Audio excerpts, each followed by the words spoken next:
1 2 1 2 1 2. Check 1 2.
Good morning, everyone. Good morning. Good morning, everyone. For those persons who are currently on the outside, I'm going to ask for you to make your way inside. We are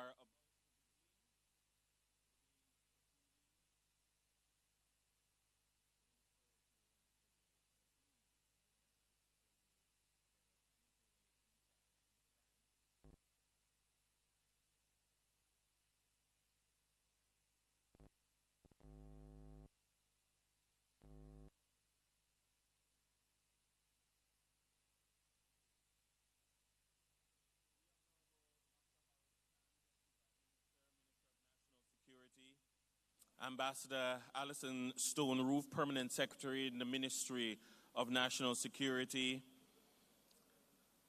High Commissioner Mark Berman, the High Commissioner of Canada here in Jamaica.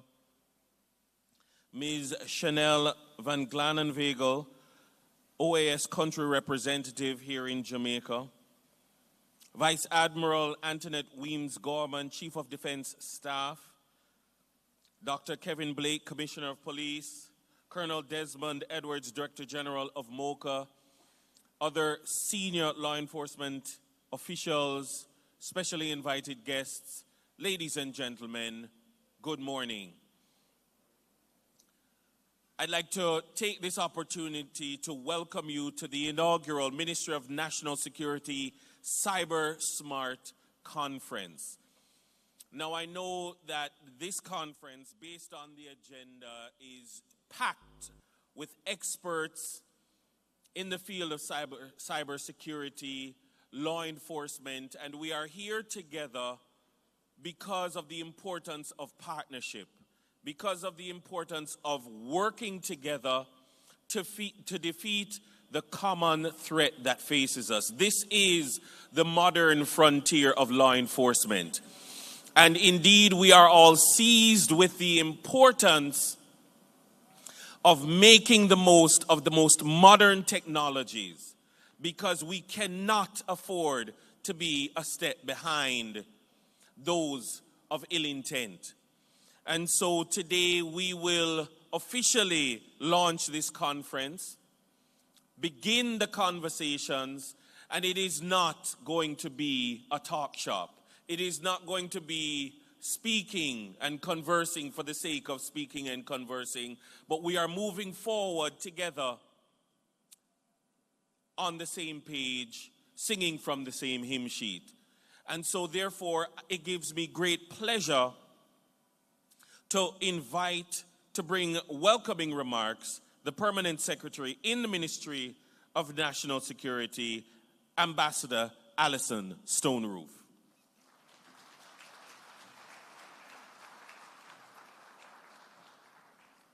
Thank you, Senior Superintendent Brooks, Deputy Prime Minister and Minister of National Security, the Honorable Dr. Horace Chang, High Commissioner of Canada in Jamaica, Mark Berman, Chiefs of Security here gathered. I see Chief of Defense Staff, Commissioner of Police, Colonel Desmond Edwards, MOCA, the Organization of American States Country Representative in Jamaica, Chanel Van Glanenwegel, Ms. Diana Journey from the Google Cloud Company, heads of agencies, sponsors and exhibitors, other specially invited guests, members of the media, ladies and gentlemen, good morning. Cybersecurity is not just a matter for tech experts, it is a concern for all of us. Whether you are a government official, a business leader, an educator, or an everyday internet user, we are all potential targets in an increasingly digital world. We can all attest to frequent attacks island-wide, ranging from financial institutions to medical systems and facilities. That is precisely why we are here today, because securing our cyberspace requires collective action. The Ministry of National Security CyberSMART Conference 2025 is a strategic forum crafted to equip individuals, businesses and institutions with the tools to safely navigate the digital space. Aptly titled Stay Safe in Cyberspace, this conference will highlight the real and present dangers that exist online while offering very practical solutions for protecting our organizations and ourselves. Cyber threats do not respect borders, and they certainly do not discriminate. It is no longer a question of if an attack will happen, but when. That is why cybersecurity awareness is a necessity, as it gives each of us an advantage. The government of Jamaica has taken significant steps to strengthen the cybersecurity framework. Our legislative landscape is evolving to address the complexities of modern cybercrime, with key instruments such as the Cybercrimes Act empowering law enforcement to track and prosecute offenders. The Data Protection Act 2020 is designed to regulate both public and private entities in handling personal data responsibly, aligning us with international standards like the EU's General Data Protection Regulation. Meanwhile, the forthcoming National Cybersecurity Act will provide a robust legal foundation to govern our digital ecosystem, reinforcing Jamaica's commitment to a safer cyberspace. Beyond legislation, we continue to build resilience through our national cybersecurity strategy, a framework focused on securing critical infrastructure, preventing cybercrime, and educating the public. At the heart of cybersecurity is not just technology, but people. We cannot rely solely on firewalls and encryption. We must also invest in education, awareness, and human capacity. And this conference is about empowerment. Over the next 2 days, you will hear from some of the brightest minds in cybersecurity, industry leaders, policy experts, and professionals from Google, the Organization of American States, CrowdStrike, CARICOM Impacts, and more. Their insights will help shape the way that we approach cybersecurity in Jamaica and the wider Caribbean. Importantly, this is also a platform for collaboration. Cybersecurity is not just the responsibility of the government, one company, or one individual. It requires partnerships between governments, the private sector, and academia. By working together, sharing intelligence, and strengthening our defenses, we can create a cyber environment that is not just reactive, but proactive. Today, ladies and gentlemen, I encourage you to engage, to ask questions, and to take full advantage of the knowledge being shared. The threats we face are real, but with the right tools, strategies, and partnerships, we can indeed build a resilient, cyber-secure Jamaica. Let us get started. Let us learn together, and welcome to the Ministry of National Security's CyberSMART Conference 2025. Thank you.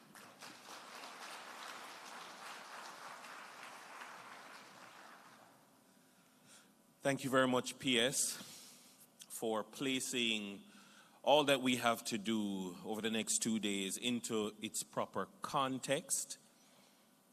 I must say, PS Stoneroof is a very supportive permanent secretary, a very learned and experienced permanent secretary. So I think that her comments are well taken, and a very supportive and experienced minister who she works very closely with is the Honorable Dr. Horace Chang, Minister of National Security. He's the Deputy Prime Minister of Jamaica, a very strong supporter of law enforcement, and of course very keen on matters relating to cybersecurity.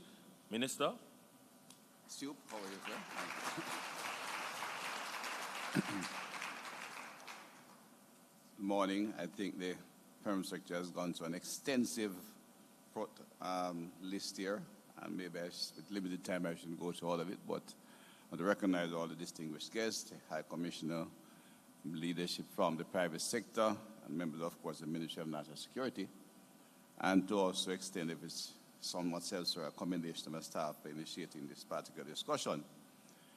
Technology has changed rapidly, and it's old, but in recent times at a pace that is hard to keep up with. In fact, I'm here this morning after maybe a good point to start, since my colleague in surgery was out for a few weeks, because my consultant colleague in ENT spent 12 hours digging up in my face. I didn't feel anything, and you're not seeing anything. And that reflects all the day after 12 hours of back of a surgery. So at the end of it, he said, I guess his computer said, return to default. And I'm what I am still today. Right? But we are at a very interesting conference, CyberSMART conference, initiated by the ministry. And I've been given a pretty logical and decent presentation to do, but I have limited time, and I guess what I'm supposed to do is just give my blessing, sit down and allow the real expert to speak. But I'd like to send a short messaging in relation to the cyberspace as we are today, because of the rate of change. We are here to maybe make the general population in the government and the private sector who are in leadership more sensitive to and aware of the risk, the threats, and the opportunities existing in cyberspace. There are many experts here, and I think part of what I have to do is just remind the government takes this area very seriously.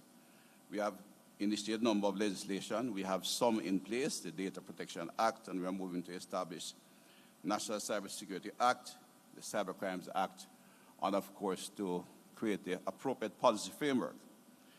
The challenge with that is that by the time you write the policy in current ecosystem, it has become dated. And my comment this morning, and the short, is to see if we can use this conference not only to sensitize and set the training framework for our professionals in the field and in operations, but to change how we think about the whole operations and the business processes that we operate in government and the private sector.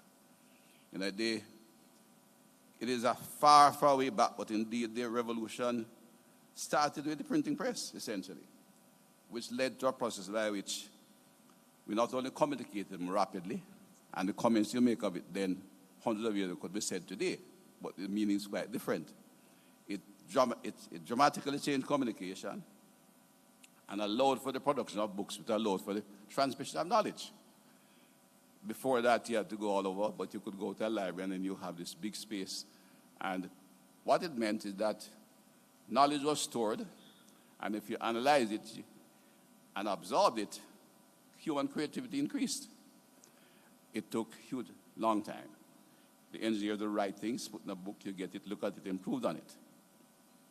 That was really the process of change and what was a revolutionary activity. But the principle remains the same today. What cyberspace has done is that you can communicate not in months and days.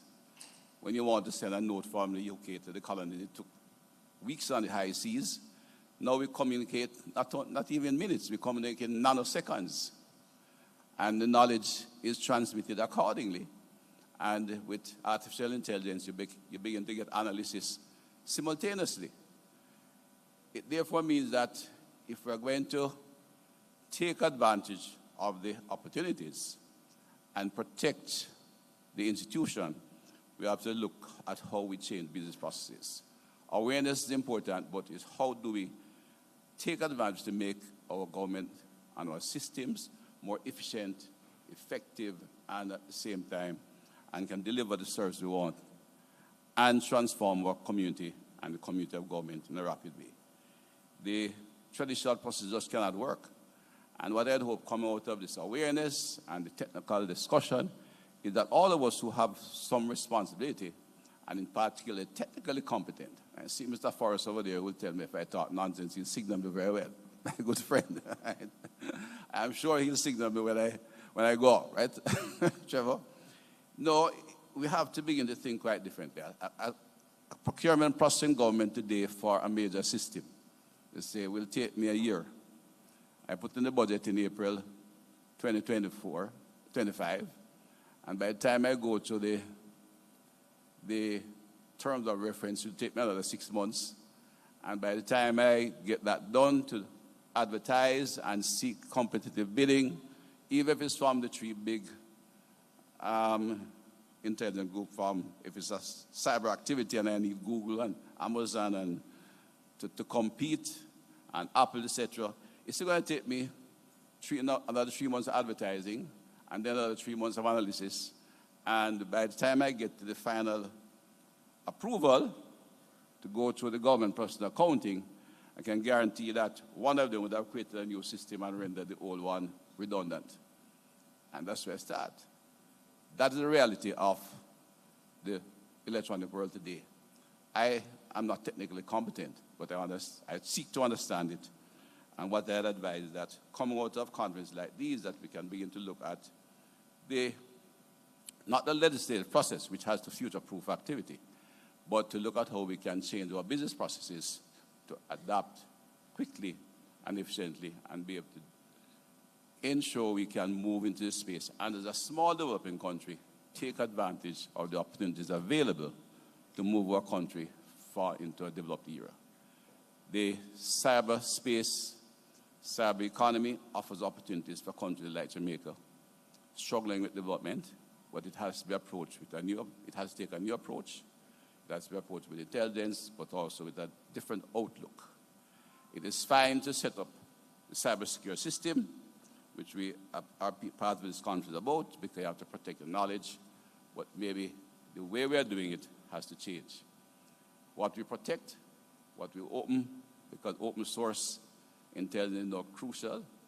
You wonder what you can hide really, because in any case, you consider it safe, but those who understand will be able to get into it if they so choose. So today, let me add my commendation for the ministry's team that organized this, to welcome all the expertise in this room.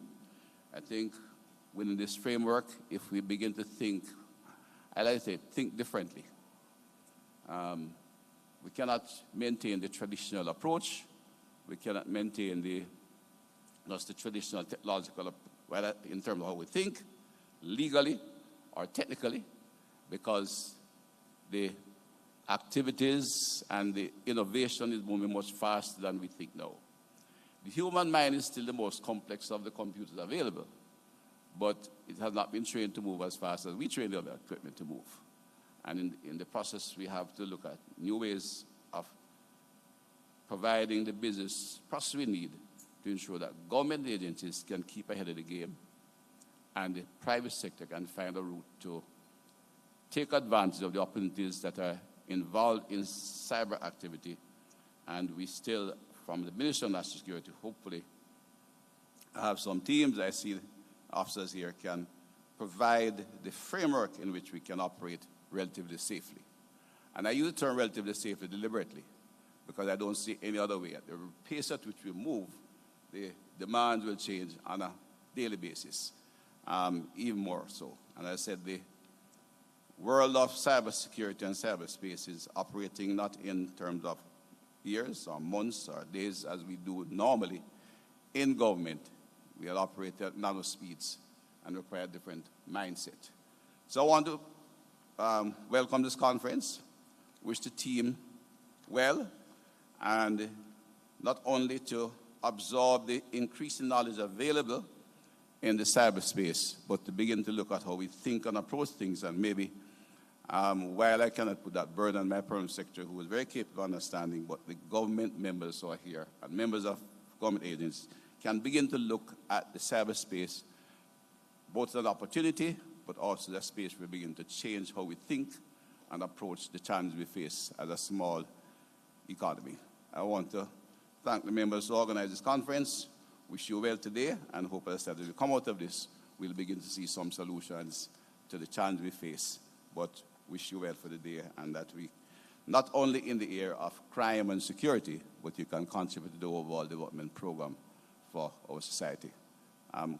Wish you all well for a good day. And the what's your topic now? See? CyberSMART conference. It hasn't quite changed yet. All right.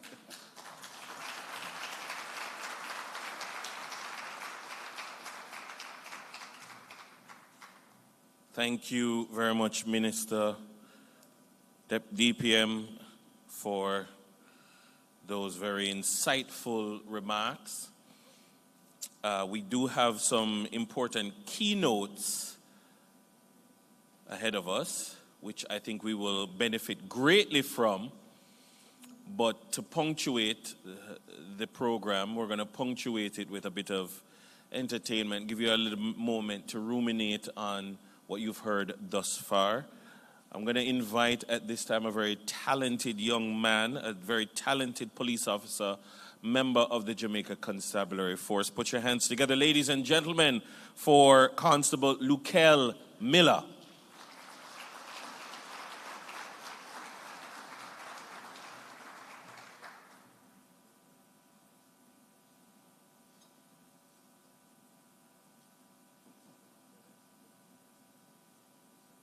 Thank you, Sir Brooks. Good morning, everyone.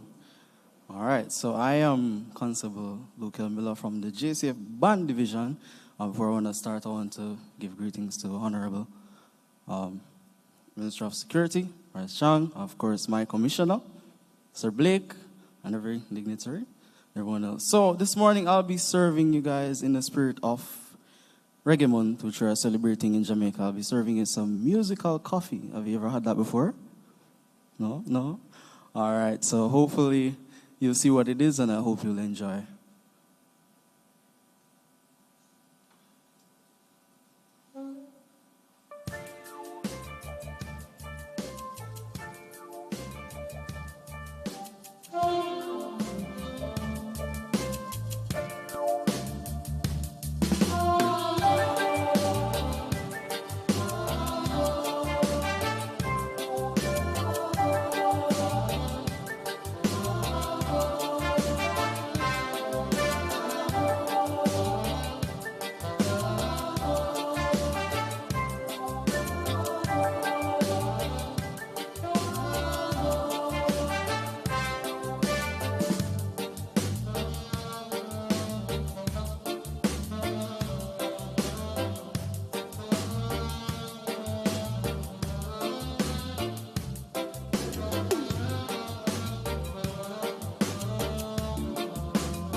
Please, another round of applause for Constable. For those of you who are not Jamaican, he was playing a very popular song called Skanking Sweet, which is originally by the artist called Chronix. And for those of you who are not Jamaican, I'm going to invite you during the coffee break to find a Jamaican who can teach you how to skank so that you can ultimately establish for yourself that skanking is indeed sweet, correct? So I'm going to ask you to hold a Jamaican to that commitment that today you will leave here learning how, among other things, to skank. Because what's the point of coming to Kingston, Jamaica, and being so focused on cybersecurity that you learn nothing else? And soak up the culture. It's Reggae Month, indeed, yeah? At this time, we're going to have our first keynote address, and the first keynote address will be delivered by the Country Territory Manager for Google Cloud, Ms. Diana Cuevas Journey. Put your hands together for her. Make her welcome, please.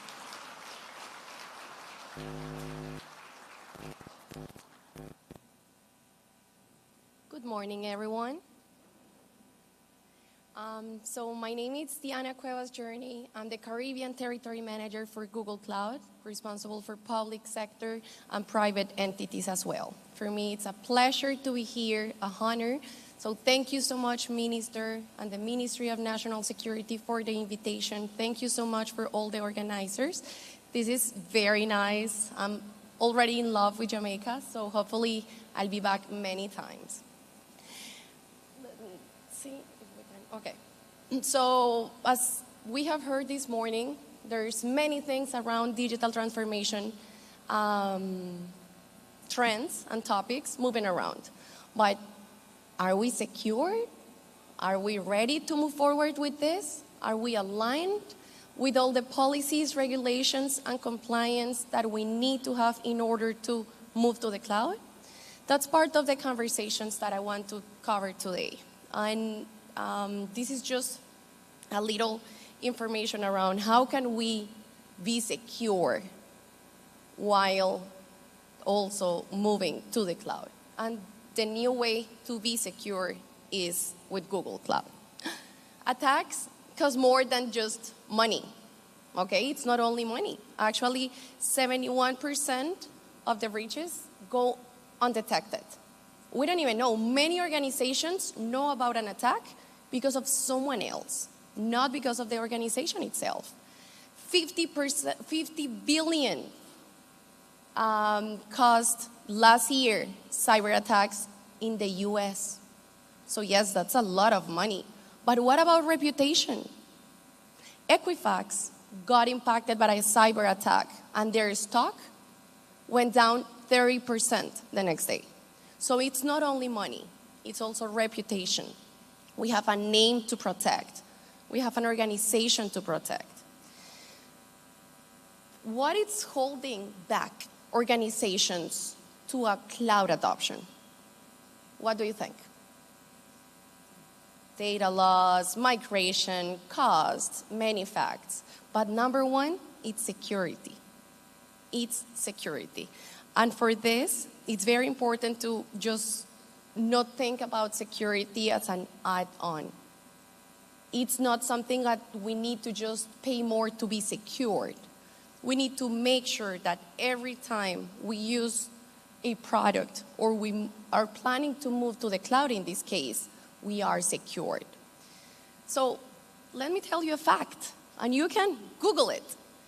Google keeps more people safe online than any other company in the world, okay? 9 out of 10 cyber attacks begin with phishing link.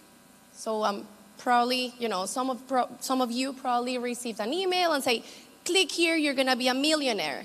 And yes, we click, and then all your data is gone, or they are already in.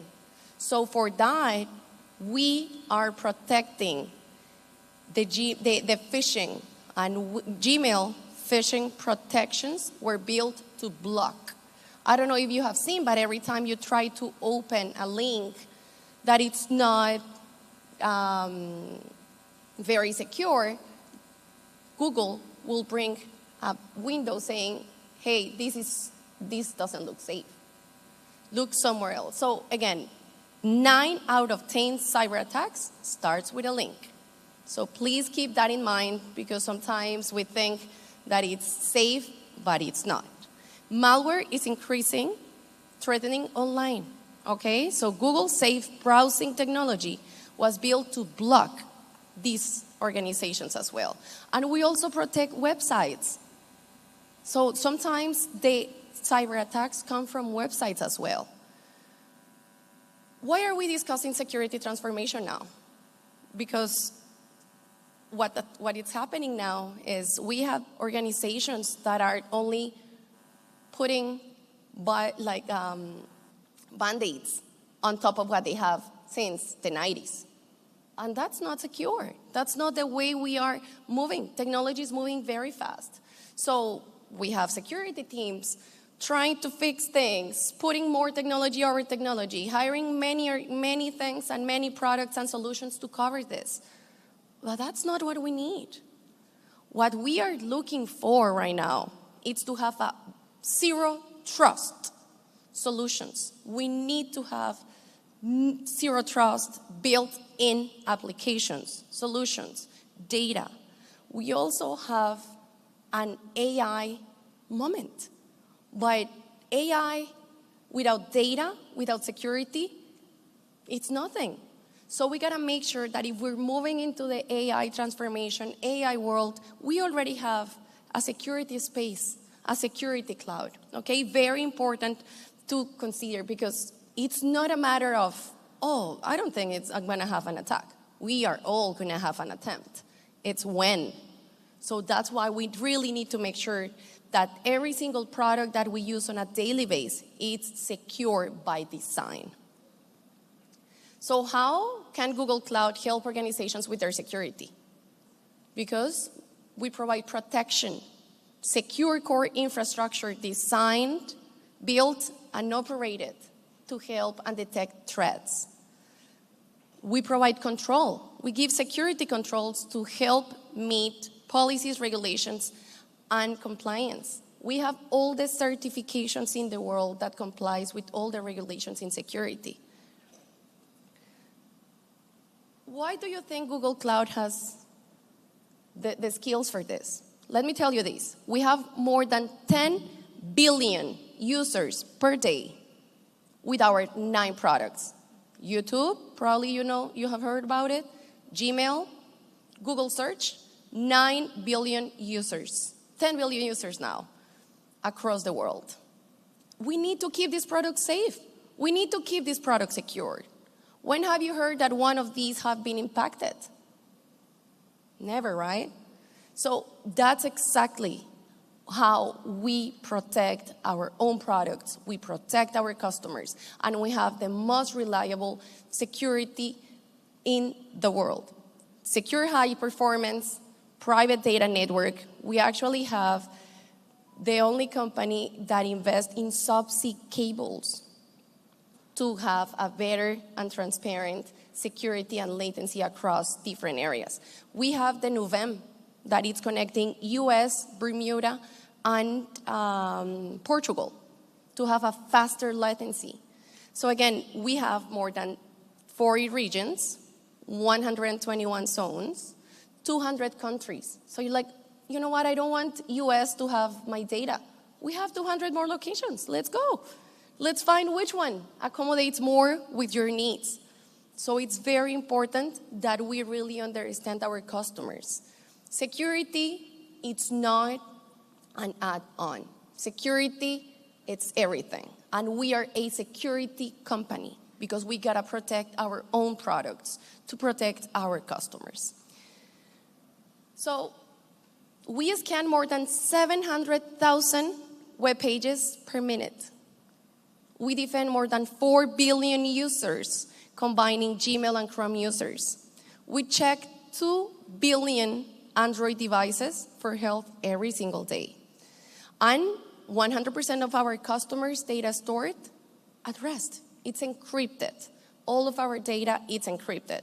So our approach to security, it's trust nothing. From services, hardware, data, identity, network, and operations. Every single layer, it's covered. Our products are all built with security. Security, it's not an option for us. Sometimes I hear, oh, I don't have, Google doesn't invest a lot in marketing. I didn't know that Google Cloud existed. I thought that Google was only, YouTube and Gmail. We do not do a lot of marketing, unfortunately, but we do invest in security for our products. So that's better marketing than any big event and big investment in marketing itself. So in summary, you can trust Google Cloud to be transparent, responsible, and an open cloud. Reliable cloud, secure, compliant, and it was the first cloud in the world to comply with sustainability and social responsibility. Make Google part of your security operations team. I really invite you. We're going to be 2 full days here around. Let's have a conversation. Let's understand your current needs. Let's understand your priorities. Let's understand what your current situation is. Every single customer, it's different. We cannot just copy-paste the strategy for this government to this government, for this customer to this customer. We need to work on each specific customer and build solutions that are customized and tailor-made for every single organization. So thank you so much for your attention. As I mentioned to you, we have a couple of folks also from Google focused on cybersecurity experts and the rest of the solution. So I invite you to please approach to us. Thank you again, everyone, for your attention and for your time. It was a pleasure, and I'll be around. Thank you so much.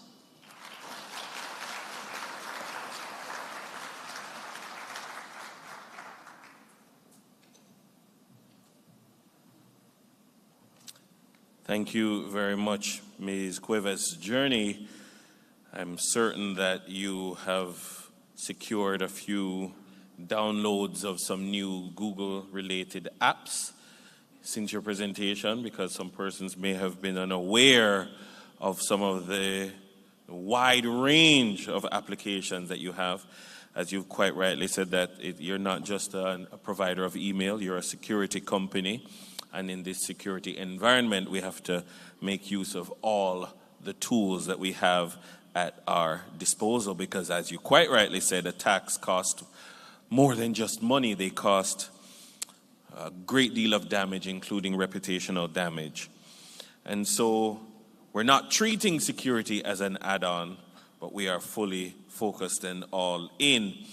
At this time, we're going to go to our second keynote, which will be delivered by the Chief of Section for the Cybersecurity Section of the Organization of American States. Please make welcome Ms. Kerianne Barrett.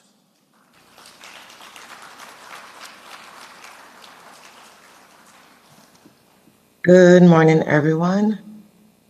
Ministers, permanent secretaries, other distinguished guests, ladies and gentlemen, good morning. My name is Kerianne Barrett. I serve as the Chief of Section for Cybersecurity at the OAS, and it is a distinguished honor for me to be here with such a diverse group of experts from across the globe. Apologies that I could not be there in person. I had to change travel plans at the last minute, so I really appreciate the Ministry of National Security making this facility. It is a distinguished pleasure for me to be part of this inaugural CyberSMART conference under the theme, Stay Safe in Cyberspace, because as a daughter of the soil, seeing Jamaica take such a leadership role in streamlining cybersecurity efforts to combat threats and address cybercrime really makes me proud. For those who may not be familiar with the work of the OAS Cybersecurity Section, our mission for the past 20 years has been to strengthen cybersecurity frameworks from across the Americas. We focus on providing technical assistance, building capacity, fostering regional and international cooperation. At the core of our efforts lies a firm commitment to creating a safe, resilient, inclusive digital environment where gender is considered, fully integrated into essential components of making a sustainable approach to cybersecurity. Ladies and gentlemen, as countries digitize and connect citizens online for more efficient government services, you've heard repeatedly today so far, and it's just the beginning of the session, that cybersecurity risks associated with these advancements are becoming more pronounced. The shift to improve our service delivery and competitiveness will automatically increase our attack surface. As the more connected we become, the greater the number of potential entry points for launching cyber attacks. I'll give you one concrete example, the postal system. Our postal system handles sensitive data, including personal identifiable information, financial information, and it's considered a critical infrastructure in most countries.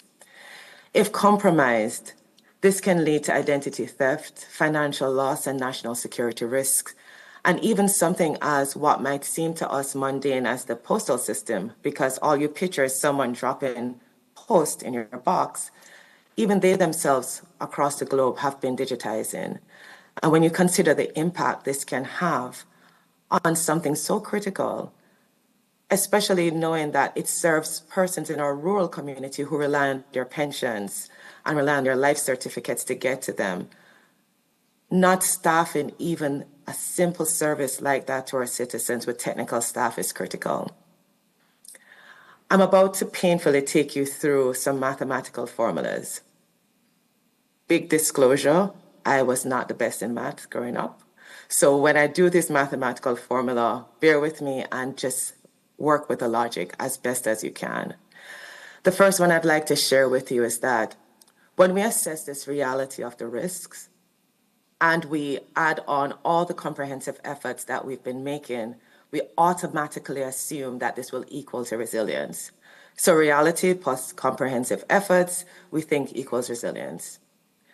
But what we don't realize that we take it as a foregone conclusion that when we implement off-the-shelf solutions and we don't invest in technical expertise that is needed in country, that we're going to be safe. Ladies and gentlemen, there are some really unique challenges in our region, where even with the investment in some of these technological solutions, we need to have the resources or expertise to be able to work with these solutions. Our region has become a hotspot for cybercrime. Cybercriminal organizations have been targeting our governments, our financial institutions, our critical infrastructure, and we're grappling with a high rate of cybercrime.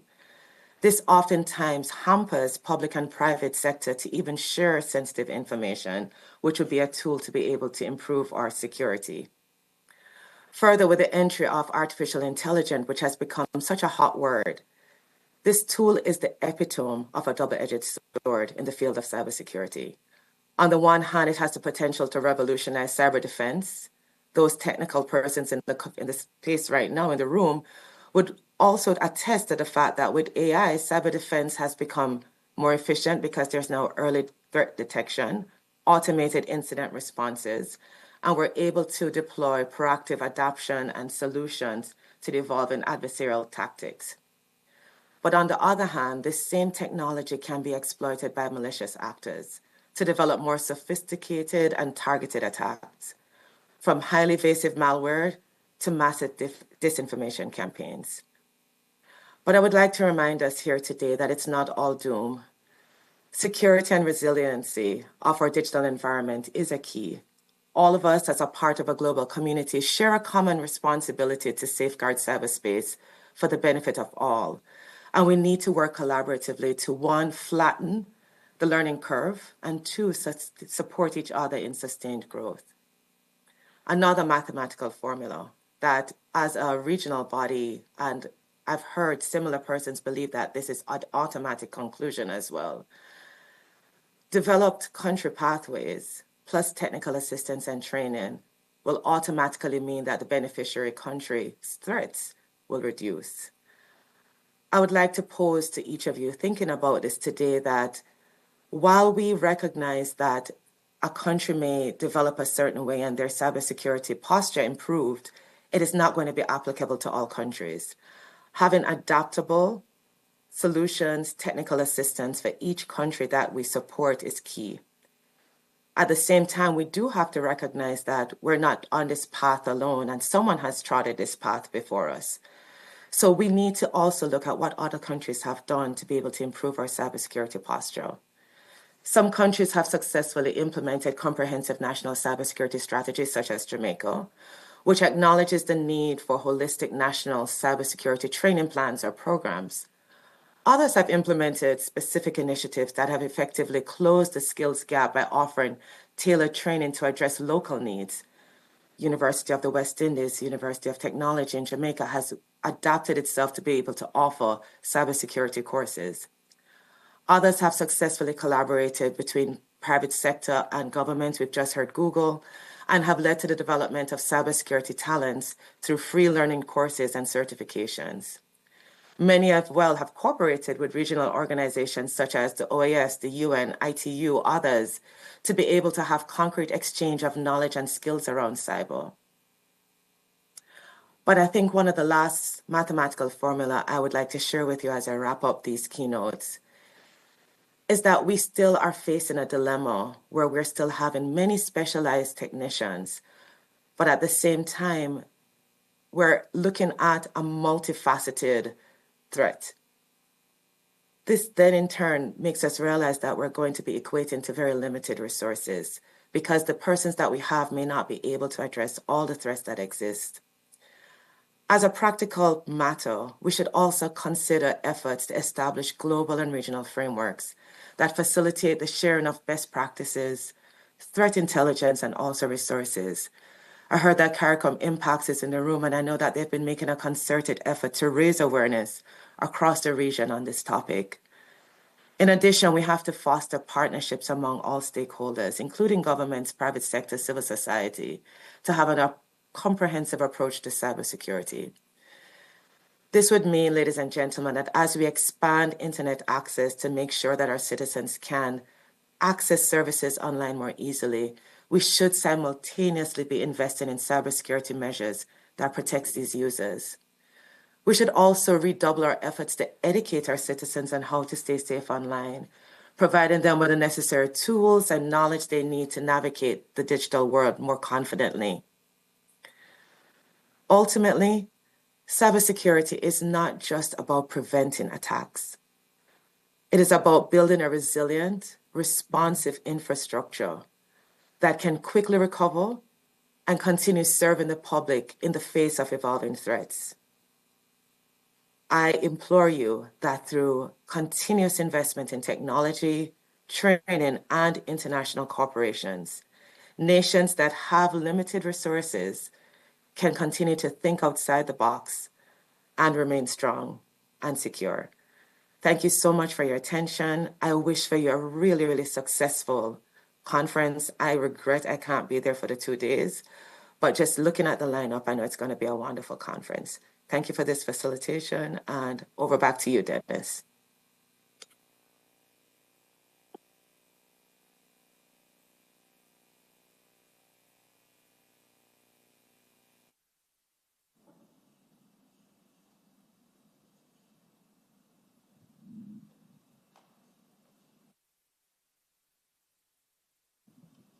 Thank you very much, Ms. Barrett, for that insightful presentation. So at this time, we've been given quite a bit to think about.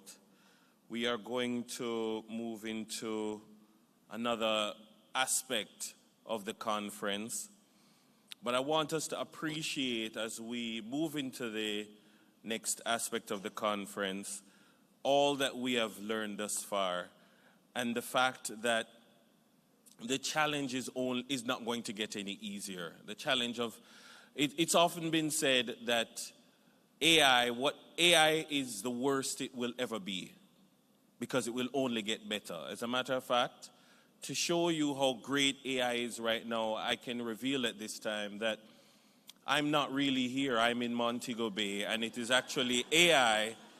My presence here has been totally generated by ChatGPT and DALL-E. Okay, maybe that's not where it is yet, but who to tell when it will be that the chairman or the presenter will be a hologram standing here interacting with you. And as fanciful an idea as it may seem in 2025, I am sure if we live long enough, we are going to have a conversation in the future that says, remember that time back in 2025 when we made that joke about, the hologram? Well, it's here because it can be done even now. It's just not as commonplace. All right, so at this time, the members of the head table, I'm going to invite, we're going to break out to view the booths and exhibitors. And I'd like to say a special thank you to the booths and the exhibitors because they are our partners in this initiative over the next 2 days.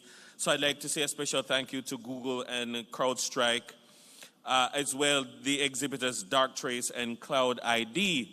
But what I'm going to ask is for those of us in the room to permit the members of the head table to proceed to the booths and the exhibitors first. So you can proceed that way so that they can have first glance at it, and then we can all begin to engage the exhibitors and the booths thereafter. Ladies and gentlemen, thank you very much.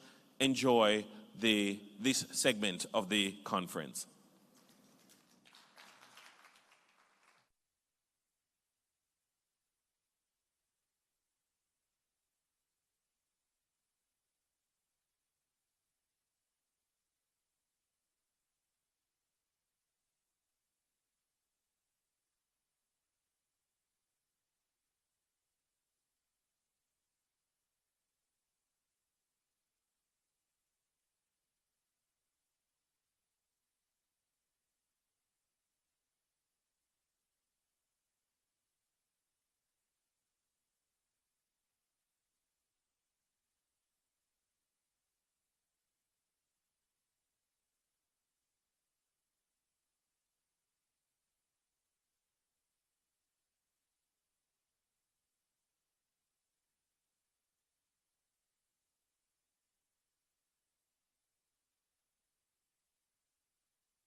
Chief Analyst, Cyber, our first presenter, provides strategic support for cybercrime investigation, cybersecurity, and cyber defense activities in CARICOM member states.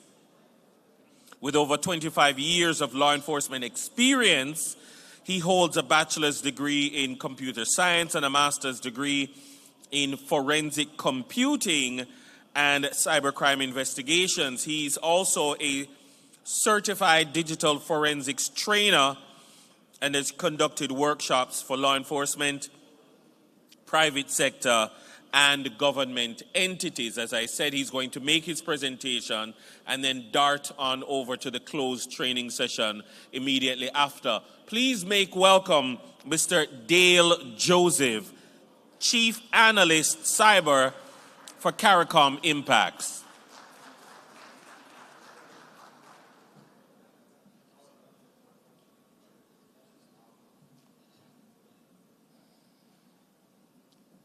Thank you very much, Senior Superintendent Brooks.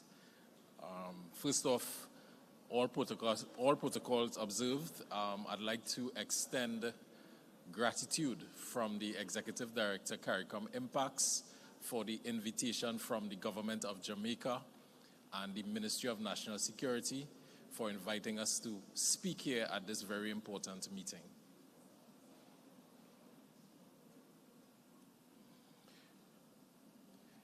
Just to speak briefly on who we are at CARICOM Impacts. CARICOM Impacts was established in 2006, and it's really the arm for crime and security within our 15 CARICOM member states and 6 associate states. We have the headquarters located in Trinidad and Tobago, and it's responsible for strategic oversight for crime and security matters.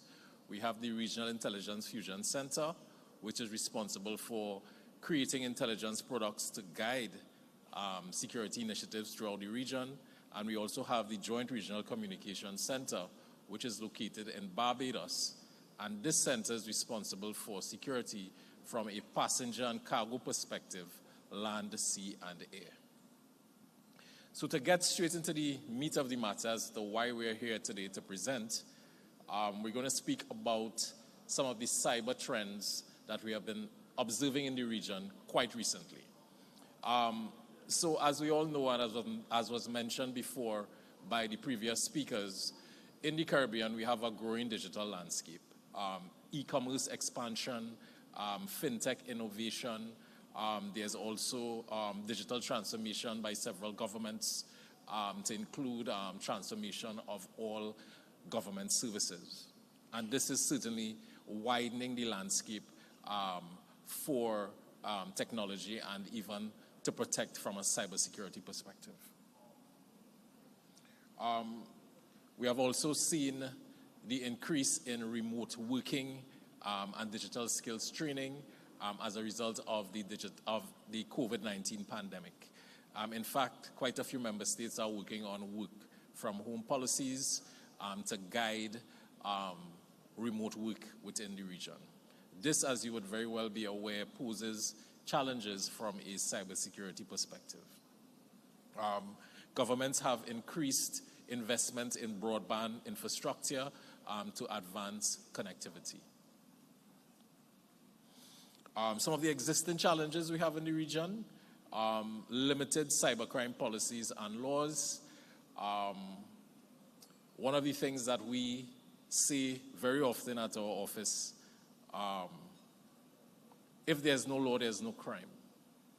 And I say that to say, how do we really legislate technology-based crime would guide how we could respond to it? And there are some challenges in the region in that regard. Certainly there is a shortage of skilled professionals from a cybersecurity perspective, from a law enforcement investigative perspective, and also from a prosecutorial perspective, judiciary professionals with the ability to advance digital or e-evidence to secure convictions in criminal matters. We have also seen an increase in vulnerability to ransomware phishing and data breaches, as was alluded to by the previous speakers. So artificial intelligence is on the rise. It's the catchphrase. It's the thing that is happening now globally. And certainly AI has been used by criminals to perpetrate identity theft. We are seeing some AI-powered chatbot for social engineering and online scams. We are also seeing more sophistication as it relates to business email compromises. And for those of us who do not know, a business email compromise happens where it's a simple email is sent perhaps with just one character in an email address, manipulated, changing instructions for payments, or there's a link to click on, and it usually leads to some sort of fraud or financial losses. We have seen some cryptocurrency-related crimes, some cryptojacking. Most of the ransomware attacks are asking for payment in bitcoins and other cryptocurrencies. We have seen data breaches and unauthorized access. One of the challenges as well in the region is legislation that would allow for reporting or compel organizations to report cyber incidents. That's something that we are working on in the region to advance. Because, again, if it's not reported, organizations like ourselves would not be able to assist. We are seeing youth involvement in a series of online crimes. Quite recently, we saw some sextortion where persons committed suicide, and when their devices were analyzed, we realized that someone on the other end got some private images and was actually asking for money, and based on that, there was some bad results as it relates to that. There's, again, as I mentioned, a rise in phishing, targeting not only average users, but also executive level and leadership staff, what is known as whaling. We have seen quite an increase in that. We have seen an increase in ransomware attacks targeting government agencies, financial institutions. And also we have seen an increase in malware within the Caribbean. So the obvious question is, what are we doing as a regional agency with responsibility for crime and security? We have adopted a strategic approach to deal with cyber matters, and this includes advancing the CARICOM Cybersecurity and Cybercrime Action Plan, which we'll speak a little bit more to tomorrow. We are advancing capacity building and training, and we are delivering training on cryptocurrency investigations, open source intelligence, and dark web investigations in our breakout room. So this is an example of us advancing capacity building within the region. We are currently receiving and sharing cyber threat intelligence to our national cybersecurity incident response teams, and certainly providing assistance to them in some of the cyber attacks. And we are also providing legislative support to the judiciary professionals throughout the region. This is something that we continue to do as a responsible agency within the Caribbean. Coming out of all those activities, in 2024, CARICOM Impacts launched the Cyber Fusion Unit. And to summarize, the Cyber Fusion Unit is a coordination unit with responsibility for coordinating responses to cyber incidents, cyber crimes, and cyber defense matters within our member states. We have a small team, but we are growing in staff and resources, and we are the region's public servants.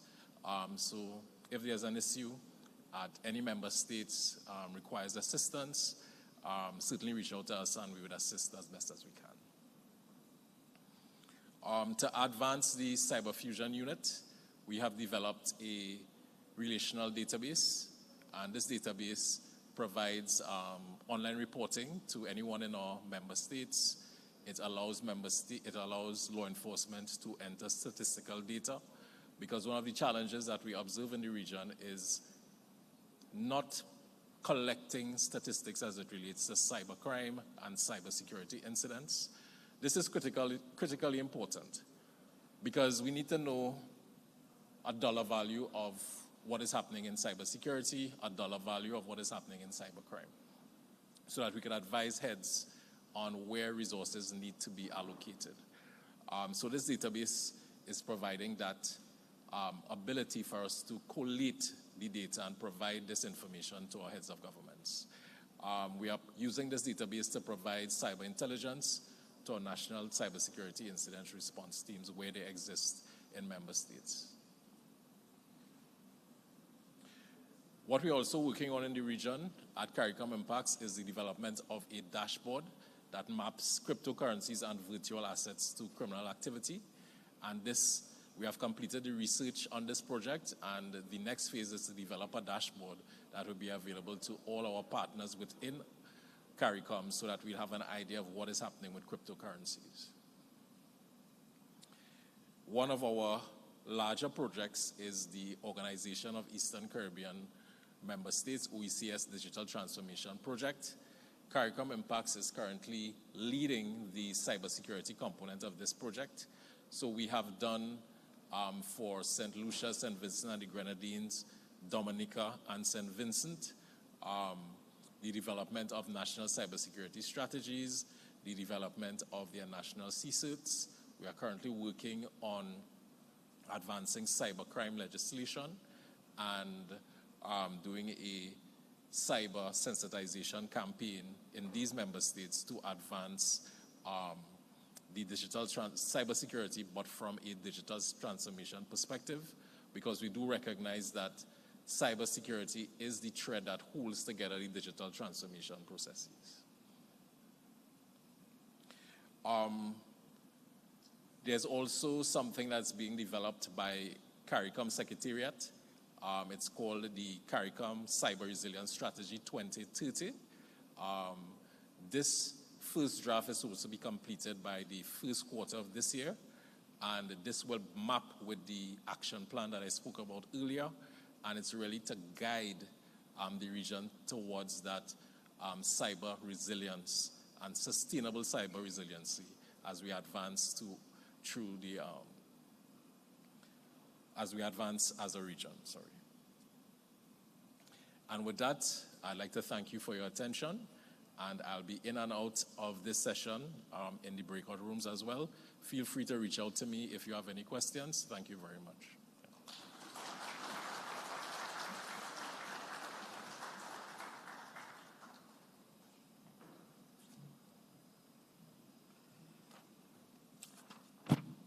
Thank you very much, Mr. Joseph, for that presentation. At this time, we're going to have our first panel discussion. I'm going to invite the moderator to come forward. He will present the panelists, a very experienced panel with a great deal of insight that they are going to bring to this discussion, which I think is going to be very beneficial. Put your hands together for one of the chief technical directors at the Ministry of National Security. He is Michael Morgan. He's going to take us through this next session. Mic check.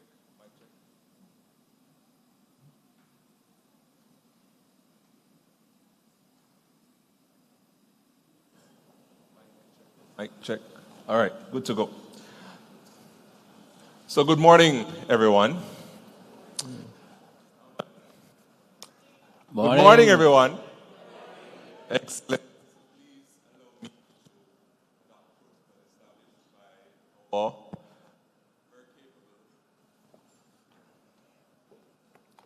My mic is going in and out, so I'm going to go here.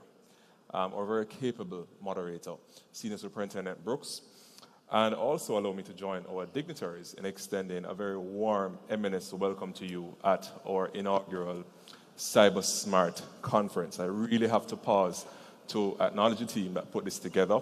It came together quite nicely, and it's absolutely a fantastic feeling seeing you here. So if you'd permit me, just give them a round of applause, please.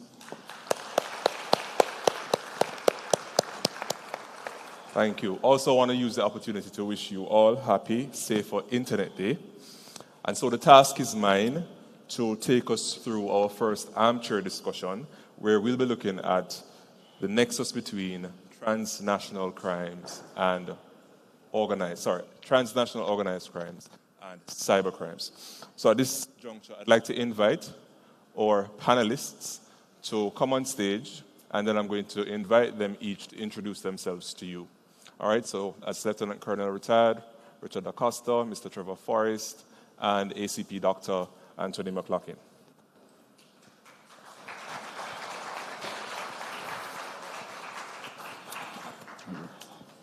Thank you, gentlemen. I will never know to say again. Doctor, brother. Yes. Please have a seat. Thanks. All right, I don't have any coffee, but we'll have to make do, all right? So let me just start by inviting each of you, gentlemen, starting with you, Dr. McLaughlin. Just introduce yourself to our audience and tell them a little bit about your portfolio responsibilities, and then we'll move into our discussion. Thank you very much. Good morning, everyone. My name is Anthony McLaughlin. I'm an Assistant Commissioner of Police in charge of the Counterterrorism and Organized Crime Investigation Branch, CTOC. Now, CTOC is responsible for, as the term suggests, organized crime. So we investigate all organized crime in the JSTF. That entails all financial investigations, all gang investigations, intellectual property investigations, cyber crimes, and lottery scamming. Well, lottery scamming is part of the financial landscape. So that is basically what CTOC does. Thank you for that, ACP. And I didn't even know before now that intellectual property crimes were considered a part of organized crimes. It is. All right. It's a big industry as well. Absolutely, makes sense. Thank you, ACP. Mr. Forrest. Good morning, everybody. My name is Trevor Forrest. I'm CEO of 876 Technology Solutions. It has been made very obvious to me now that based on who I'm sitting in between, that any career outside of the straight and narrow in cybersecurity is now futile. My foray into this industry has spanned about a 30-year period in which my area of expertise includes cybersecurity, obviously, cloud, blockchain, and digital transformation. Not necessarily in that order. I would probably put cybersecurity first and digital transformation after. But I'm very happy to be here. I do try my best as one of the voices in private sector to promote cybersecurity and the advancement of that, not only in Jamaica, but in the region. Thank you. Thank you for that, Mr. Forrest. And certainly I joked with him earlier to share that in every discussion at the ministry that involves cyber, his name is one of the first names that minister would call. So there's certainly no escaping. Trevor, you're well known to us in the ministry, so keep on the straight and You know where to find me. Absolutely. Lieutenant Colonel. Hi, good morning all. I'm Lieutenant Colonel Retired Richard Acosta. I'm currently the Senior Director of Intelligence at the Major Organized Crime and Anti-Corruption Agency. My role and function within an organization that is charged with investigating high-level serious crimes to include public sector, private sector corruption, things of that nature, is really to provide intelligence support to those investigations. We provide the lead information and intelligence that supports investigations and investigators in their activities. It allows them to target more effectively, more efficiently, those individuals that have information about allegations of those serious crimes that I spoke to, or the individuals that may be involved in those types of activities.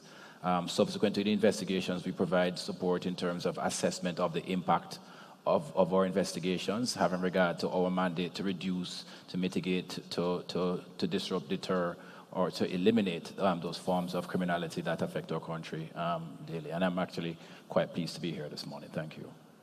Thank you for that, Colonel. Very important work that he does there at MOCA, very quietly but very effectively.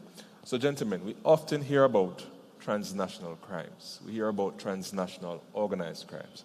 We hear about cyber crimes. Are they different? Are they mutually exclusive? Or are they very much intertwined? Can we really look at them as fingers on the same hand wearing the same gloves? Is the question I want to ask and where I want the discussion to go today.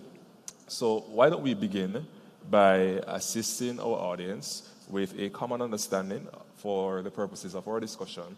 What really are transnational crimes, and does this include transnational organized crimes? And I'm going to invite Lieutenant Colonel Da Costa to take this one and give us his perspective. All right, thank you for that, CTD. At the risk of sounding uninformed, or rather to avoid sounding uninformed, I took the liberty of just downloading a couple of definitions of it. So really, transnational organized crime refers to those associations of entities or individuals who operate across national boundaries, whether they be land boundaries or maritime boundaries, for the purpose of illicitly obtaining power, influence, monetary or commercial gains. They tend to do this either by a combination of entirely illegal or illicit means or a combination of legal and illicit means. Their entirety of their purpose is to gain benefit, whether it is through power, influence, or money, and to also self-sustain their organizations and to clearly protect them from discovery and prosecution by legitimate arms of the state. Oftentimes, they will use a combination of financial suasion, extortion, intimidation, and violence in order to perpetuate their commercial ambitions within the context of the illicit or the combination of licit and illicit activities that they perform, again, all the time to sustain themselves as an entity across those national boundaries. That's the best definition that I can give for that, CTD. All right, thank you for that, Colonel. So some key words I pulled from it. Associations across borders, organizations, and of course, the usual rhetoric around violence and using this violence to further their means. It's quite a significant and elaborate enterprise if you really think about it in keeping with the definitions. I'm going to invite ACP McLaughlin to tell us a little bit about cyber crimes as well as share any thoughts that you might have on the definition that Lieutenant Colonel shared on transnational organized crimes, and kind of puts it in context for us, especially given the nature of your work at the CTOC. Okay, thank you, moderator. Okay, when we speak of cyber crime... Your mic is off. Can I get you to check his microphone, please? Go ahead. I think it's on now. Right, thank you. So when we speak of cyber crimes, we're speaking of computer-aided devices using the internet to commit crimes, in simple language. Mm-hmm. So it can be your cell phones, it can be your computer, or any other devices that you are able to use over the internet to commit crimes. And when we speak of transnational organized crime, Colonel put it very nicely. Right. So my simple definition would be where criminals from different countries link together, network to commit crime, in simple language. So you have someone in Jamaica, for example, who will network or link with other persons in the United States, other countries within the Caribbean to commit crime. You know, that's what we refer to as transnational organized crime. So, and we have seen where for transnational organized crime to be successful, it has to twin with cyber crimes. Mm-hmm. So a person in Jamaica wants to traffic firearms from the United States, then this is not the days when we use mail in terms of letters. So we have the quickest way to do it is by telephone, by computer, and then you have that connection. So that is how, you know, we would link the transnational organized crime and cybercrime. to commit a crime. So the technology there being a critical means to an end. Exactly. Excellent. All right, so we're going to get a little deeper into different forms of organized crimes, transnational organized crime, but I'm going to invite Mr. Forrest at this stage to share a few thoughts on some terms that we hear thrown around in the media landscape.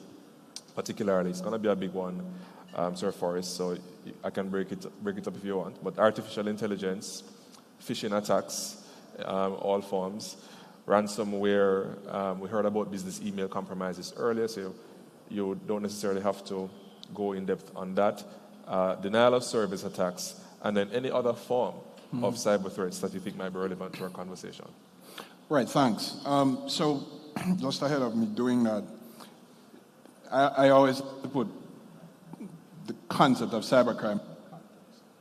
So one of the things I find quite effective is to put a dollar figure to it. Now, Dale, when he was doing his presentation, outlined something very important. We don't get statistics and dollar figures to determine what the impact is. So just to put some things into perspective, when we talk about transnational crime, when you add up all the transnational crimes in their entirety and you put a dollar figure to them, you get just over $1 trillion total value. So drug trafficking, human trafficking, all of those, right? Just over $1 trillion. Cybercrime by itself eclipses all of them combined. Cybercrime by itself. And this year it's projected that cybercrime will reach a total value of $10 trillion. Right? Now, when you consider that, you start to understand why cybercrime is a big deal, why it's important. And as part of the whole advancement of cybercrime, it comes in different forms. Ransomware, phishing, denial of service or distributed denial of service attacks.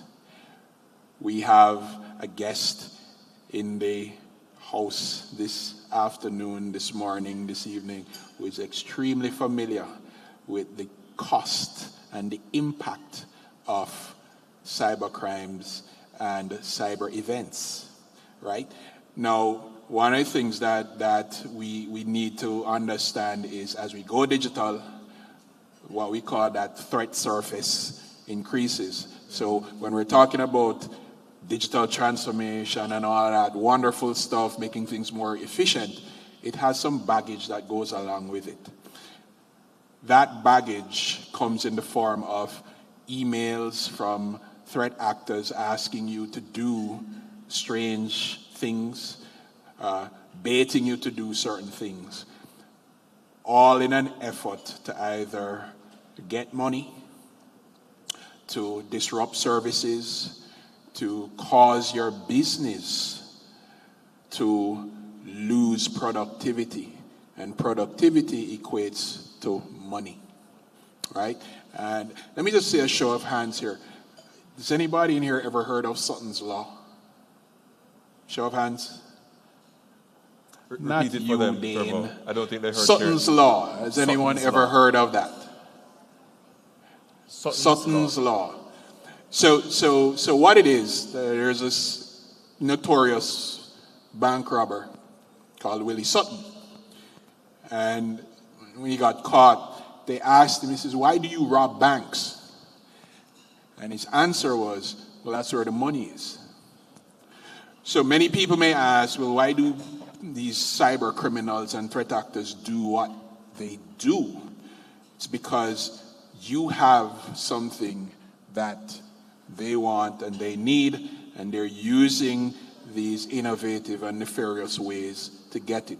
So, phishing, where you get emails and other communications, whether it be on your computer, your mobile phone, is designed to extract stuff from you. And it's a lot easier to do that sitting in front of a computer in an AC room than going out and robbing a Brinks truck, right? So that's why this area, this thing called cybercrime, is so important, because in a hugely digital age, that is the modality that is now going to be used to rob you. And that kind of activity knows no borders anymore, because I can stay halfway around the world and steal your money here in Jamaica or in any country for that matter. And those are the different forms that these things come in. I'm going to wrap up by talking about denial of service attacks. Now, a lot of times people are not too familiar with why denial of service or distributed denial of service attacks are things of note. I'm not going to get into the technical aspect of it, but understand this. Consider, if you will, a day when you get up in the morning and you cannot access the internet from either your phone or your laptop or your tablet. Why? Because something has happened that has consumed all of the bandwidth that is available for you to do what it is that you're doing. Now consider going to work and not being able to send an email to communicate across borders and so on. The monetary impact of that is tremendous.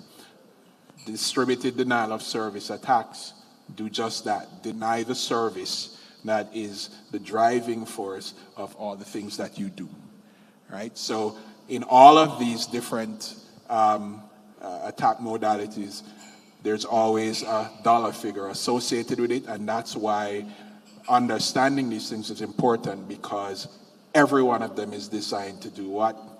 Attack the money and cost you money.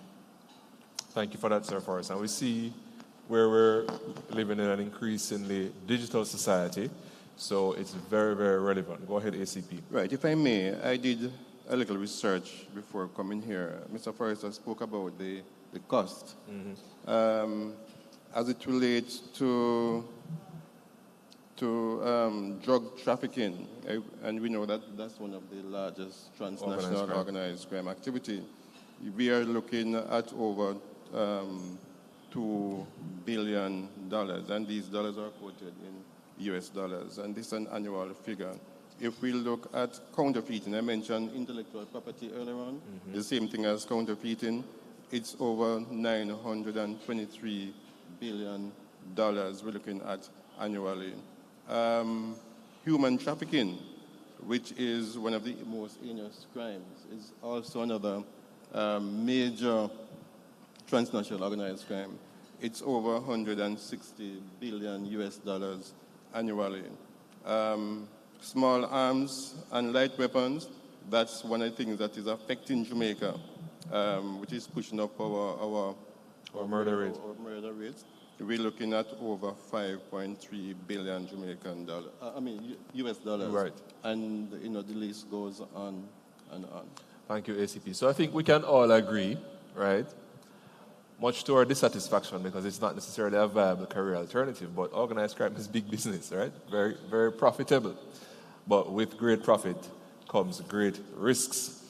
And we are here to increase those risk factors, right, gentlemen? Jointly, we increase those risk factors for being involved in organized crime. Sir Forrest, you didn't touch on artificial intelligence, so I just want to pull that back in so that you can share a little bit about that. Oh, absolutely. So, as we all know now, the new buzzword, catchphrase, and catch technology is artificial intelligence. Now, what has happened is AI has added a new layer to the advent of cyber crimes. It has given a new impetus to cyber criminals and threat actors, because now what used to take days, weeks, months to do can now take minutes, seconds, because through the use of artificial intelligence, they can now create malware that is used to distribute, to perpetrate ransomware attacks and so on. And they can do so very quickly in time frames that didn't exist before. Now, what does that mean for us on the defense side? Well, we also, through the tools that we have to now use artificial intelligence to combat that. So it's the proverbial cat and mouse game. But what is happening is our adversaries don't have the same constraints that we do. And as a result, we have to be using artificial intelligence in extremely innovative ways, as they are, to combat the kind of threats that we're seeing. Because what we're finding now is the nature of the threats that we're seeing are nothing like we've seen before. And as a result, the level of sophistication is off the charts. And we now have to find, again, through the use of artificial intelligence, better ways to combat the adversaries who themselves are, using artificial intelligence in unbelievable ways. I will give you one story that, for me, last year was the most impressive use of artificial intelligence I ever saw. And some of you may have been aware of it, where a financial employee was instructed to transfer upwards of $25 million in a request from his superiors. And quite rightly, he questioned the request. So he was told, okay, join this Zoom meeting so that we can have a discussion, so that we can confirm to you that, yes, this is a legitimate request. And he joined the Zoom meeting and saw all of his superiors and had a conversation with them, and they confirmed that, yes, this is a legitimate request, please transfer the $25 million. That Zoom meeting was a carefully crafted and orchestrated deepfake session. And everybody that this dude was looking at was generated using artificial intelligence, including the conversation that he had with them, right? That is the level at which these threat actors will go in order to get at that money. So artificial intelligence is creating an entirely new paradigm for the threat landscape. But look, we have to understand how it works, develop ways to combat that, and become more aware of these realities. It's not what you see on TV anymore, right? This stuff is real. It's not fiction. Thank you, Sir Forrest. Frightening, actually, very frightening. And earlier, when SSP Brooks mentioned that we've seen the worst of AI and best of AI is here, I thought to myself, that may not necessarily be such a good thing because the threats are going to get even more authentic in their appearances. So we're going to segue a little bit, and I'm going to pull on Lieutenant Colonel and ACP to tell us, based on your areas of operation, to what extent are you seeing cyber offenses in Jamaica, in our crime landscape, and how would you describe the intersection in a little bit more detail between traditional transnational crimes and what we know now to be cyber crimes?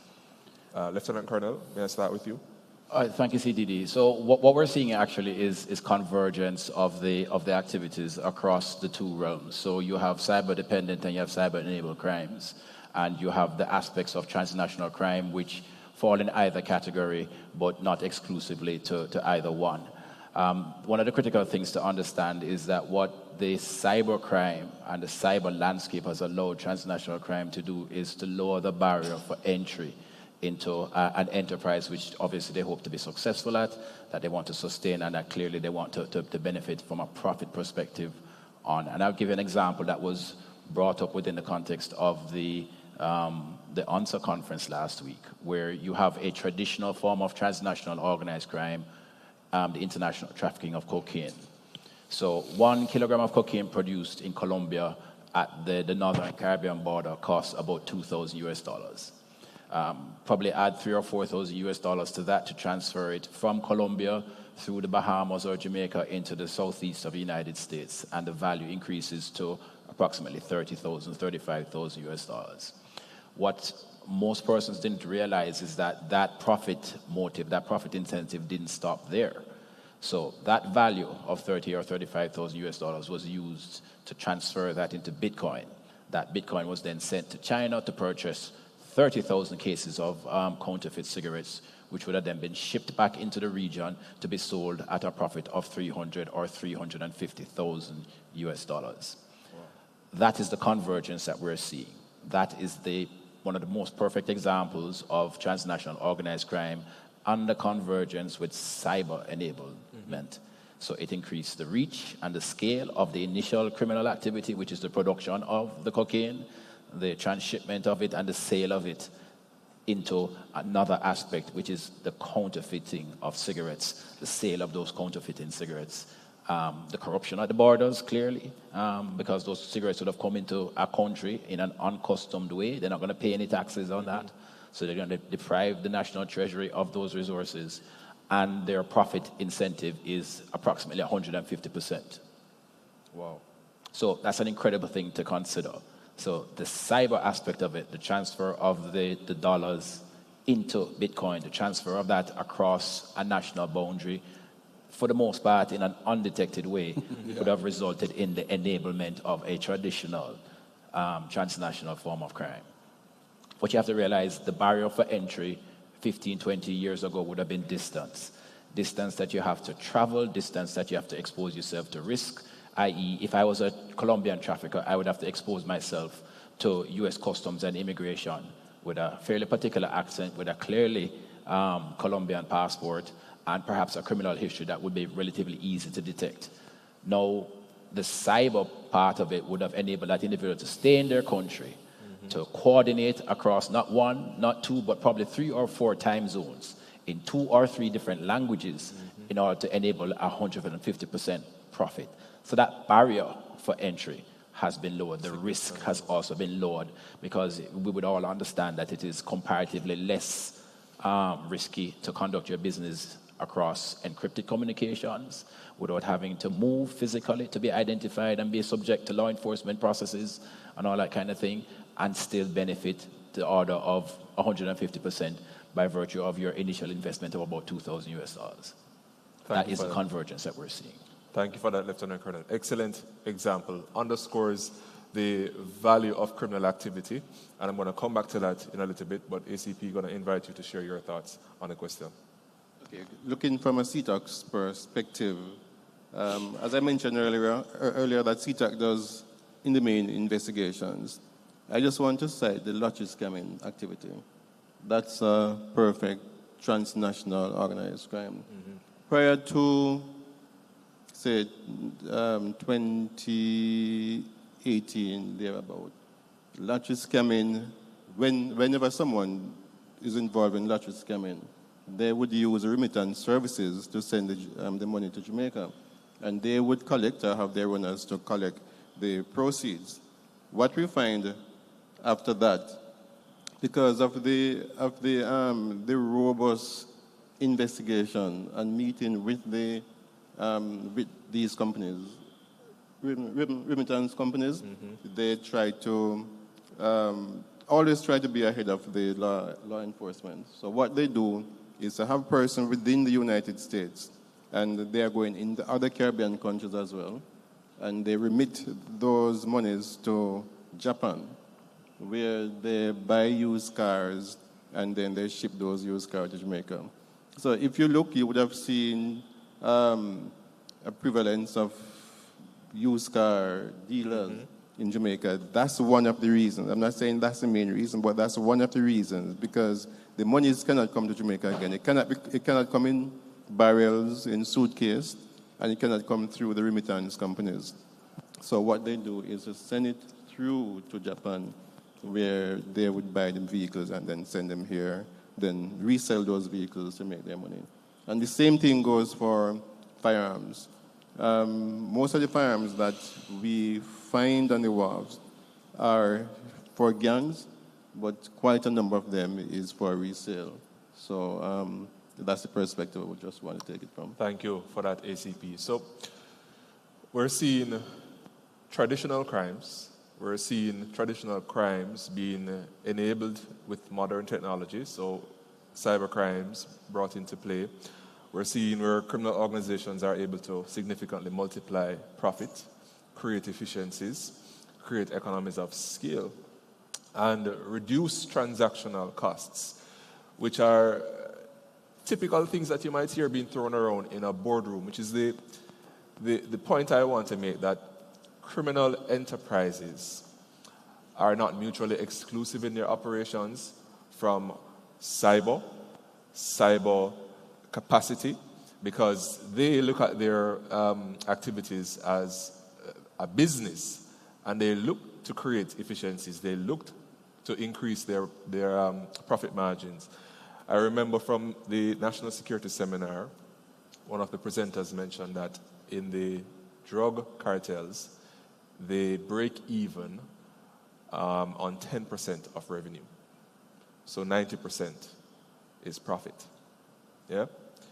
Now imagine a profit margin on cybercrimes, where you have a little effort comparatively. You don't have the logistics that a drug cartel would need to have. They have submarines, they have armored vehicles, they have massive armies, they have people in the field, land, needing to buy officials in key strategic places in state operations. So the risk presented by cybercrimes is astronomical. And I mean, when you hear trillions, it sounds, but recently Jamaica just had its first $1 trillion budget, since independence. So let's put that in context. And cybercrimes is going to cost multiple trillions estimated in the next few years. Third largest economy. Go again, Joe, for the audience. So cybercrimes this year, its value absolutely will reach the value of the third largest economy globally, next to the US and China. And that is the value of cybercrimes this year. Right? So if cybercrimes is a country, it would be the third largest economy right. in the world. Which is about where Japan sits now. So let that sink in. So without going, because we can sit here and we can talk for a very long time about this topic, I'm going to ask one final question, and I'm going to invite the audience if they have any questions for the panel, because we're almost out of time. My question is, what can we do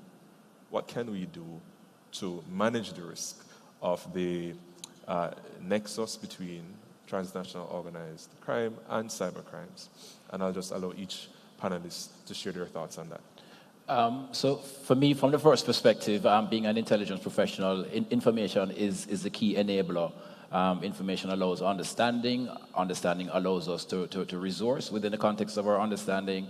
The resources, if properly managed, will allow us to mitigate and to start to get ahead of the curve with respect to what it is that our adversaries, the threat actors within the transnational organized crime space, within the context of cyber crimes going forward.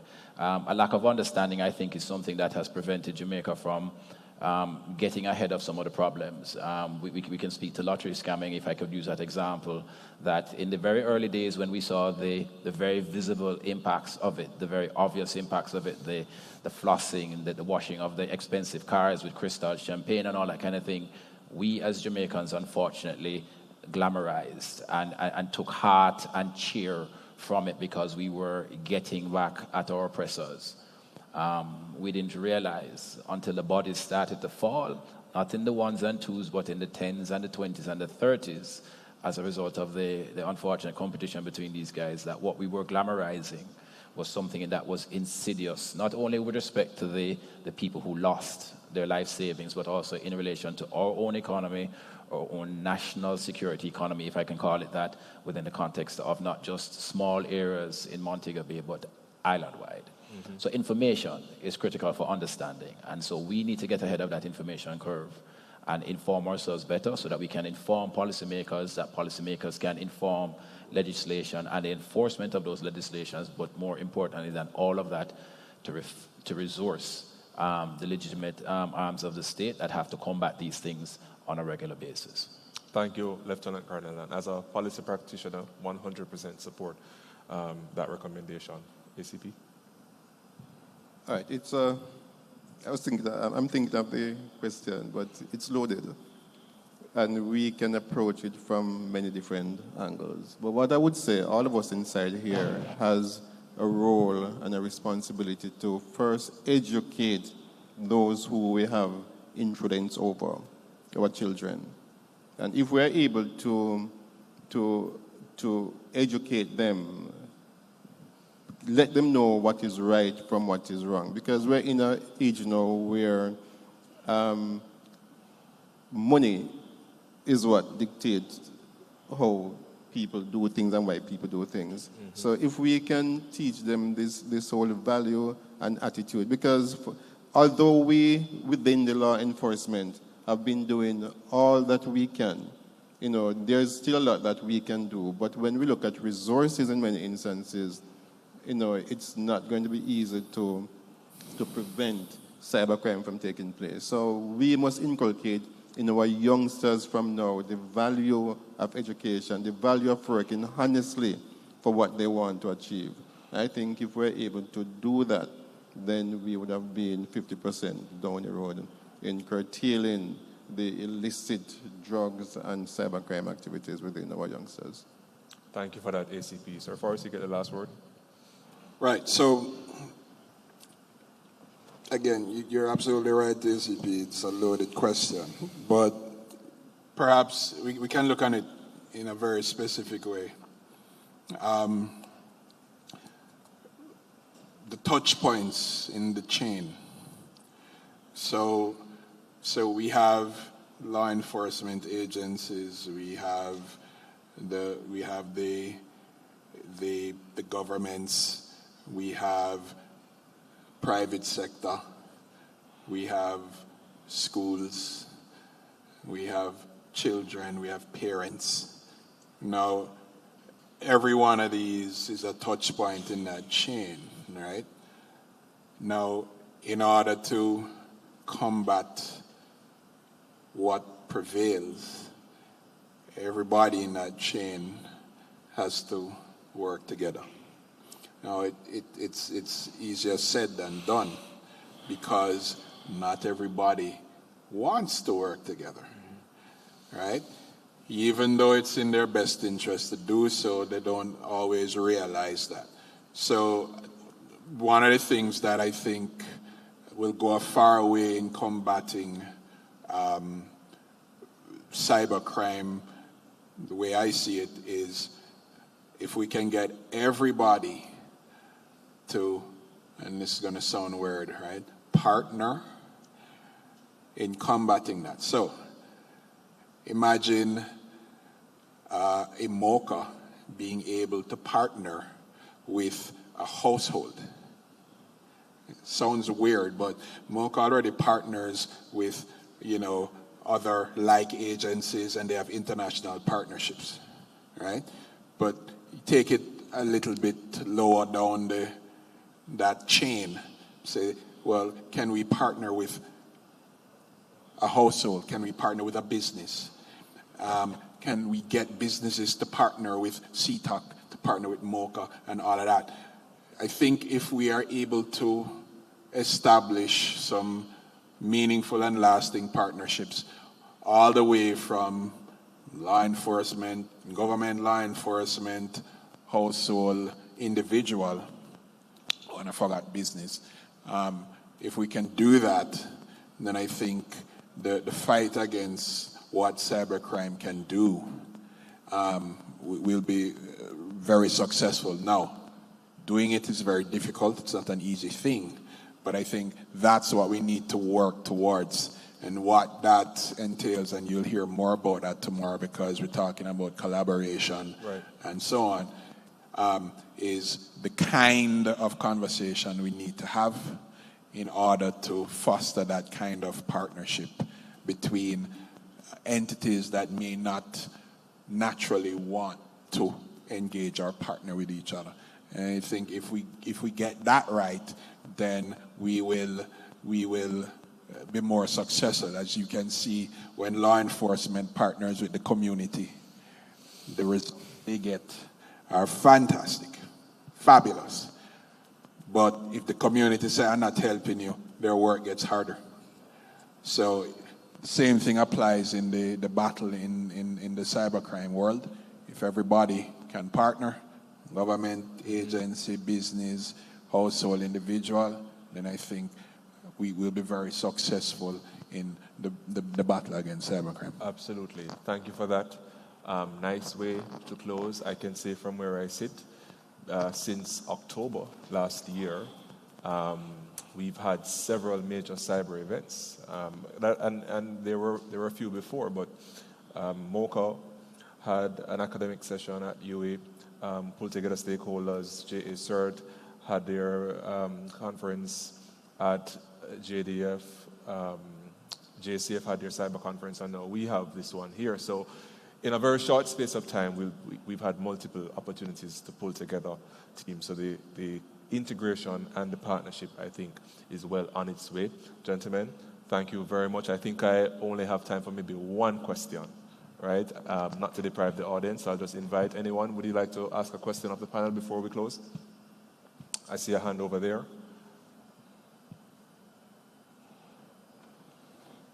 Question and suggestion, somewhat. Please stand. Okay. Sure. Okay, good afternoon. So it's a question and a suggestion. So in prosecuting matters under the law reform, miscellaneous financial act, that's basically lottery scamming. We have a difficulty proving the offense sometimes, and also with the reasonable time guarantee in prosecuting the matters within a reasonable time. You highlighted the fact that in the past, with lottery scamming, they would transfer the money through the remittance agencies such as Western Union, but they've gotten much more innovative in that they now transfer it on cards. And in many cases, they're found in possession with credit cards, debit cards from persons overseas. I'm wondering if there can be some collaboration with our counterparts overseas, where just like DNA, where you have a database and where there's a hit from, for example, a card. For example, if somebody notices that their card is being used in our jurisdiction or elsewhere, they report it to the authorities. There's a database where that card number is placed there, and then our officers can search for that card number when they find these individuals with the card, and that will help us to be able to prove that this card, there's no authorization for the use. So that will save us time and also allow us to prove the elements of the offense. I'm wondering if you think that could work in helping to alleviate that problem.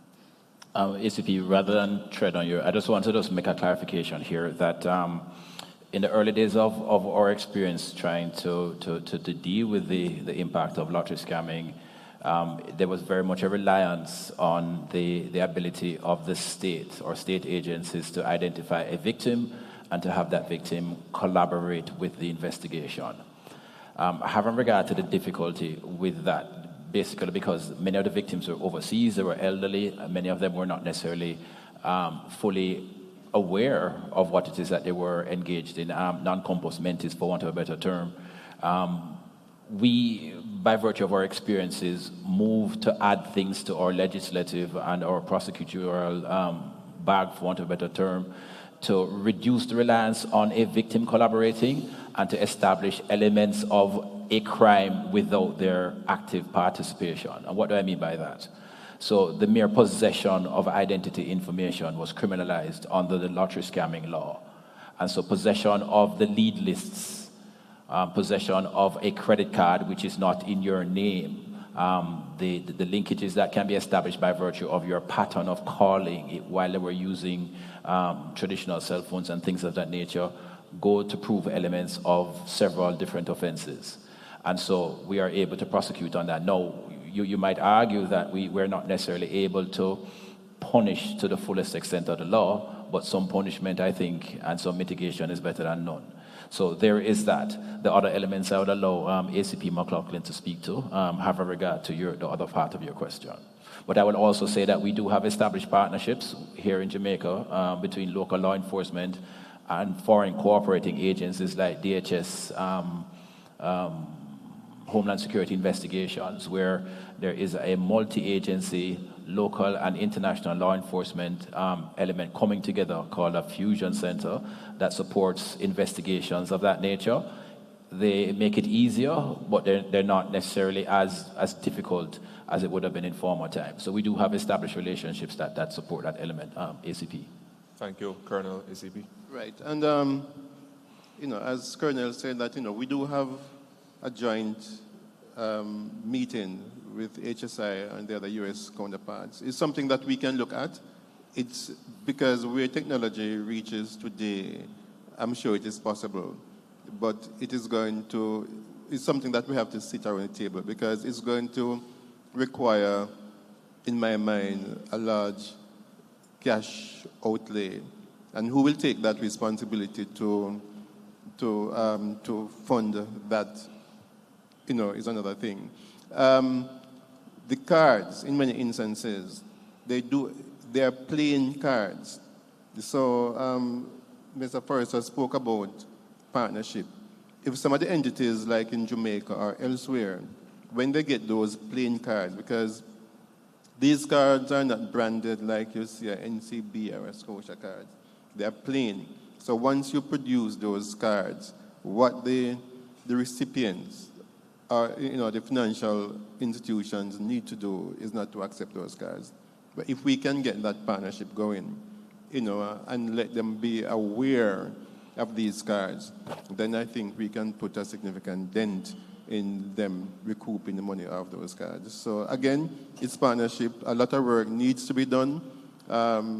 It's not impossible, but it's going to need that collaboration and partnership to to get that successful. But it can be done, in short. Thank you, ACP. We'll have to close it there. I think that question came from DPP, so I'll ask the policy team to just make a note of it. And then as at the ministry, we can follow up, do a little bit more formally, and then share your formal feedback. All right, but thank you so much for that question and that recommendation. You've been a wonderful audience, gentlemen. Thank you for your time, your expertise, your contributions. Just going to invite the audience to give them a round of applause as we close.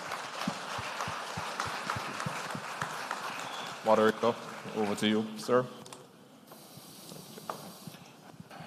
Thank you, man. Thank you. Thank you.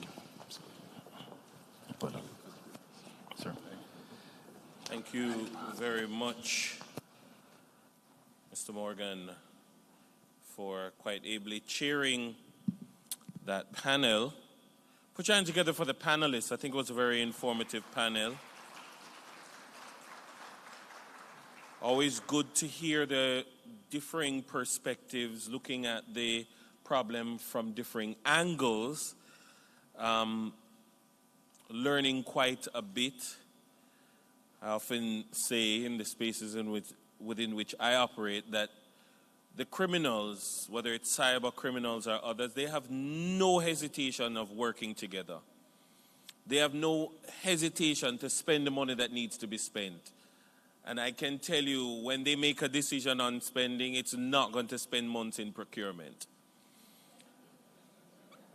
So we are at a natural disadvantage. If they want a boat, they're going to buy a boat, and they're going to buy the best one. If they want a phone or a camera, it's not going to be caught up. The funding is not going to come through the Accountant General Department. You know what? Let me not. But the point is that we must be efficient, we must be intentional, and we must be precise in what we do, and we must work together. One of our key partners, and I am always encouraged when I hear them speak on matters relating to cybercrimes, because I feel encouraged at the fact that we have a very mature, relative to other spaces in the Caribbean, we have a very mature legislative framework. Our jurisprudence has advanced to the point where we have legislation in relation to cybercrimes that is often the envy of other spaces. And so I am interested to hear what our next presenter will speak on, speaking from a prosecutor's perspective in tackling cybercrime in Jamaica. The next presenter, she's Assistant Director of Public Prosecutions at the Office of the DPP, Head of the Cybercrimes and Digital Forensics Unit, and Deputy Head of the Mutual Legal Assistance and Financial Crimes Unit.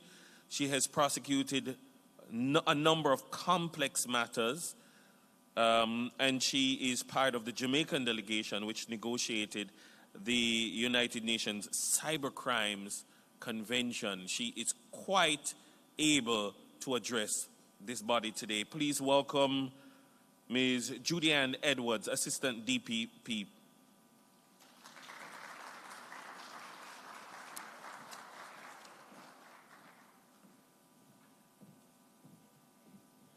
Thank you so much. Good morning, everyone. Good morning, and thank you so much to the Ministry of National Security for inviting the Office of the DPP. It has been quite an interesting conference so far, and the Office of the DPP hopes that we can engage you and offer some perspective and understanding in terms of prosecution of cybercrimes from our practical experience. Now, as the moderator indicated, this presentation will focus on the prosecutor's experience in the use of the local legislation. Now, I must confess that I started preparing this presentation, and our Jamaican Cybercrimes Act is quite robust, and I started preparing this presentation thinking that I had a lot of time. But then when I looked back at the agenda, I realized I have only 10 minutes.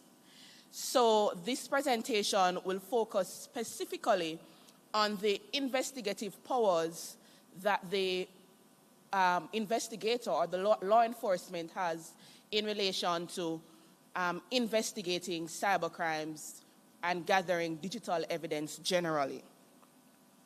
So I'll start with a basic introduction to the Cybercrimes Act of 2015. Now, this legislation replaced the 2010 Cybercrimes Act, and it's established several cybercrimes. Cybercrimes, in a sense, in the true form, the true cybercrimes, as practitioners will call it, are crimes where a computer is used. Those are also termed as cybercrimes where a computer is used. So if the computers did not exist, these types of crimes would not exist any at all. I'll tell you further what the offenses are. But just a bit of background in relation to our Cybercrimes Act of 2015. This legislation was influenced by the Budapest Convention on Cybercrime. Jamaica is not a party to that convention. However, our Jamaican legislation took a lot of the provisions from that convention as it formed a foundation. It was an established precedent upon which we could build our cybercrimes jurisprudence. So our law, cybercrimes law, has all the offenses in the convention, with the exception of child pornography and infringements of copyrights and other related rights. But there are other legislations that deal with those offenses.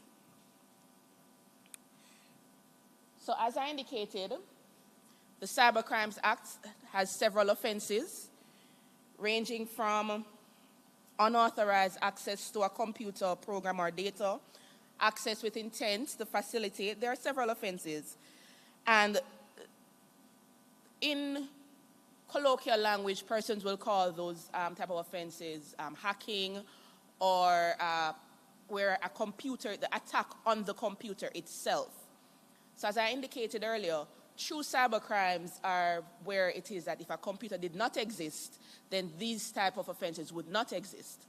However, where it is that the computer is used and there might be traditional crimes, traditional offenses, but the computer meaning ranging from any digital device, a computer, a phone, etc., where there might be evidential material on that device, or the device is used to facilitate the commission of a traditional offense.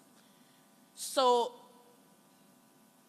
our understanding or our work in prosecuting criminal offenses is not only in relation to the offenses that exist or are established under the legislation, but also instances where there's a traditional crime, whatever crime exists from time immemorial, fraud, murder, theft, forgery, all those crimes existed before the invention of computers, but we see where the devices might be used to facilitate the commission of the offense, or digital material might be found on that device that can assist with the investigation and prosecution of those crimes. Now, in our Cybercrimes Act of 2015, there are certain powers that the investigator, law enforcement, might have in gathering the necessary material, the evidential material, to aid the prosecutor in successfully prosecuting these crimes. We have, firstly, the preservation of data. That, in essence, is where an officer can serve a notice on a person to preserve whatever data that is relevant to the investigation of a crime. There's also a search and seizure warrant, where a warrant is ordered for the authorizing the police to search and seize the relevant device, information, or data that would be pertinent to the investigation. Now, this presentation will focus on the production order. What the production order is, according to our Cybercrimes Act of 2015, the provision is found in Section 21 of the Cybercrimes Act, and the court has the power to issue a production order compelling the subject of that order, who is in possession or control of the data, to surrender access to that data to the investigative authority for the purposes of a criminal investigation or criminal proceedings. Now, in focusing on the production order, it is important to note that the law outlines certain provisions or certain steps, certain safeguards in relation to how it is that this order, things that are to be included in the order. And given the nature of cybercrimes, you can understand why it is that this order, like several other investigative powers that the police may have, might be regarded as intrusive. They might be regarded as a breach of various fundamental rights that citizens may have. And it's not limited to rights that exist. Well, for the purposes of the Cybercrimes Act, there are certain rights that are guaranteed under our Charter of Rights that every citizen of Jamaica enjoys. But the issue related to human rights, it's not only relation to Jamaica, because there are certain rights that exist internationally that states in sharing information, or in instances that the panelists in the former panel discussion, where there might be transnational crimes or crimes, because the reality is the nature of cyber crimes that it's not limited to a particular jurisdiction. It's not limited to Jamaica. It's not a traditional crime where someone might, if someone is charged for larceny, for example, chances are if they physically take an item from this room, within 20 minutes, how far that person can get with that item is limited to Jamaica, unless it is they have a jet or a helicopter waiting on them outside. But the nature of cybercrimes is it happens so quickly that where the item might be stolen or fraudulently obtained online, in tracking it, there are a myriad of places across the globe that you might need to follow, and you're following the money. So it is important in international cooperation to understand that the states that Jamaica may be seeking assistance from, they would want to know or be assured that in exercising the investigative powers that the police have, that there are certain human rights that are protected. And in the negotiations of the United Nations Convention on Cybercrimes, that was a sticking point throughout. For those who were following, you would have realized that a lot of the member states, they were hesitant to agree to certain provisions because they wanted to be assured that the states that they would be partnering with or the states that they would be assisting have robust laws and measures in place in protecting the rights of citizens or protecting the data that would be shared. Not only, so from a prosecutorial perspective, if it is that an industrious police officer, hardworking, diligent, does all that is necessary to obtain a production order and get the relevant material for the prosecution of the crime, all of his effort might be to not, if it is that at the time of prosecuting the offenses, that a lawyer for the defendant would indicate that in gathering this information, the rights of the accused person was breached. And then that evidence may be inadmissible, meaning it may not form a part of the body of evidence that the prosecution can rely upon to prove the guilt of the accused. So I'm giving that background to just to indicate one of the challenges that we may face is that we need evidence that would be admissible in court, because ultimately we are focused on presenting the best evidence to the court in a form that the court would accept. One thing to bear in mind is that the rights of throughout the investigation, the rights of the accused person or the rights of citizens generally, whether witnesses or accused, must be respected.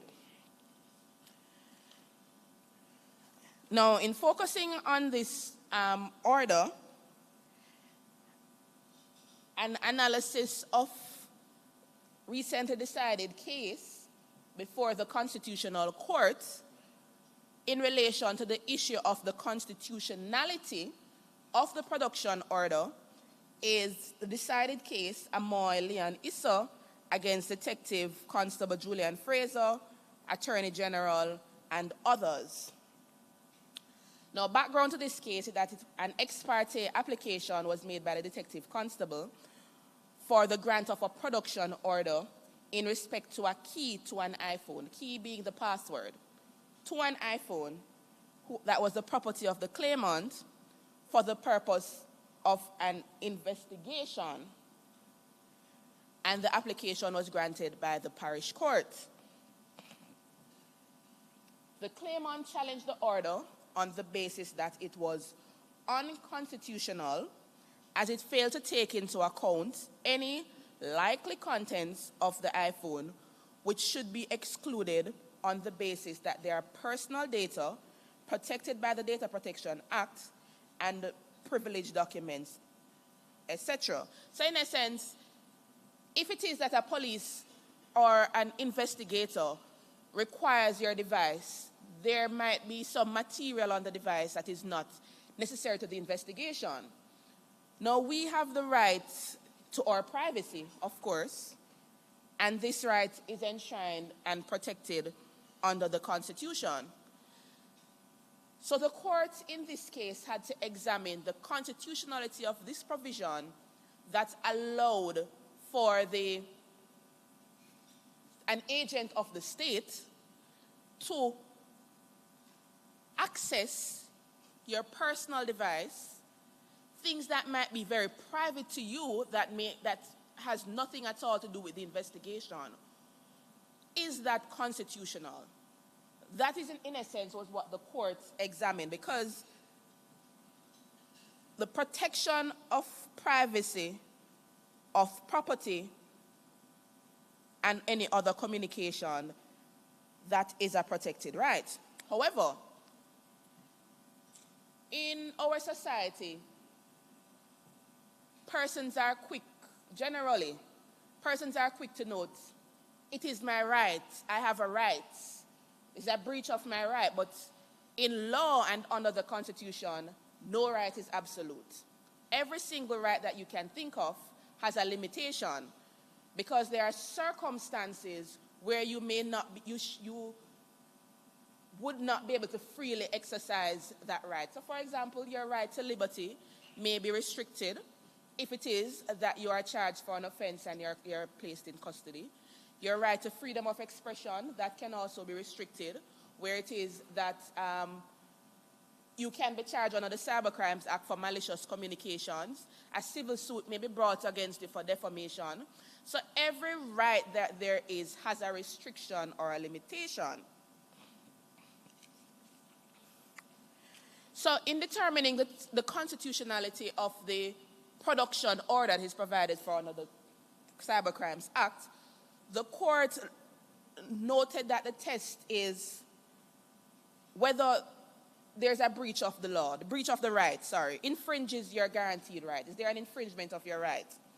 And if it does, is that infringement demonstrably justifiable in a free and democratic society? What that basically means is that if it's justifiable, is that restriction on that right justifiable based on the needs of the democratic society in which we all reside?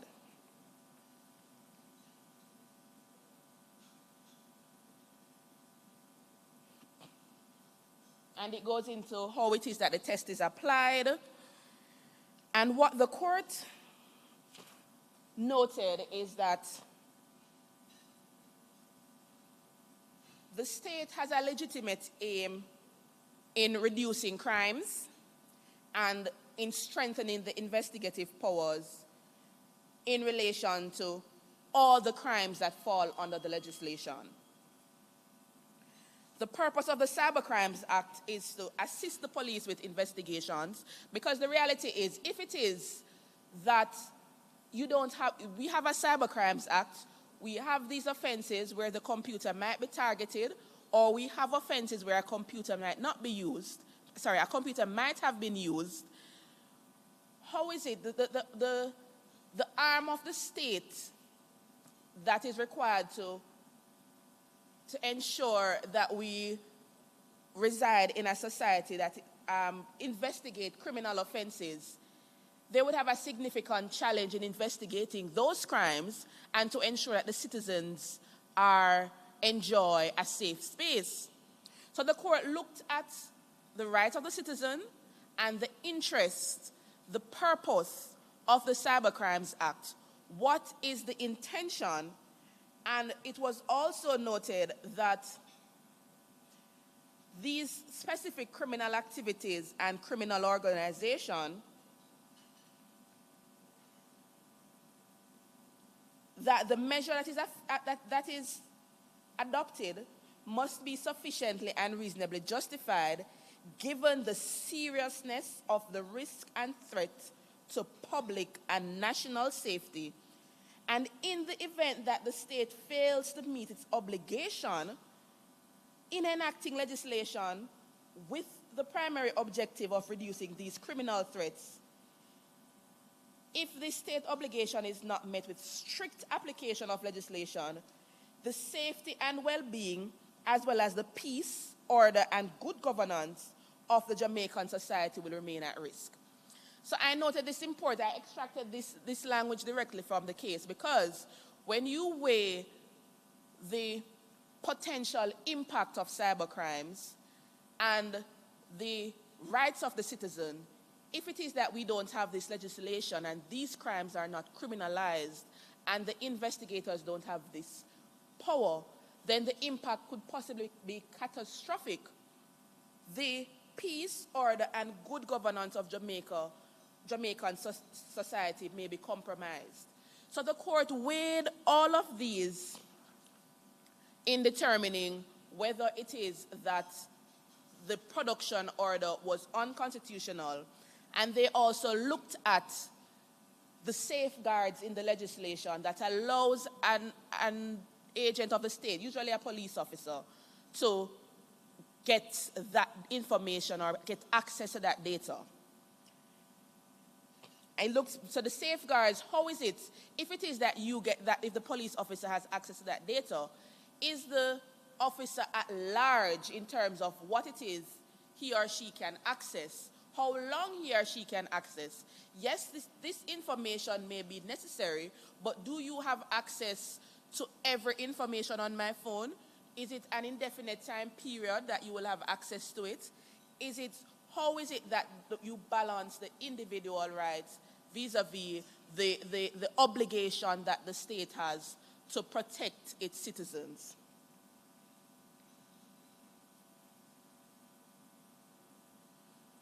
And the court found that this legislation had sufficient safeguards to protect the citizens, that there was certainty by way of time limits, and there was a restriction in terms of what data the state would have access to,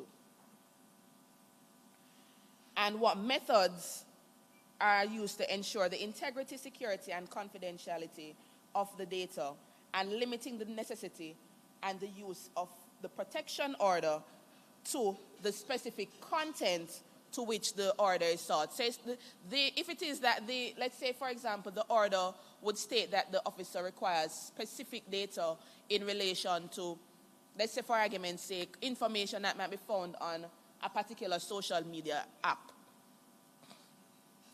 Or if it's that specific,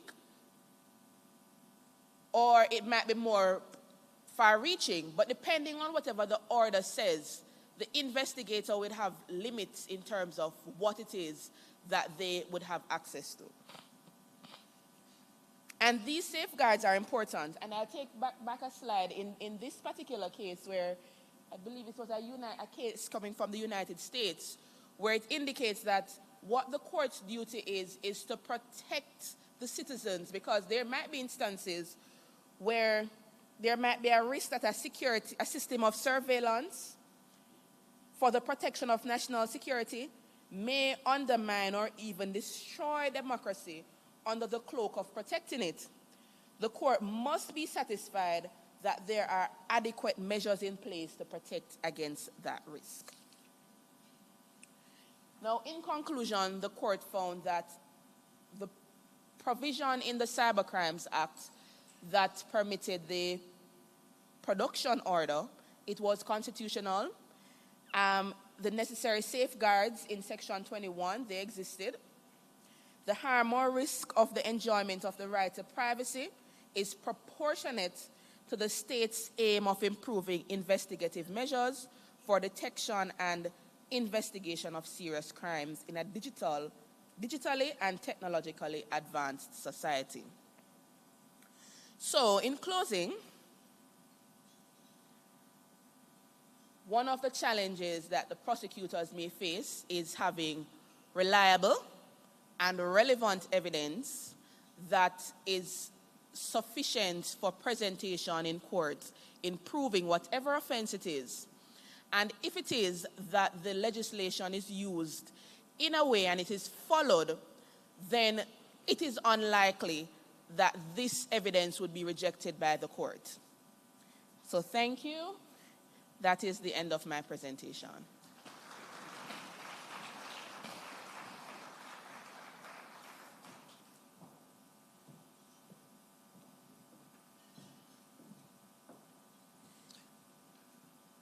Thank you very much, Ms. Edwards, Assistant DPP, for that perspective from a prosecutor's perspective. Indeed, we can't go after the cyber criminals without, of course, having a strong prosecutorial insight pursuing them. At this time, we are going to invite Mr. Morgan to come forward once again. He has a panel that he's going to chair. We're going to be taking liberties with time. We're a bit behind, and so I expect that in managing this discussion, looking at key agreements and collaboration across the region, that we will use the time very carefully so that we can catch up. So at this time, Mr. Morgan, over to you.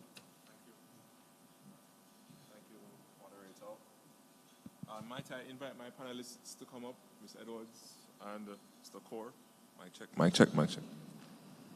Mic check, mic check. Mic check.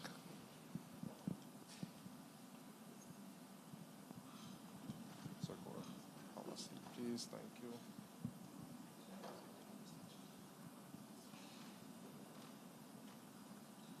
Yeah, all right.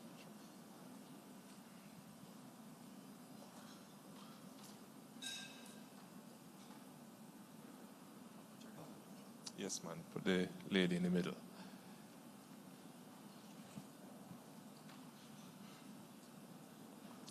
You know, while we wait on Ms. Edwards to come up, during her presentation, there was a time when I started feeling very anxious when she started to cite all the risks and the constitutional safeguards that were needed. And then I remember that she started with, our Cybercrimes Act is robust.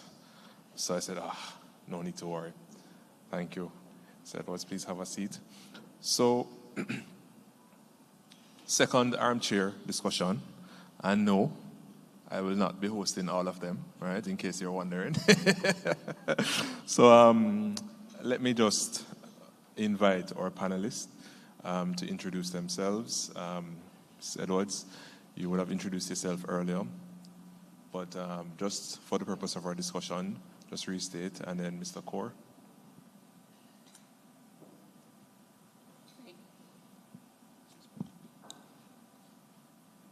Thank you. My name is Julian Edwards, Assistant Director of Public Prosecutions, Head of the Cybercrime and Forensics Unit, and Deputy Head of the Mutual Legal Assistance and Financial Crimes Unit at the Office of the Good afternoon, everyone. I'm Andre Kaur, Senior Assistant Attorney General and Director of Legal Services in the Ministry of Foreign Affairs and Foreign Trade. Thank you, Sir Kaur. So our theme for this discussion is the international and regional cyber conventions' impact on international cooperation and local crime fighting measures. And I fear that our two presenters, our colleague from CARICOM, Impacts, and Julian, you've been so effective that we almost don't need this panel. So it's gonna feel like a sprint. Yeah, but I note the passive suggestion from our moderator that I am to be quite efficient with managing this one. So, international agreements. I mean, we've heard a lot about cyber crimes, transnational crimes, cost, the relationship, the intersection, and the fact that they are borderless. Right? I think that point is well made. And so we appreciate that you could be sitting in this very room and your device, your cellular device in your pocket, maybe with the exception of my colleague Godfrey Sterling, right, who's the head of our CERT. Your device could be compromised right here in your pocket by someone in an entirely different part of this world. So that's significant. So let's get right into it then, and let me ask, how then do we promote responsible behavior in cyberspace? What are the rules? What is governance? We spoke earlier from DPP's office, we heard about the regulatory picture here in Jamaica, but more globally, what is that environment like? Andre, you want to start with this one? Thank you for that question. So in terms of promoting responsible cyber behavior, one of the key things that's in place is just creating a regulatory framework that deters irresponsible or criminal activity or criminal behavior. Last year, the global community came together and negotiated and adopted the UN Convention on Cybercrime. And that was truly the first global effort that's geared towards promoting the prevention of cybercrime as well as promoting international cooperation in the punishment of cybercrime. Prior to that, we had in place the Budapest Convention, which initially started with a more regional focus because it came out of Europe. It was negotiated by about 40-something European countries. And that sort of created the blueprint, and Ms. Edwards mentioned it in her presentation, that even though Jamaica is not a party to the Budapest Convention, the legislation that we have in place now is heavily influenced by the provisions of that convention. And there are quite a number of other countries, over 150 countries, who may not be party to the Budapest Convention, but they also have a relatively similar framework that is influenced by that. So there is this sort of emerging similarity of legal landscape that is allowing countries to cooperate to prevent and punish criminal activity in the cyberspace. All right, thank you for that. Very, very important. So we have two very significant instruments mentioned, recently negotiated, UN Treaty on Cybercrimes. Will be open for signature soon, not open yet, but this is intended to be a symbol of global consensus on how to treat with cybercrimes in particular. And we have the Budapest Convention, which we relied on heavily for our developing our local legislation. Ms. Edwards, if you would, could you share a little bit about what are some of the, I mean, you touched on it in the presentation, but in the more working text of the agreement, why is it important to have these kinds of agreements, and how does it help in prosecuting cyber offenses in particular? Thank you for that question.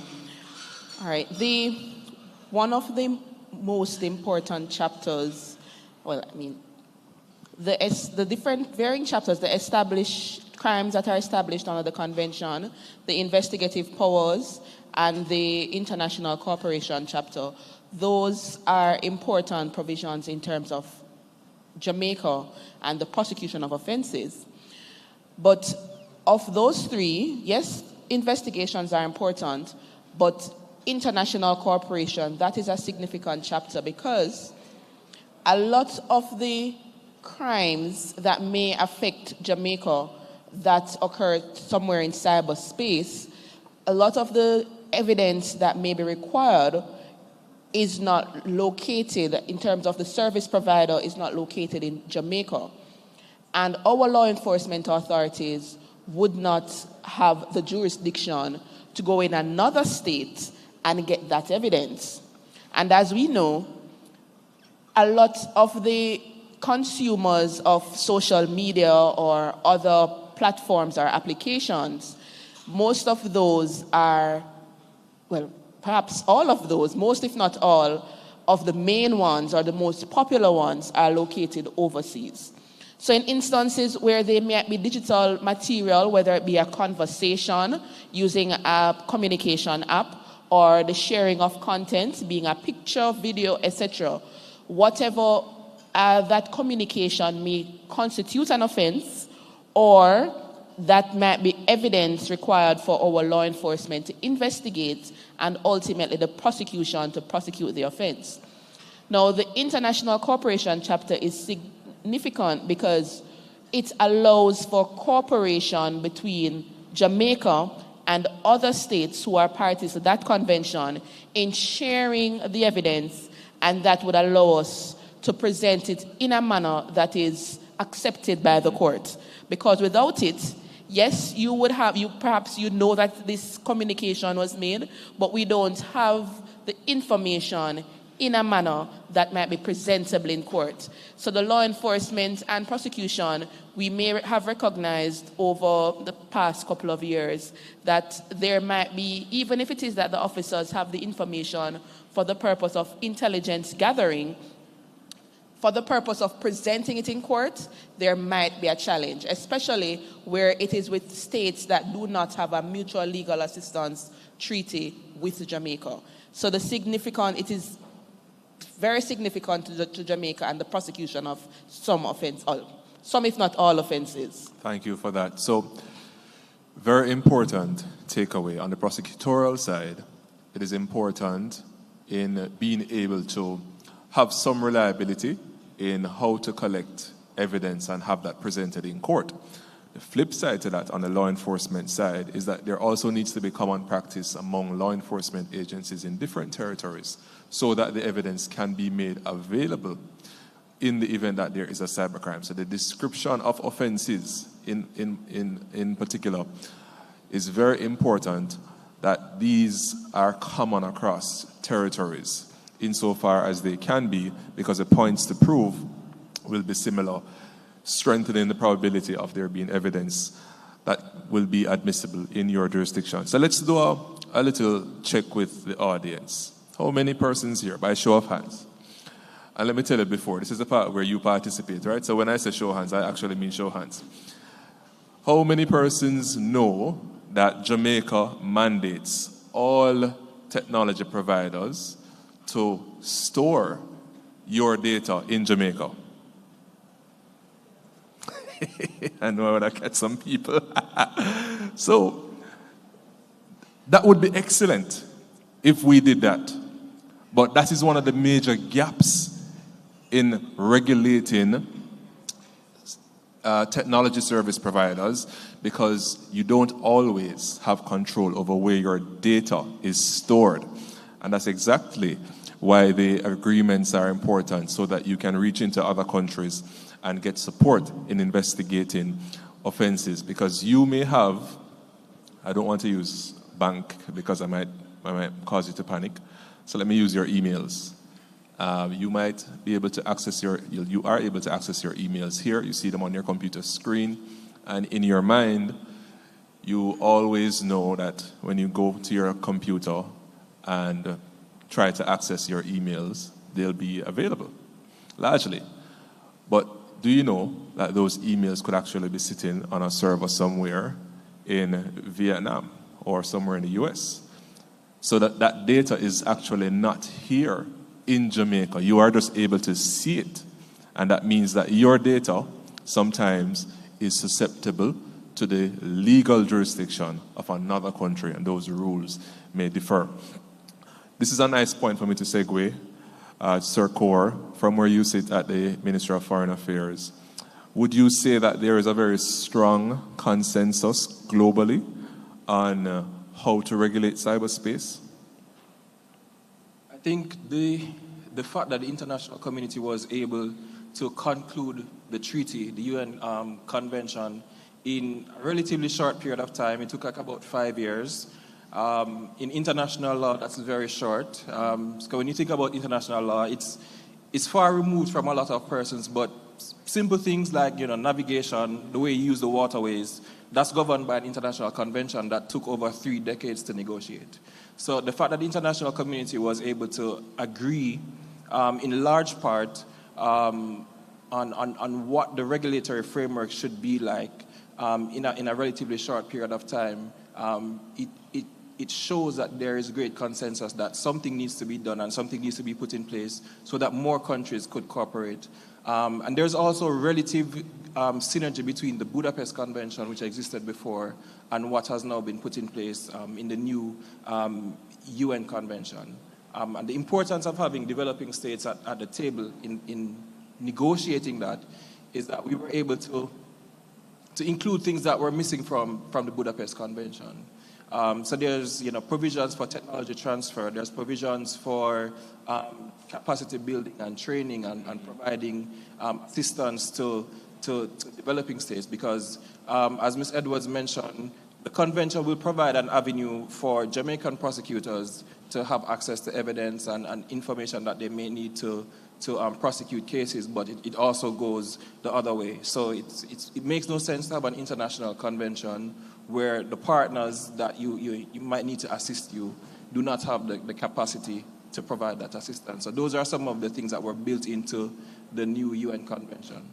Perfect. Thank you. Thank you so much, Sir Core. And tying this back to the earlier discussion, where the first recommendation for how we can improve our capacity to fight against the connection with cybercrime and transnational crime, the first thing was cooperation and sharing information. So these agreements are very important in setting those standards and pointing states in that direction. And I'm happy to hear that on a global scale, we collectively seem to be heading in that direction. And just for added context, the Budapest Convention, one of the criticisms of it is that it was negotiated by a smaller group of countries, 47 European countries, or 47 member states of the European Council. But in terms of buy-in, more than 70 countries actually signed on to it. So the point is, countries globally have long agreed that there has to be some amount of connectivity among themselves in how they approach the fight against cybercrime. So very happy to hear of the new convention and looking forward to see what the take-up will be like. The last thing I'll ask Julian to go into, you mentioned mutual legal assistance. Tell us a little bit more about that and why is that relevant to this discussion? All right, so mutual legal assistance, it's a framework where, Jamaica has a legislation, the Mutual Assistance for Criminal Matters Act, commonly called MACMA, and that legislation allows for Jamaica, it outlines the procedure and the law in respect of Jamaica getting assistance from foreign territories and foreign territories getting assistance from us in respect of the investigation of criminal matters. There is a formal channel that is established under that legislation, and various states may have mutual legal assistance treaties with Jamaica, and then we still must comply with the requirements under our local law, which is MACMA. The Office of the DPP, the DPP is the central authority in respect of those requests for assistance, and where requests for assistance is made by Jamaica or to Jamaica. So all of those formal requests must go through our office. There's a mutual legal assistance unit, and we receive requests and we make requests to various member states depending on the international framework that both our bilateral framework that the member states may have. Now, what is important is that even though that is a formal route to getting assistance and getting information, and this mutual legal assistance framework is not limited to cybercrime offenses. This existed long before we contemplated that there would be a cybercrime legislation or be a cybercrime treaty. But notwithstanding that formal channel exists, that does not prevent law enforcement from utilizing informal means for intelligence gathering. However, if it is that there might be some hurdles in using the informal means, or if it is that the evidence or information being gathered might need to be packaged in a way that might be accepted or admitted by the court, then the formal channel might be used. So in a nutshell, that's basically the mutual legal assistance framework. I'm not sure if Mr. Kaur has anything to add. Sorry, I don't mean to. No, that's absolutely fine. Go ahead. Ms. Edwards mentioned the mutual legal assistance framework that is established under MACMA. For countries that we don't have a bilateral treaty with, or they're not a part of the Commonwealth arrangement, so they're not one of the scheduled countries under the legislation, there is a longer process, which is international judicial cooperation, also known as letters rogatory. So where essentially a judge in another country will send through diplomatic channels, so through their foreign ministry to the Ministry of Foreign Affairs here, a request that is transmitted to the Supreme Court. And then the Supreme Court will make a determination as to whether or not they can assist that judge or that judicial authority in complying with the request. The scope of assistance is a bit more limited than that can be provided under MACMA, but that is also another avenue of international legal cooperation. Thank you for that. Very, very useful. So what I want you to take away from this, colleagues, is that if you know persons who are affected by cyber crimes, if you yourself are affected by cyber crimes, report it. Report it to the police, because there are avenues to be exploited in investigating and prosecuting offenders. Don't tell yourself that all is lost. And the more persons come forward, is the more we are driven to make sure that these institutional arrangements work. So encourage the people in your circles to make these disclosures. Cybercrime is one of those offenses that are suspected to be grossly underreported in Jamaica. And we at the ministry are taking some steps to explore how we can strengthen that among our population. So that is what I would want to leave you with. I'm going to open the floor shortly for questions, but just to recap. So we looked at the regulation of cyberspace from the international perspective, drilling down to the domestic perspective.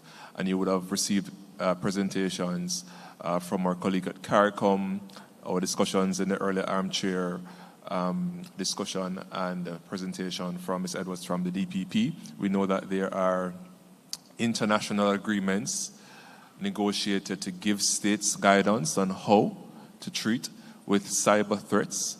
We know that there are regional cooperation mechanisms, projects that were discussed. We also have a harmonization framework in CARICOM, where there's an effort to harmonize legislation among CARICOM countries to strengthen the probability of successful prosecution. So a lot is happening. We might not have a regional agreement within CARICOM, but there are enough initiatives, I would say, that pull us together as CARICOM countries, and we are set to come even closer and have our framework strengthened to fight against cyber crimes and other forms of transnational crimes that are enabled or supported by cyber crimes. Any last words from my panelists? No? All right. Not before lunch. All right, not before lunch. And I hate to be the person between you and lunch. So opening the floor, probably take 2 questions, and then I'll hand over to our moderator and thank our panelists. Any questions from the floor? Yes, sir.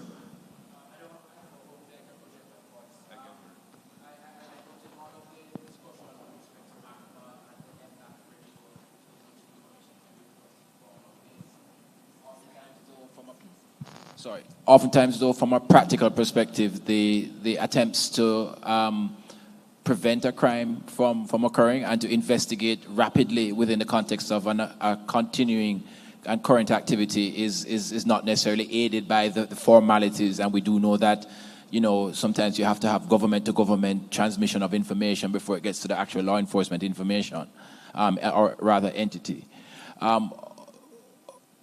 Sometimes when we have these emergent activities, we are told, certainly by some of our law enforcement partners overseas, that you have to give them notification of your request for information like within an hour of a crime being detected, so that they can utilize urgent methodologies to provide information, even on an intelligence basis. How do we reconcile that within the context of the time gap and the criticality of information requirements, and balance that obviously against the more formal processes for better effect? Julian, I think this one is for you. All right, thank you for that question.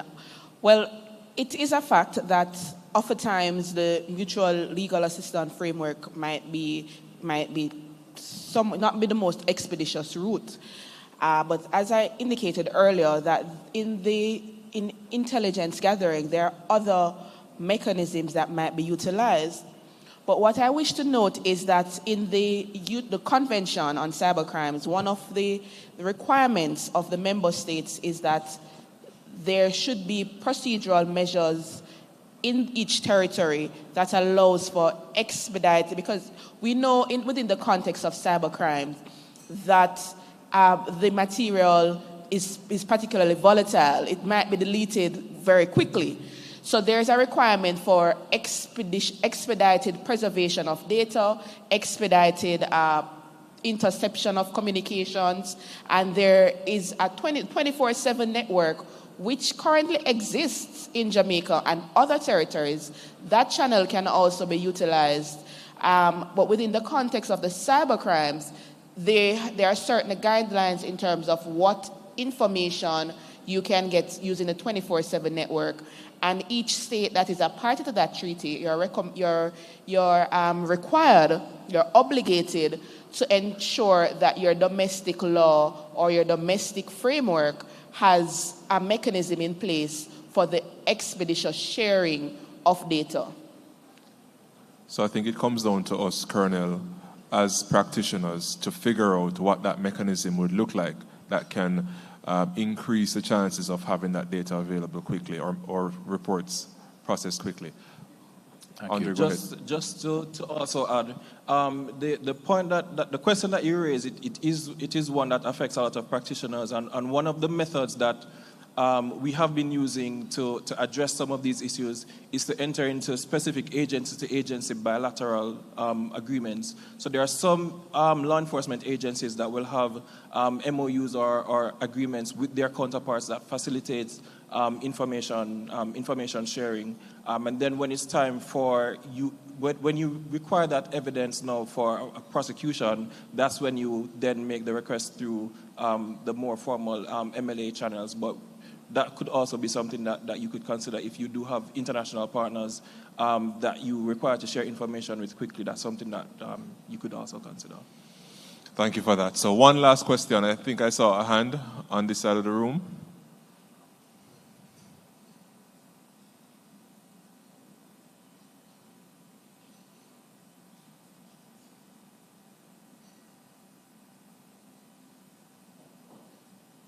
While he works on his mic, was there anyone from this side? I didn't look on this side. No? Okay, thank you. All right. Go ahead, Dave. Good afternoon, everyone. What are the current limitations when it comes to your litigation and your ability to prosecute, and what is currently being done to enhance or improve that? All right, so I heard a question. So he's asking what are some of the limitations now in prosecuting offenses and what is currently being done to improve or to mitigate some of those risks in prosecuting offenses. That's the question, right, then? Generally or specifically in relation to cybercrimes? Okay. All right. One of the, because as I indicated throughout my presentation, that what is important to us is having the evidence in a form that is admissible in court. One of the limitations that we have is getting the evidence in a timely manner. There are some cases that some data that might be time sensitive, these might be deleted after a particular time. So in terms of gathering the information and having the required reports within a short time, that is one of the challenges in digital evidence and having it ready for court. In terms of what is being done, one of the things that I can say is that our office, we have been having conversations with law enforcement in terms of the form that the evidence is presented to us, and if it can be presented to us in a shorter time frame. Thank you for that. And if I may add, so there are two significant limitations. The court sometimes has competing offenses that they can accommodate, and the police also sometimes are faced with challenges in recruiting and retaining investigators specialized in cyber crimes investigations. So I'll close there. I'm going to hand over to our moderator. I think we can start smelling the food now. So I don't know how many persons are still listening to me, but I thank you very much for your patience. Let me say that, and hope that you have a good lunch. Thank you, everyone, for accommodating. Thank you, my panelists.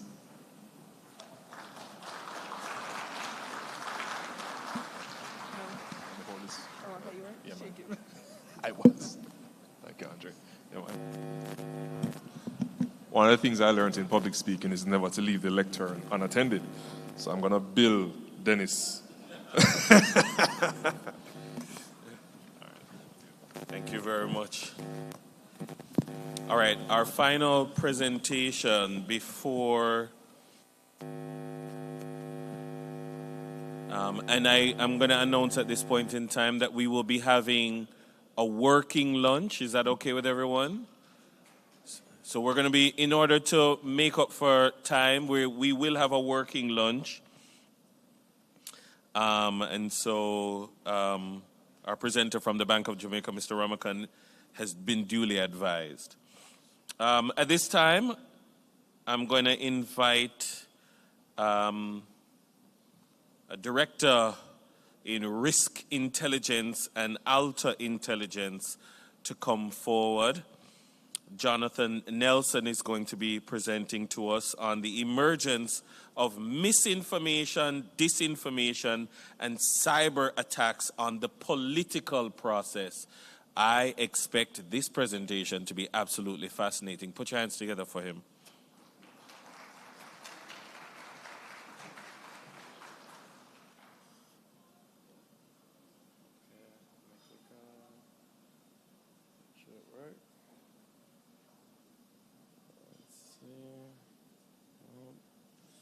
Can I get some support with the presentation?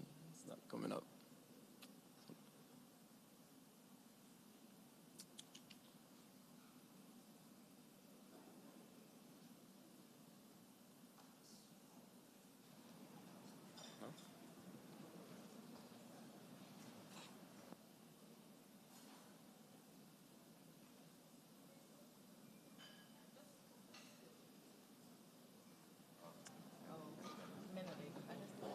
Go.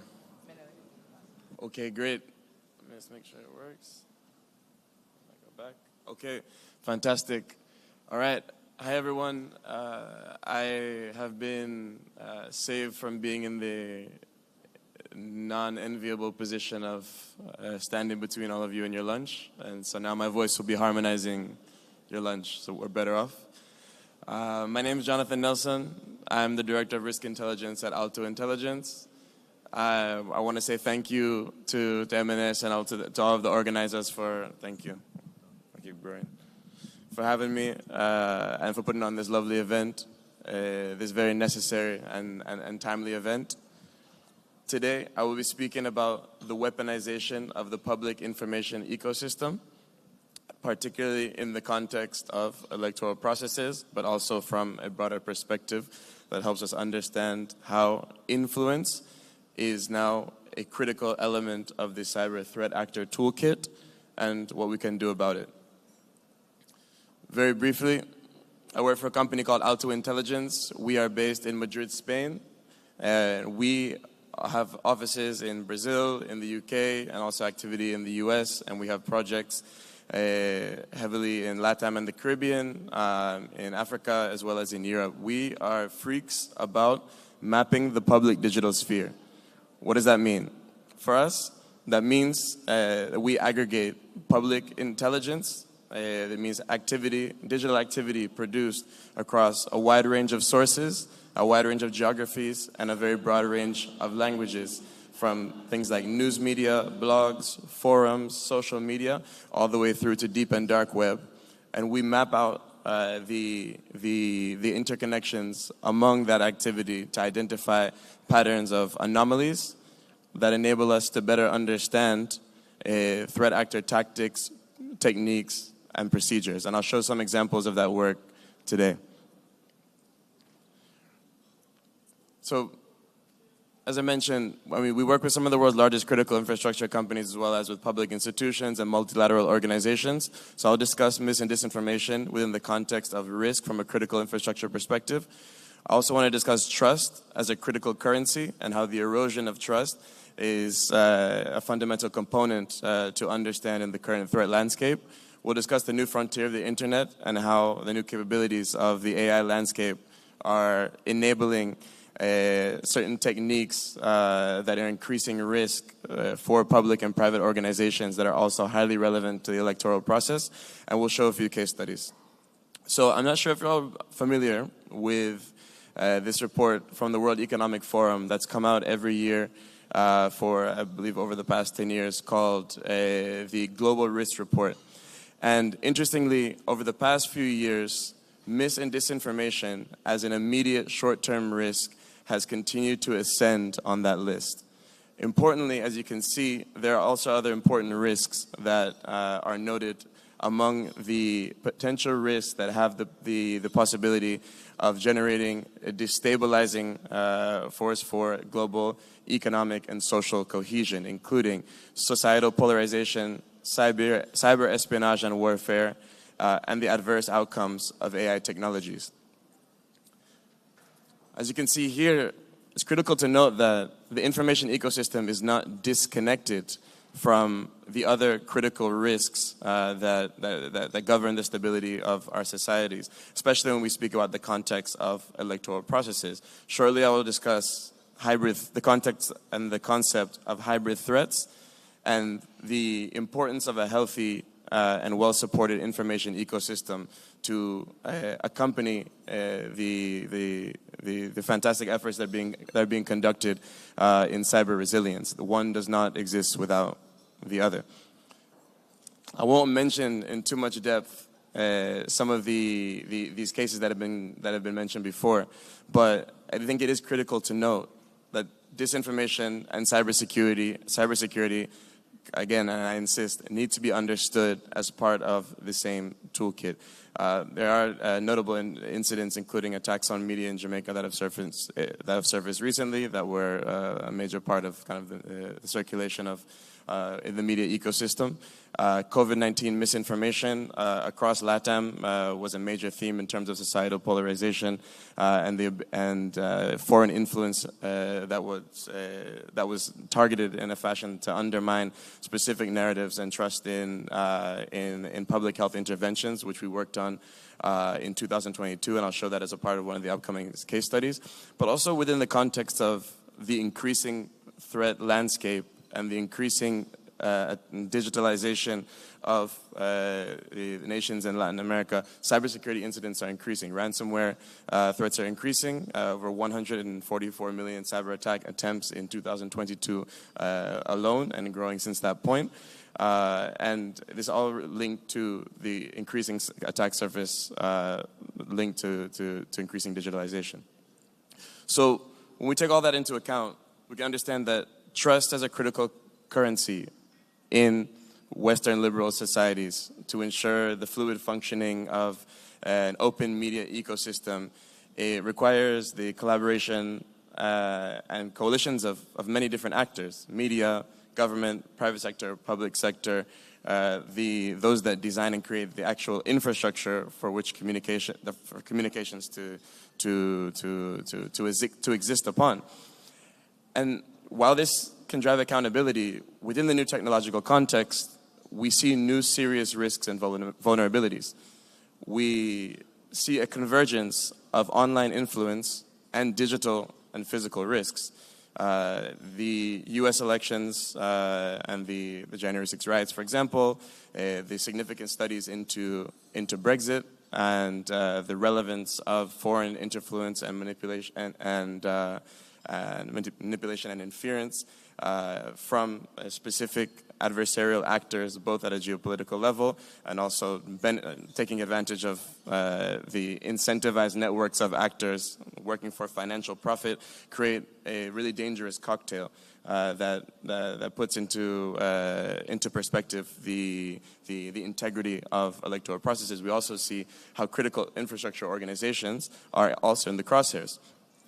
During COVID-19, we analyzed the weaponization of the information ecosystem related to telecommunications companies, and noted how, and it was noted publicly in media as well, how 5G and coronavirus conspiracy theories actually led to campaigns that resulted in the burning of over 70 mobile communications towers, significant operational costs, and also, again, an undermining and a calling into question of critical narratives related to technology and society that have an impact on the public discourse related to elections.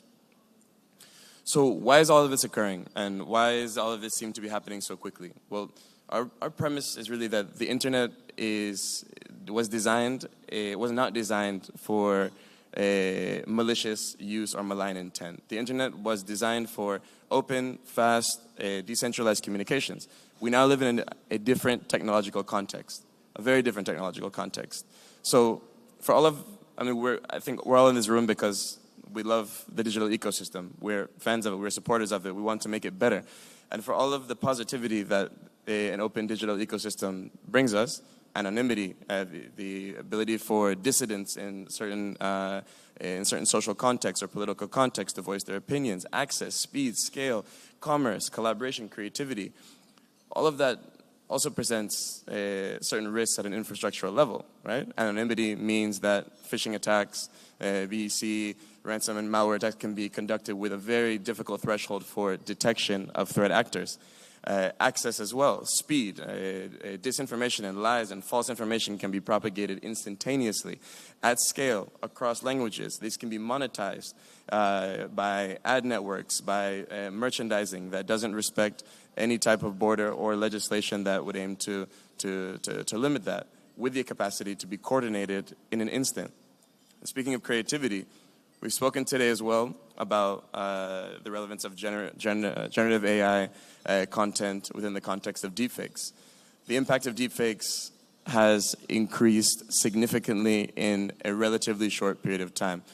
Some of you may have heard the AI-generated audio of President Biden in 2024 encouraging citizens not to vote. If you haven't heard it, it's on YouTube, and the voice is absolutely indistinguishable.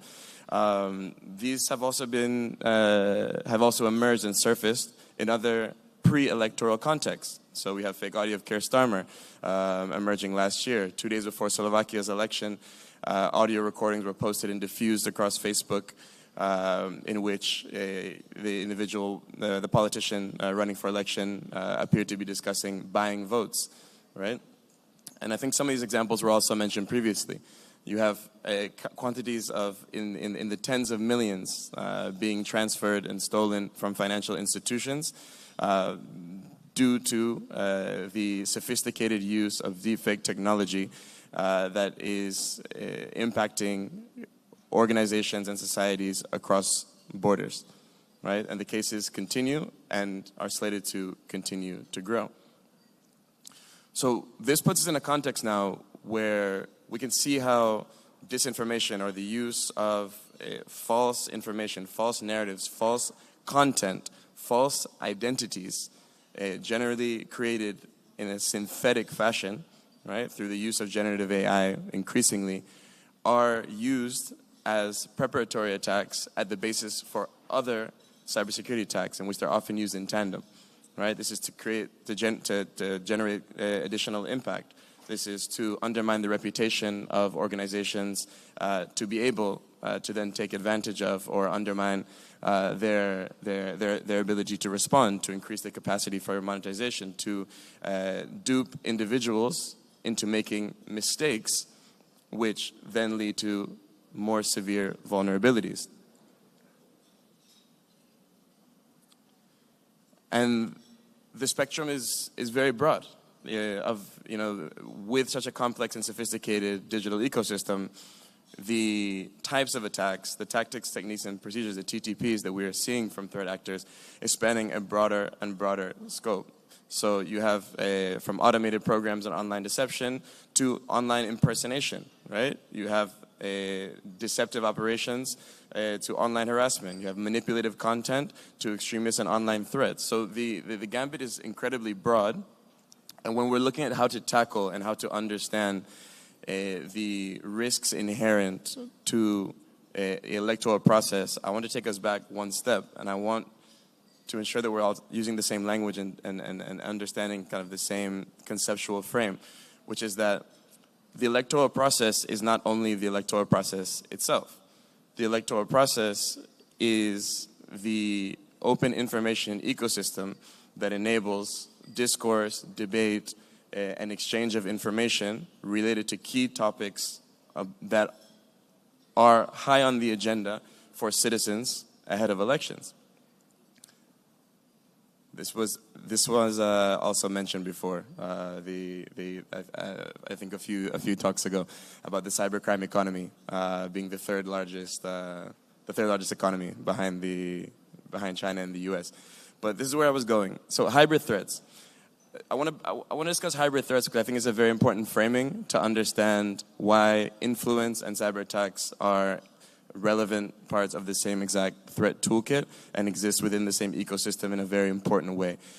Hybrid threats is a term that has been increasingly used in the past decade to refer to the combination of military and non-military tactics. So you have conventional and non-conventional tactics, including cyber attacks, targeted influence campaigns, and covert actions that are designed to exploit vulnerabilities while remaining below a threshold of detection and a threshold of open conflict.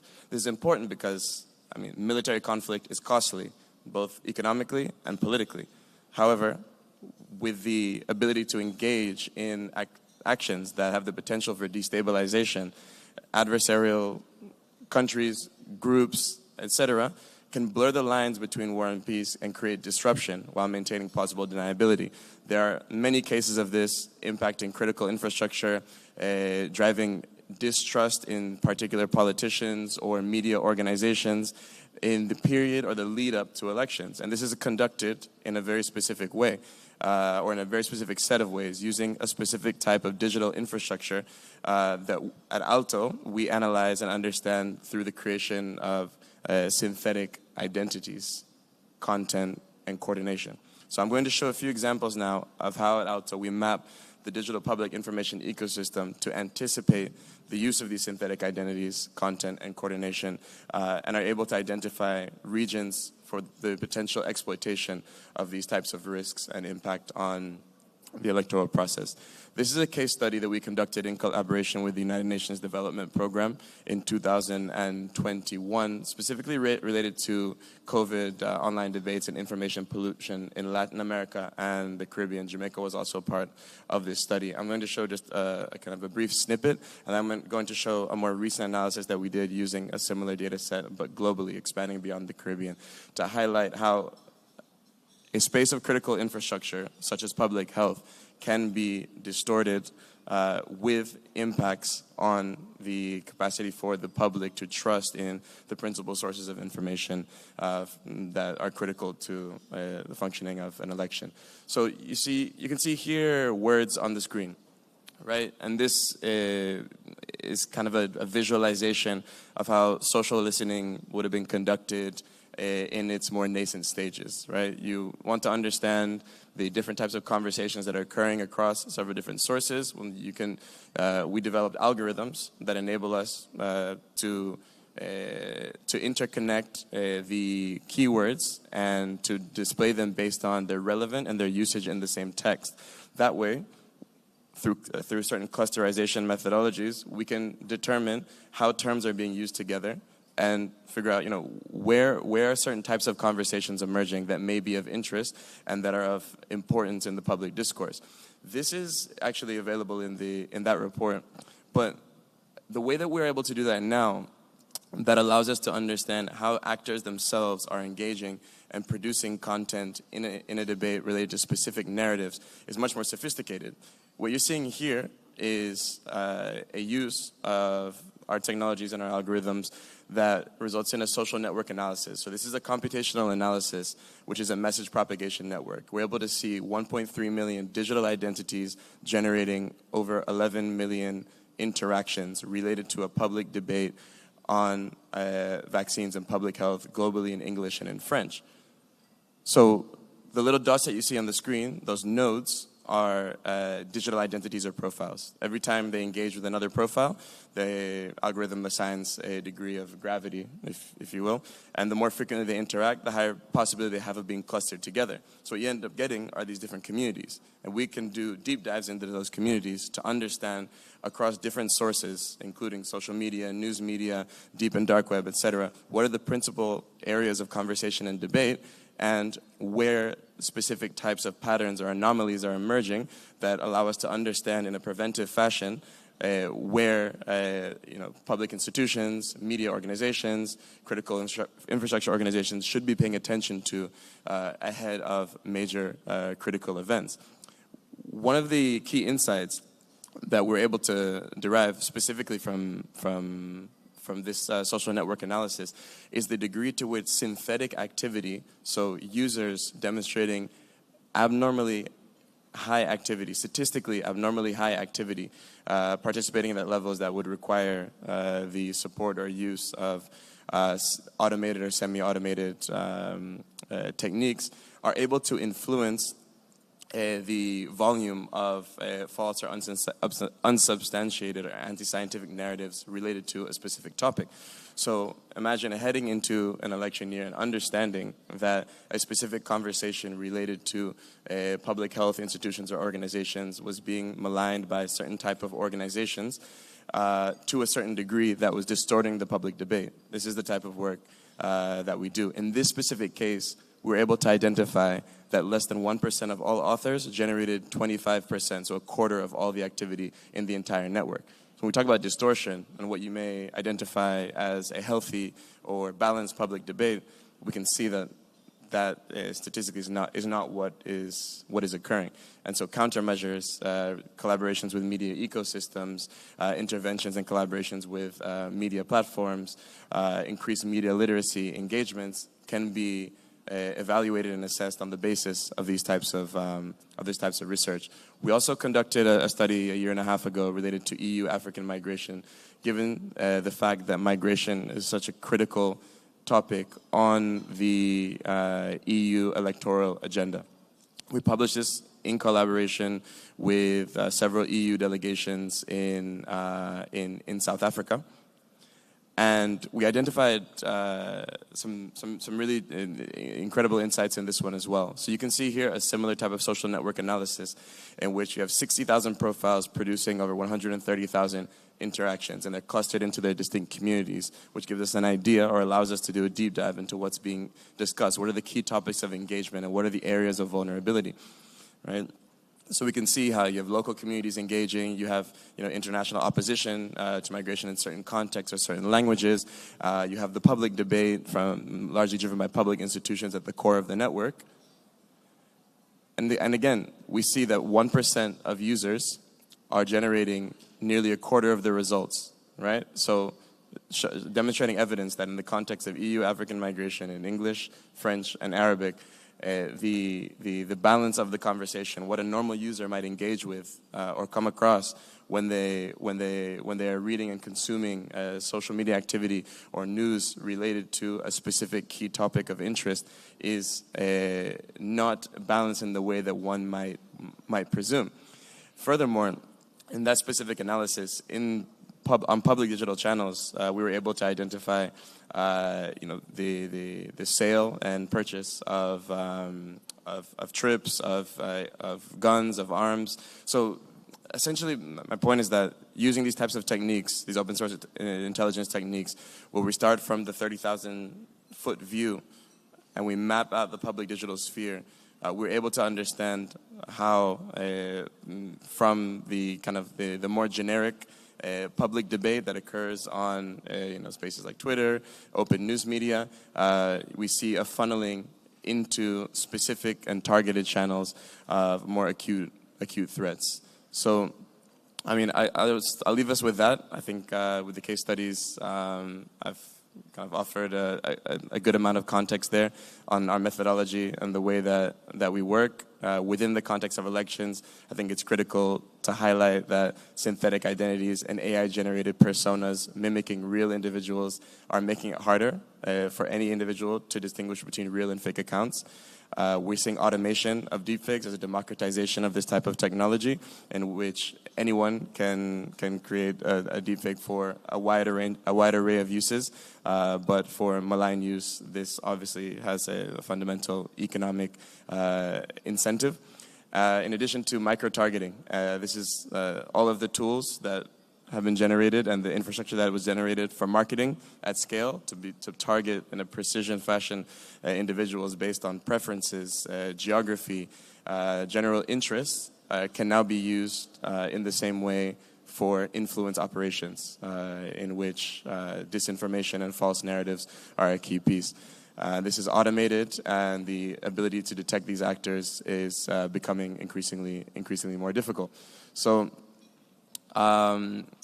yeah, I think it all sounds quite dark. I think my talk has been pretty negative. I think sorry for for that during lunchtime, but I mean there are things we can do, and I've heard fantastic things already today, and I'm sure we'll hear more about how we can strengthen media literacy and public awareness, enhance cybersecurity for electoral system, regulate political advertising and online campaigns in a meaningful way, and enhance election monitoring in a cross-regional and international fashion. So, again, I'm Jonathan Nelson from Alto Intelligence. I appreciate you having me for lunch, and happy to talk after if anyone's interested. Thank you.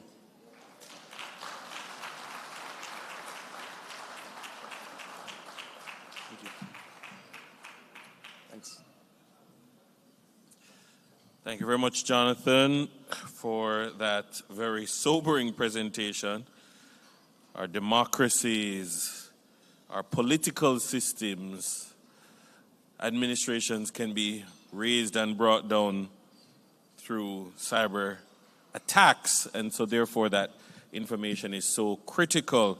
All right, as we're in the middle of moving through lunch, and so we're going to allow that to happen. I'm going to take liberties, chairman's privilege. At 1:30, we'll resume the presentations. So in the meantime, I'm going to just invite you to enjoy the service courtesy of the AC Hotel.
with decades of expertise in advisory consulting, AI, advanced analytics, enterprise computing, and digital transformation. He held leadership roles including CTO of AI and analytics at Cognizant, Global CIO at Hinduja Global Solutions, and CTO at National Commercial Bank since 2024. Monique Powell, her name and face, no stranger in these parts. Monique is the founder and CEO of Quick Art, which is a platform powering e-commerce and on-demand delivery for restaurants and stores. Prior to this, she spent 16 years holding various senior tech and marketing-related positions in industries like media, telecoms, and financial services.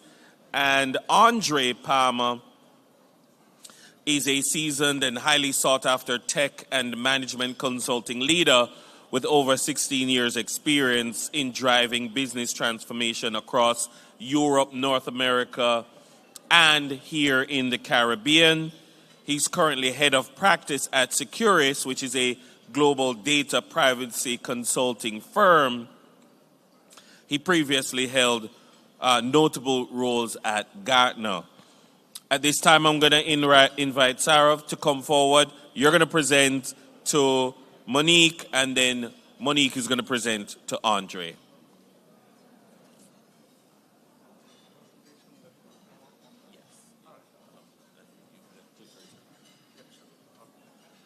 So this is the...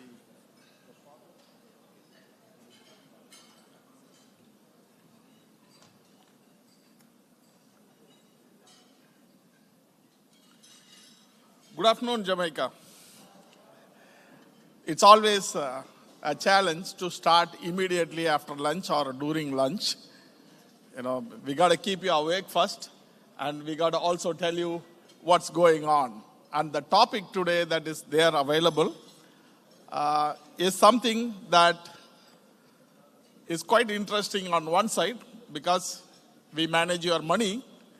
On the other side, if we don't tell you actually how things are done and what happens in the industry, then you start to have doubts. So I will try in my session to keep you informed of how we manage cybersecurity in the banking and how we protect our customer data.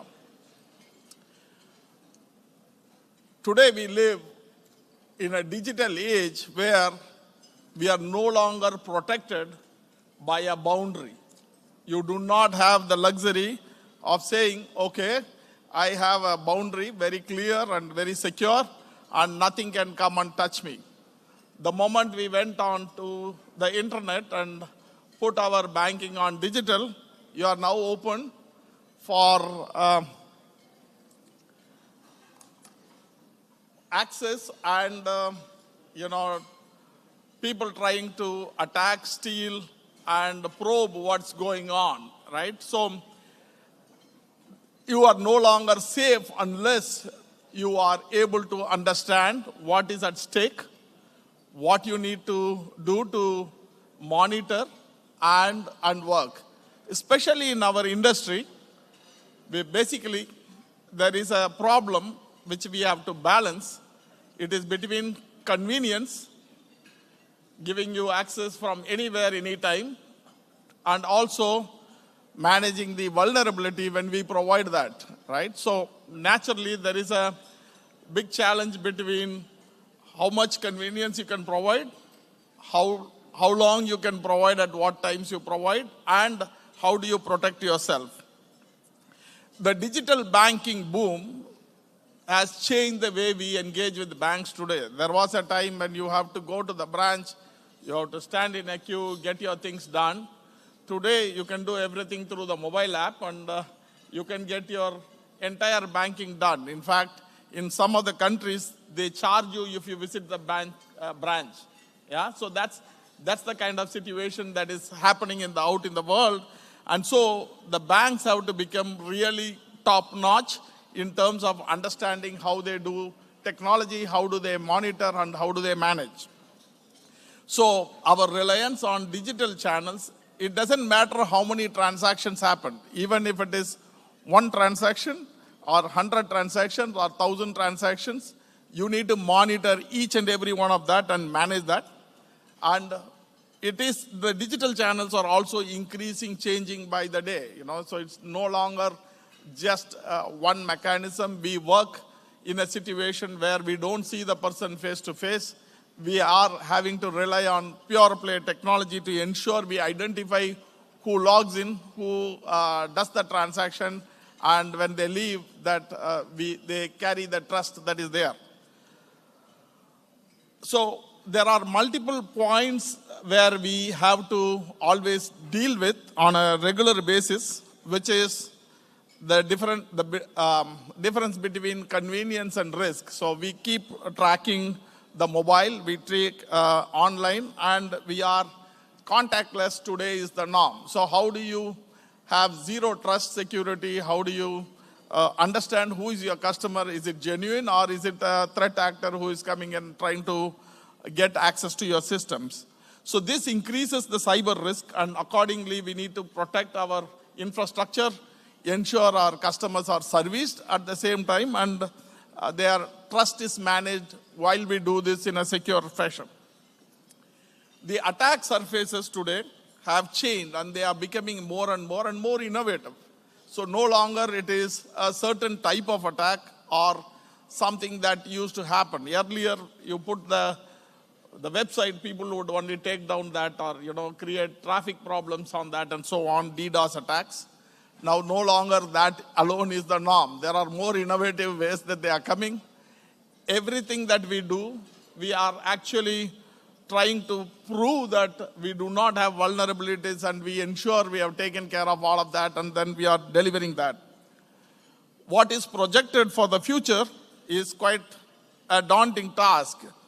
The mobile user surge is going to happen. 50% of the world's population today uses mobile devices, and that's going to increase the way they are going to work with the financial institutions. We are no longer in a situation to say we can't support that, or we would support that in a restricted environment. And this is going to go up, right? So by the time we get to 2027, we are expecting the number of users to go to 5.87 billion, right? So that's quite a staggering amount in terms of how it is. Beyond just the traditional banking, which happens through a portal or through a mobile app, there are these wallets which have come in where you can go near a device and based on your phone, you tap on it and you can start working, which creates some more opportunities where you have to additionally secure and then work with. So in this world today, where payments is just one part of the whole transaction of your e-commerce, we have to work on an environment, how we protect your data, and how do we enable all of this to work in a very different way. So what happens in the cyber threat? If you see, financial institutions are a target because they are carrying money. If you can get through and make your way, you have carried out whatever, and your risk is limited in terms of having taken that data and done whatever with it. So we are always required to take care of it from a multi-front perspective. So it's no longer just that we can do it on one side or take care of one channel and then address it. We always have to keep aware the same amount of vigil across different dimensions and address that, because the cost of the breach is very, very, very high. And it just is not about the breach itself. Once we lose the trust, the banking depends on trust in the people. And once we lose the trust, naturally, there is nothing more to do in terms of continuing on the business. So it's very important that we do this. We have to be aware, we have to be alert, and we have to be alert 24/7, right? That's the situation that we are working with. And add to this all of these challenges, you have a remote workforce. COVID came and made everything change differently. It was something that people started working from home and working from wherever, and they would have to deliver. So you needed to provide them with the ability to support that workforce, ensure from wherever they come, you are able to get the work done, validate it, and make sure it's part of what you deliver. There are third-party risks because we engage third parties to do. Today, there is not one organization which can do everything in-house. So when you do that, how do you manage it? There are phishing attacks that are coming in today, which is, again, people trying to, give you a link, send you something, hoping that you will click on it, and the moment you click on it, capture all your data to take care of that. And then there are malware software that can be installed onto your devices which will pull data. So if you really think about it, everywhere there are multiple fronts in which things can happen. Your Trojans, keyloggers, which will capture data the moment you have clicked on it and so on. And then of all of this leads to not just breaking your system, it leads to actually stealing of data. The moment data is stolen, then you have a different set of problem, how to now contain, how to recover, and how to fix that. So we were only dealing with independent areas in cybersecurity. Now the complexity is added with AI, which can enable you to look beyond and start making this threat much more complex in terms of how you do this, right? So if you look at the data that is there, the top institution or the top business that gets affected by this cybersecurity threat is nothing but financial institutions. Of course, from there, the next ones are from the social media and so on.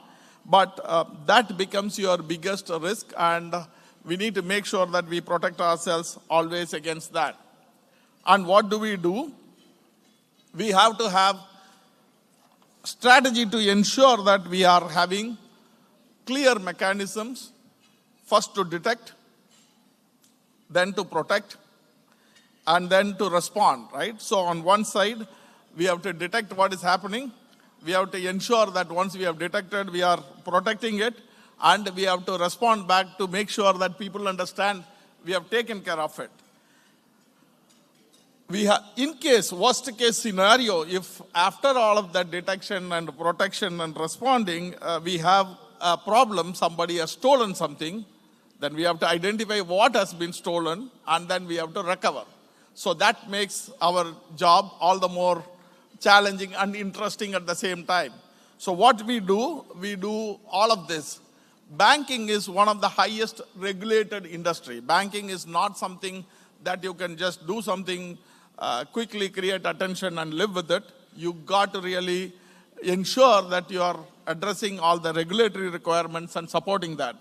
So it happens at all levels. Security is not a one person, one system, one software, one solution activity. It is part of our DNA. So today, there was a time when you go and introduce technology, and you go back and tell them, look, we are going to take you online, we are going to give you a marketplace which is worldwide, and then we'll give you access to all that. People will say, okay, go ahead, let's try and let's see what's happening. But today it's no longer the case. When you are there, you are accessed at all levels, which means the whole of the organization needs to know. So today, if you see the topmost is management commitment to security, so which is no longer limited to the employee, the technology, the IT organization which is working, or your front office which is supporting you, but it also is the management that has to commit to do this. That's what we do. Security and privacy is by design. We do not do that as a standalone activity or a separate activity. It is by design in everything that we do, the way we think, the way we design applications, the way we test them, the way we deploy, and the way we monitor and manage that, right, and upgrade that. Also, our defense has to be multi-layered. So it's no longer just at the infrastructure level or the network level or your database level or your application level. We live in a world where it is multi-tiered, multiple applications integrate and interact with each other, and we need to manage that as well.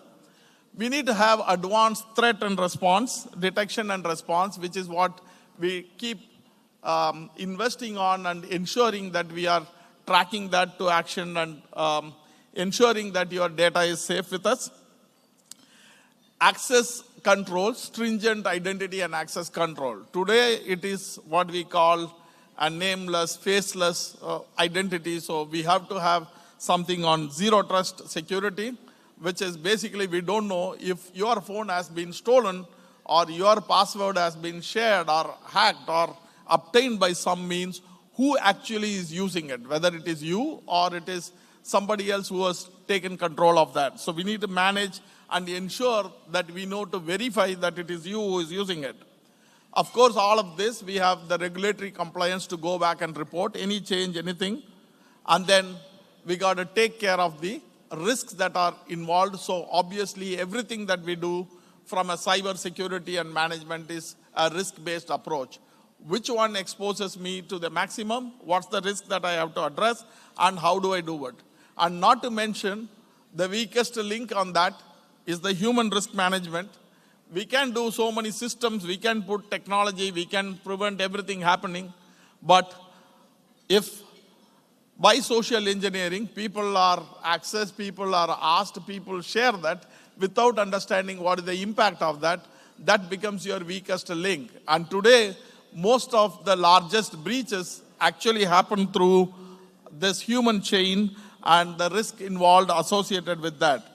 Supply chain risk is there because one system is there affected and then you get to how that is attacked. So I will give you an example of how that was.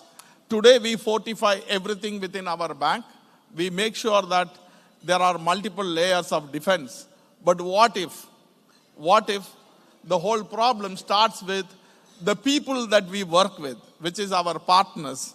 One of the things that if there is anybody who came and told you none of our organization are facing a cyber security threat or we have never faced it, I think it is something either it is that you don't know it because as long as you're ignorant, you don't have to worry about it, or you have still not gotten into a situation where you are actively monitoring and detecting and taking action against it. We had a situation which we looked at and we had faced the consequences of that and we see how people work on it. So there was a compromised vendor account. We give vendors opportunity to connect our systems and work. We provide virtual private networks with user ID, password, whatnot, and then they do it. Traditionally, this is the easiest way to incur or intrusion is done through that. People compromise those systems which are consultant systems where there is a lot of people turnover and so on, and then they work from there and start attacking. So the techniques include reconnaissance. That is, first of all, they start to check how many systems are open, what ports are open, what systems can we track, and what is there and how are they connected. And then credentials harvesting. Then they try to start taking care of what data, what user IDs, passwords are there. Is there any potential for us to crack that, get that, and then connect to it? Then once they have that, if there is a way to escalate the privilege. Supposing you get a user ID, but he doesn't have authorization, he doesn't have a big role to play, then how do you now increase your authorization and roles so that you can access the more sensitive part? What they do then, once they try with, and they are not very successful, they actually plant malware or software, which is a backdoor for them to see whenever you get into a weak moment, they can capture the data and use that to actually work on. So one of that similar situations which keep periodically people trying to test and happened with one of the institutions, and then that basically was discovered by the security and incident and event management team. That's the first one that response by identifying this pattern and whatnot. The next thing is you have service providers, specialists who are there to work. When you work with the different cloud providers, you have specialists who will do that, which are your security service providers and your incident response team.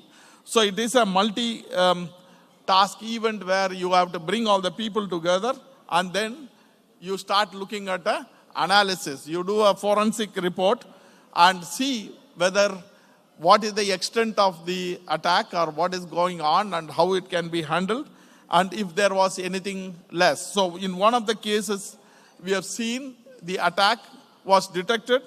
It was a repeated 2 days time in which they were able to go across multiple systems, and once that was found, we have to also do one of the things that is there. When we tackle with these kind of stuff, you can't immediately lock them out and do it. You need to understand how sophisticated, how their setup is, which means you need to allow them to walk into your trap. You have to set the trap, watch it, and then only you are able to actually defend yourself. So we do that, and once that is information is collected, you find out if at all by any chance any data is extracted or taken out. Those are things that there are tools to identify that and ensure that data is not lost, or even if data is lost, if it is encrypted, there is no way that they can take that data and decrypt it and use it unless there are keys and other stuff which they use, they find out, right?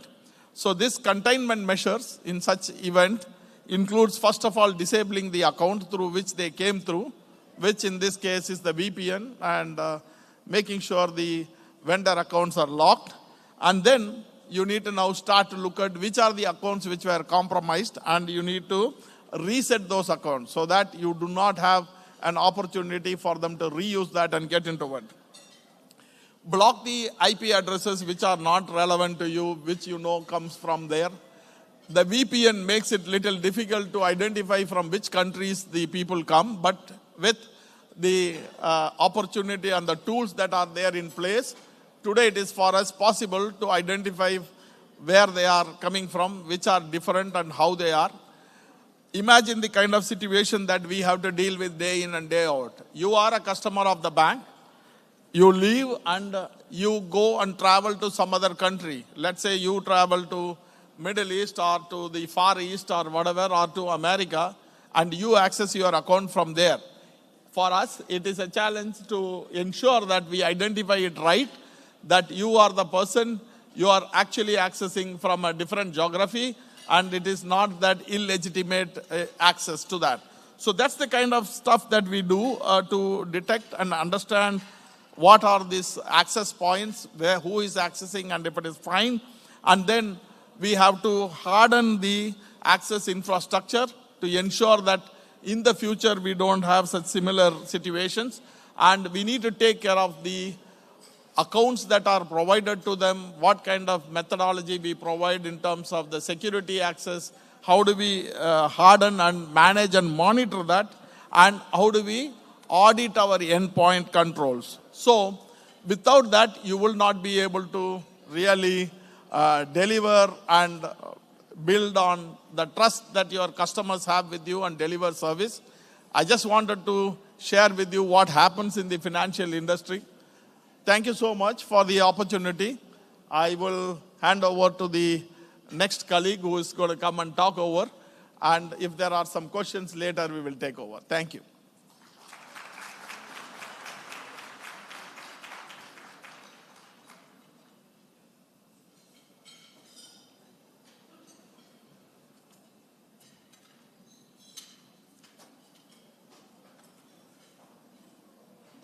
Good afternoon, everybody. As mentioned, I am Monique Powell. I am the CEO and founder of QuickCart. For those who are unfamiliar, QuickCart is a food and grocery delivery platform. And every dollar we make comes from that online platform. We don't make a single dollar offline. And over 90% of the payments we collect are collected through digital payment methods. And even the other 10% roughly, that's in cash. To facilitate that transaction happening, somebody has to place the order online. So our entire business is dependent on our online infrastructure.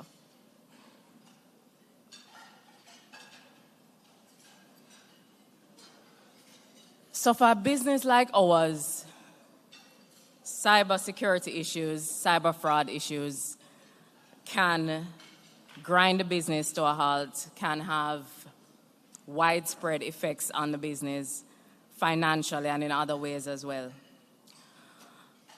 And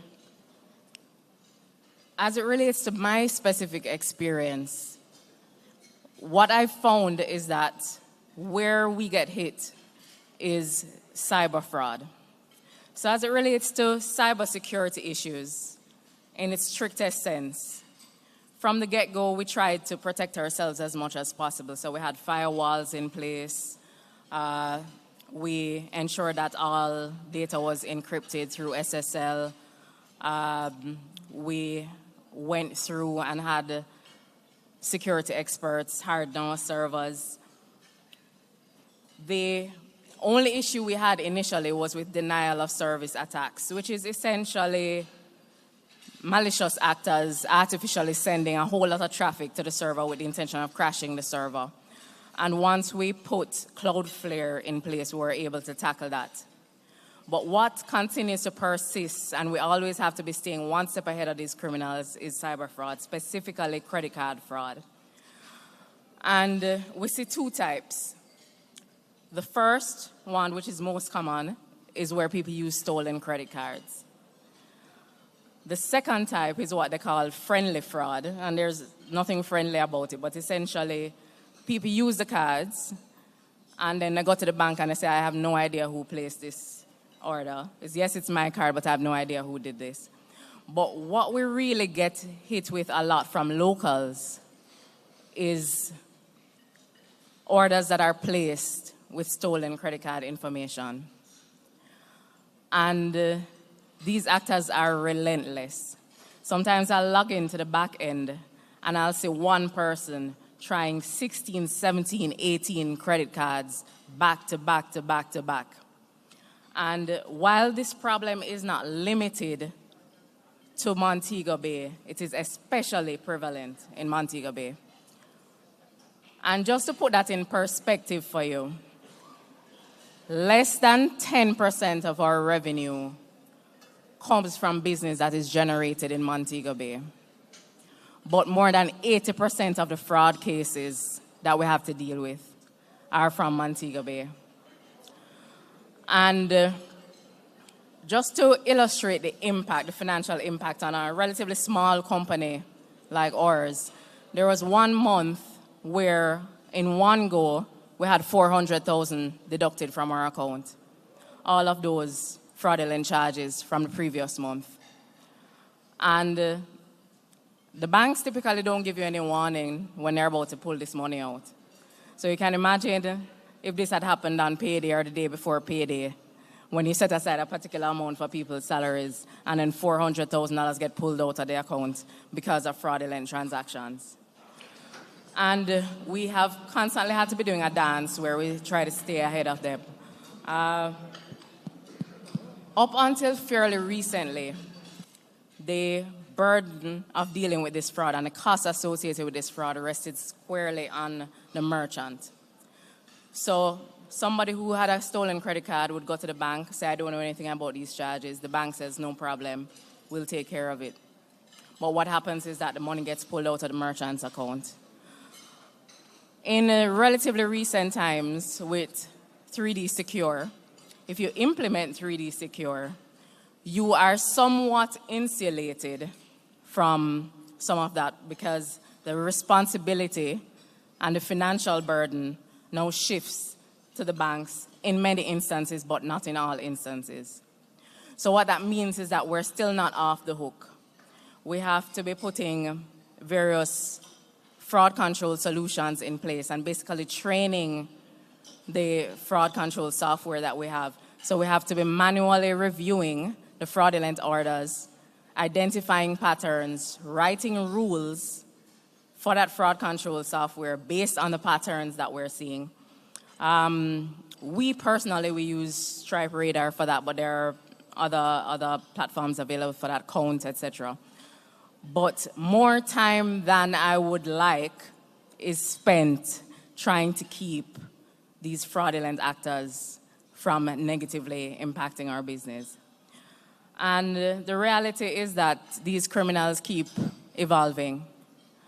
And as much as I would prefer for us in the business to spend our time on other things, we have to keep evolving too, so that we stay ahead of them, so that we minimize the impact.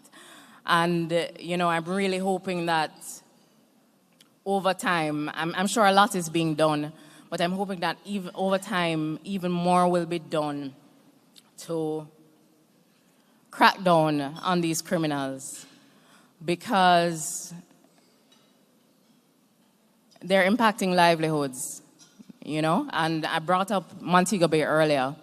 And when we look at what we get from being in Montego Bay versus the amount of work we have to do to keep the fraudsters out, the question arises, is the juice worth the squeeze, right? But if you have to make a decision, for example, not to say that this is what we're going to do, but for example, if a business decides that they're going to pull out of a particular area, jobs get lost. Merchants who would sell through our platforms, their revenues decrease, their ability to take care of their employees is impacted. The impact is widespread. So personally, I'm hoping that over time we will see even more action being taken against these fraudulent actors. Thanks for listening.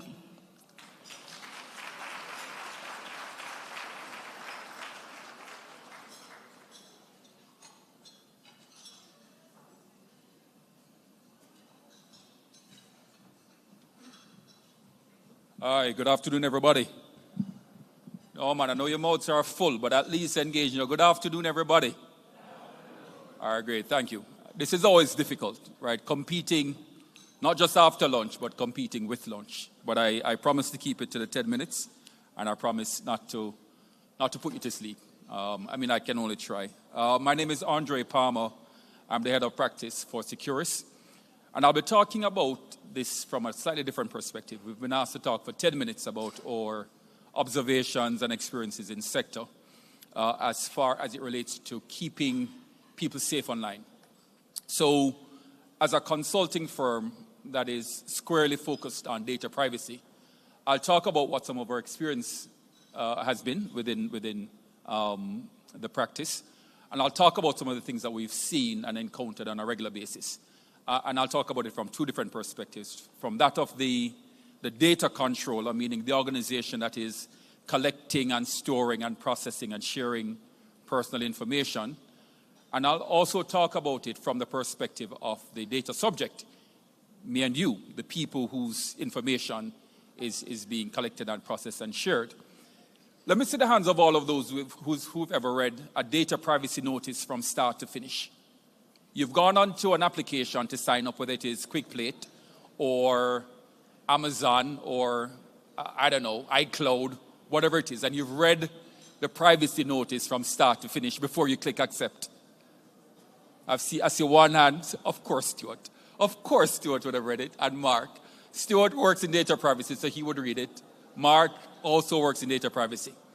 But the vast majority do not. We just scroll to the bottom, click next or click accept so we can move on.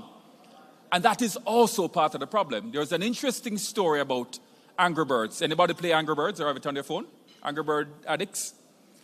So in 2022, Angry Birds, they updated their data privacy policy to explicitly say that they're going to be sharing your personal information with third-party providers. And they gave a list of some of those. Not all of them. And they anticipated that they would have seen a reduction in the number of people that signed up to the platform or an attrition of those who already had the application on their phone. And would you believe that there was absolutely no change at all? In fact, the numbers went up.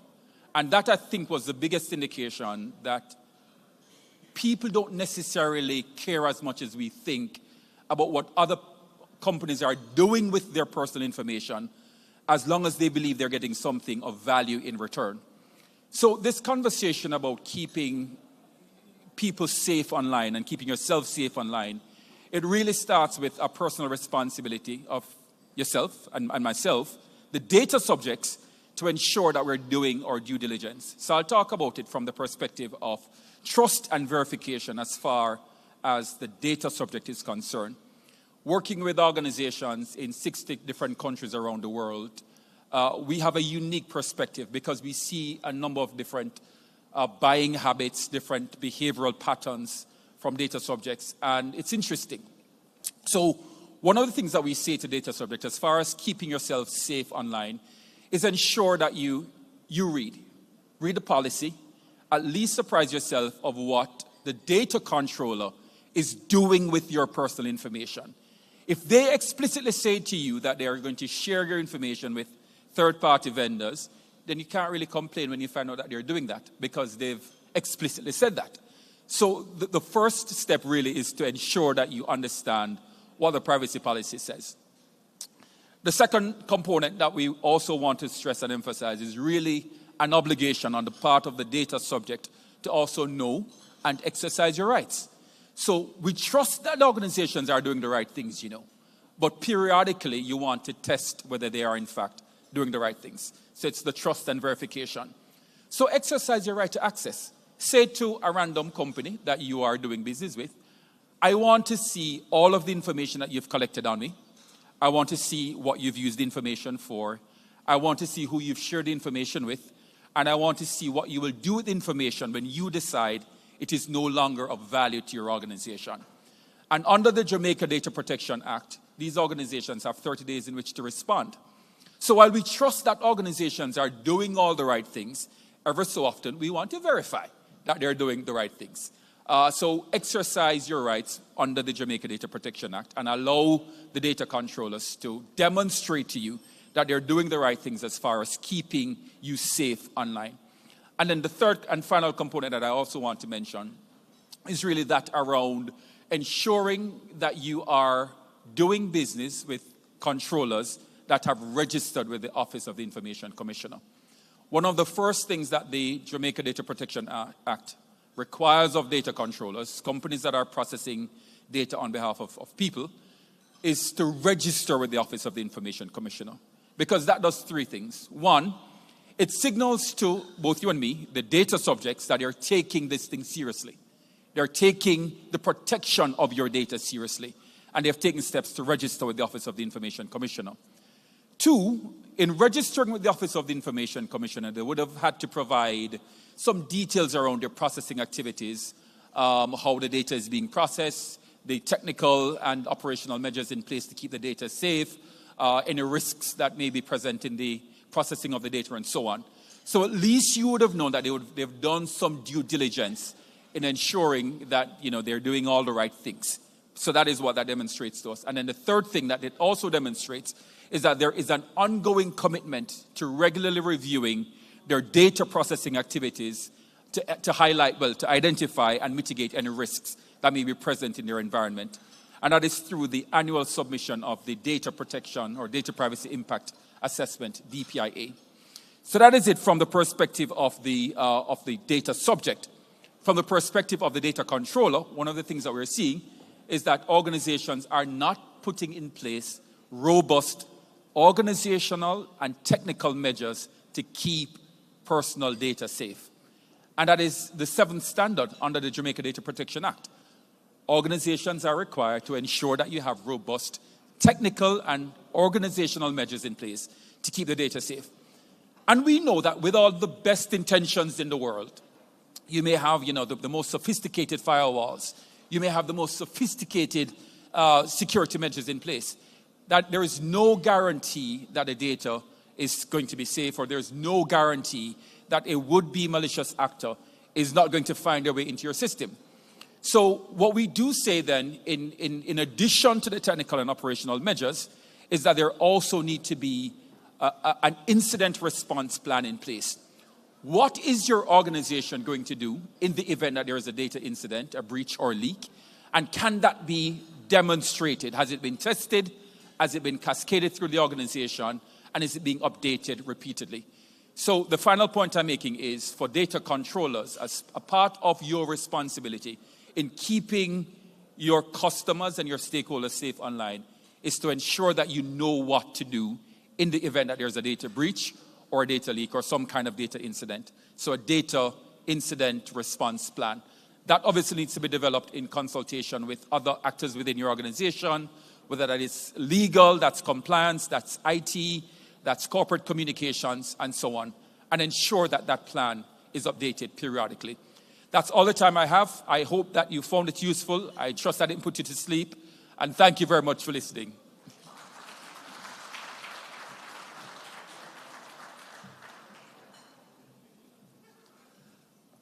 Thank you very much to all three of you sharing some very real-world experiences. And, you know, to bring home the points, it's important to not just look at it from policy or legislation or regulation, but also to have the underground experience. And so those testimonials, I think, were very informative. I'd just like to let you know that the breakout sessions are happening in the Innovation Gallery. I'm going to invite those of you who signed up or those of you who are interested in those breakout sessions. You can make your way there. They have begun a few minutes ago.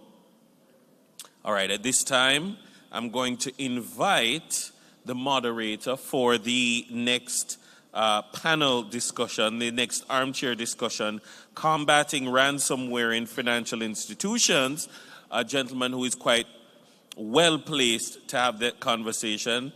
He is head of cyber resilience and threat intelligence at Jamaica's Central Bank, the Bank of Jamaica. He is Eliud Ramokan. Put your hands together for Eliud.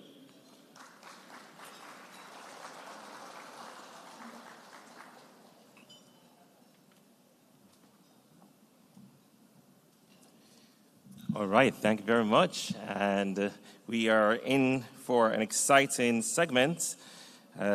This segment is Armchair Discussion, Combating Ransomware in Financial Institutions, Preparedness and Response. And I'd like to invite our panelists, Javon Davis, Manager, Infrastructure Securities at Simtai, O'Neill Robinson, Manager of IT at the Financial Services Commission. Come on, let's warm up the place.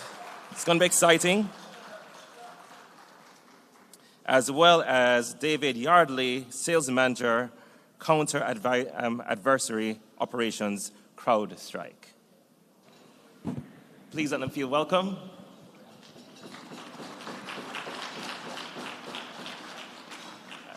You may be seated.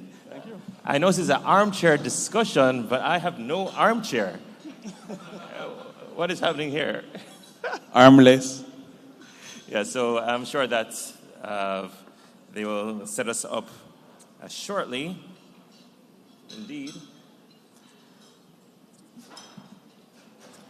But as they said, okay, yeah, because I like it to be a very comfy discussion. Wonderful. All right. Okay, gentlemen, welcome. Thank you. All right. Thank you. Thank you have been specially chosen because of your experience in something going terribly wrong. And many times when we're looking at even hiring someone to do cyber, it's best to hire someone who has had some experience in when things go wrong. And to learn from that experience and what can we take away from that. And this is a discussion on combating cyber attacks, generally speaking. We'll be zooming in on ransomware shortly. But just before, I'll just ask you, just 30 seconds each, just introduce yourself a bit, and then we'll get into asking you what has been your experience in terms of cyber attack, IT outage, or any of the sort. and what we can take away from that. So first, introductions. Yes, Javon. All right. Good afternoon, everyone. Javon Davis, the Manager for Infrastructure Security at Simtai Consulting Limited. That's right. Where my team essentially tries to bolster and protect companies from ransomware attacks, cyber attacks, or any attack in general. So essentially, we try to stay ahead of the bad guys. My experience, or our experience as a team, it has been challenging. There are instances where we're undergoing infrastructure-related protection and we end up encountering attackers right in the midst of it all. But at the end of the day, we are very capable and are always on top of our games as it relates to keeping businesses secure. Thank you. My name is O'Neill Robinson, MIS Manager for the Financial Services Commission. My experience is that we have suffered a very severe cyber attack back in 2023. So we have been through the wars, hard lessons learned, and I hope to share some of the hard lessons that we have learned with you today. And I'm Dave Yardley. I'm a Senior Sales Manager and a Senior Threat Advisor for our counter-adversary operations, which is our threat hunting and threat intelligence at CrowdStrike. And I would say one of the things to look out for, and we've learned, been in the field, intelligence field for, I don't know, about 25 years now, it's the minute you think you understand an adversary, they constantly evolve. And I think that's one of the lessons to take away. I know we'll talk more about it, but just, and you've heard a lot of people also talk about it up here, is that the adversary is always evolving. And that's something that we should learn and try to figure out how do we get in front of that evolution. Spend a lot of time in government, which is very difficult to try to stay in front. So anyway, I'll pass it back over. Thank you very much. All right, great. Now, many of you know the statistic from IBM's data breach report that says that it takes about 200 days for a cyber incident to be detected. Anyone knows that statistic? It's about 200 days, yeah? And then another, say, 70 days to actually fix it, to remediate it. That's about 270 days in all. That works out to about 9 months. Now, what happens in 9 months that you know about? Right. So you can have, your system could be impregnated with a hacker for 9 months, and you don't know. And then the only time that you know is when it gives birth to a cyber attack. So I'd like to hear from you. Part of that is, the technical term is dwell time and all that. What I mean, so I'd like to hear from you, from an experience that you have had, you have known about, how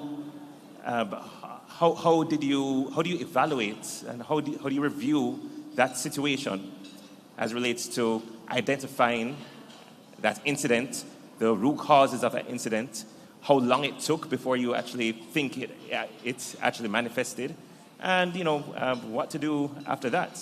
What did you do, and some lessons learned. So Javon, first you, and then we go along. All right, so typically, it's usually a several-step process. So we would look to essentially do a level of preparation to try and prepare ourselves to how we're going to essentially identify whoever is in the environment, compromising it. After that, once we've done that, we'd go about trying to contain it.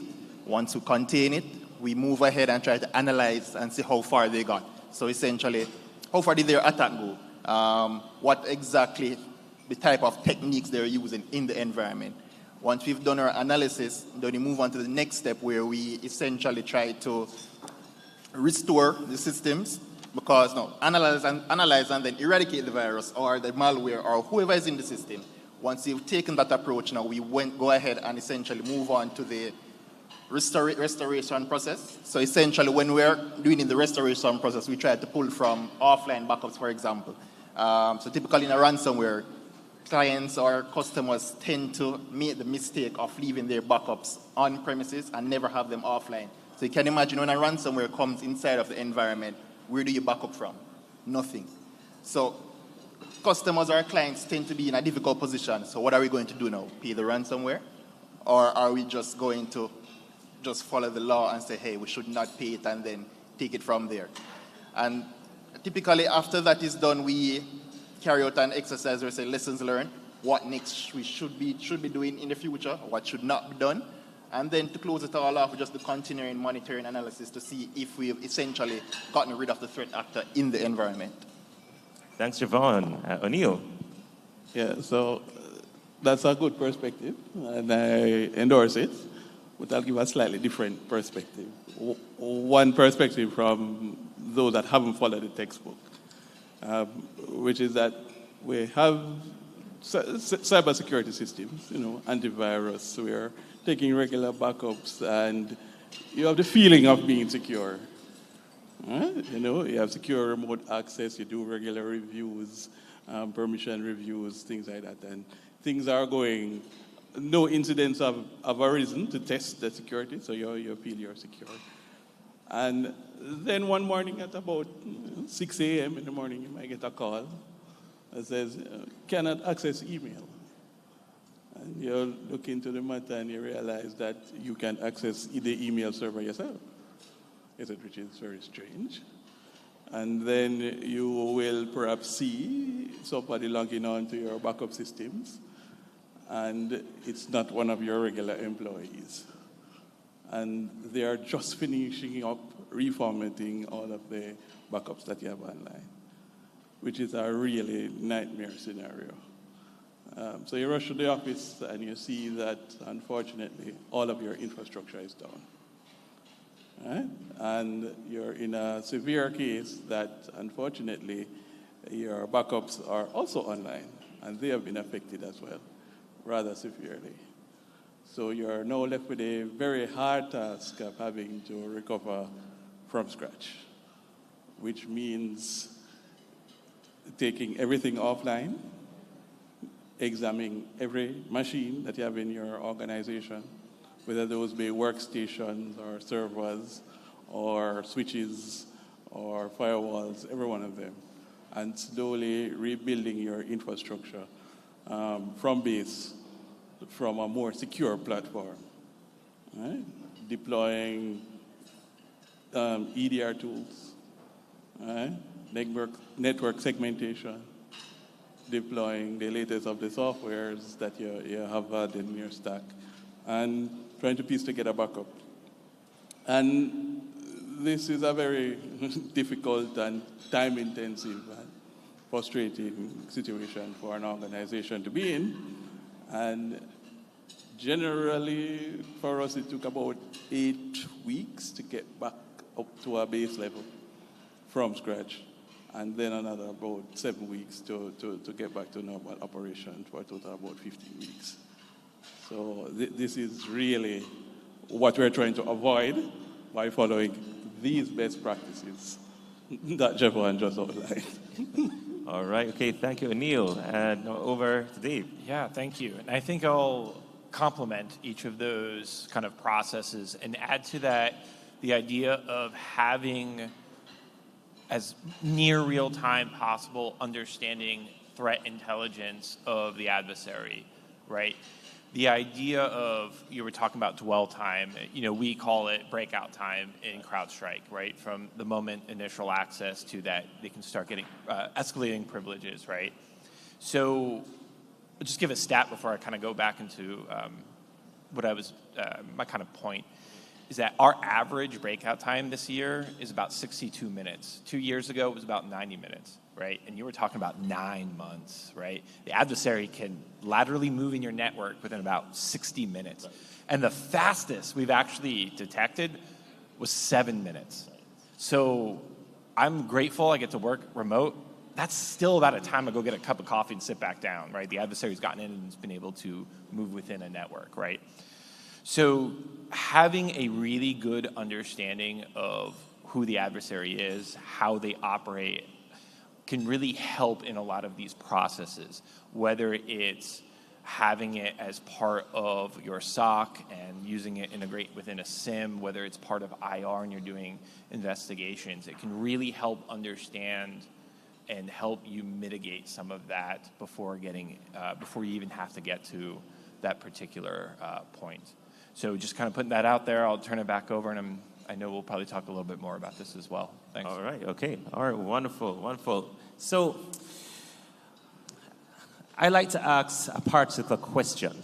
I like to ask tough questions, but not so tough that you can't answer. We have the right panelists here. It's a very uncomfortable question. The question is, did you bathe? Did you bathe? I'll break it down a bit, and you'll see what I'm talking about. So, did in the question means defense in depth. So I'd like to hear a bit more in terms of your defense in depth strategy to protect against threats. And bathe is an acronym for backup, antivirus and awareness, that's the A. T for two-factor authentication and more, multiple. H, hygiene and hardening.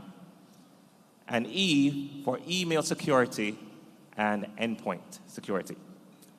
So these are different aspects that you can protect against threats. So I'd like to hear from you, given that this is a topic about financial sector threats and protection, your protection strategy with respect to the various layers. What are the important layers of defense? Backup strategy, how has that improved since the last cyber incident or so? Or what is your backup strategy? Whether it's in respect to antivirus or awareness, you can speak to any of those points. The two-factor authentication, multi-factor authentication, do you have that? How do you implement it? How has that helped? Hygiene practices, the H in bathe. Hardening practices. And lastly, email security, endpoint security. Take any of those. What mix of those have you used, have you found to be proven to help protect you against cyber threats? Javon. So at our company, I'll take the email security. Yes. So as we all know, humans, staff, clients are the weakest link in any organization. So at Simtai, for example, within our company, we make it a priority to educate our staff on what is right and what is not right. So to expound more on this, it's like take it from the perspective of staff that would log into their personal laptops or desktops with their company email addresses, for example. And let's say that personal device, which is a laptop or whatever it is, has been, let's say a staff is curious to download a latest Photoshop product or some pirated software they couldn't afford.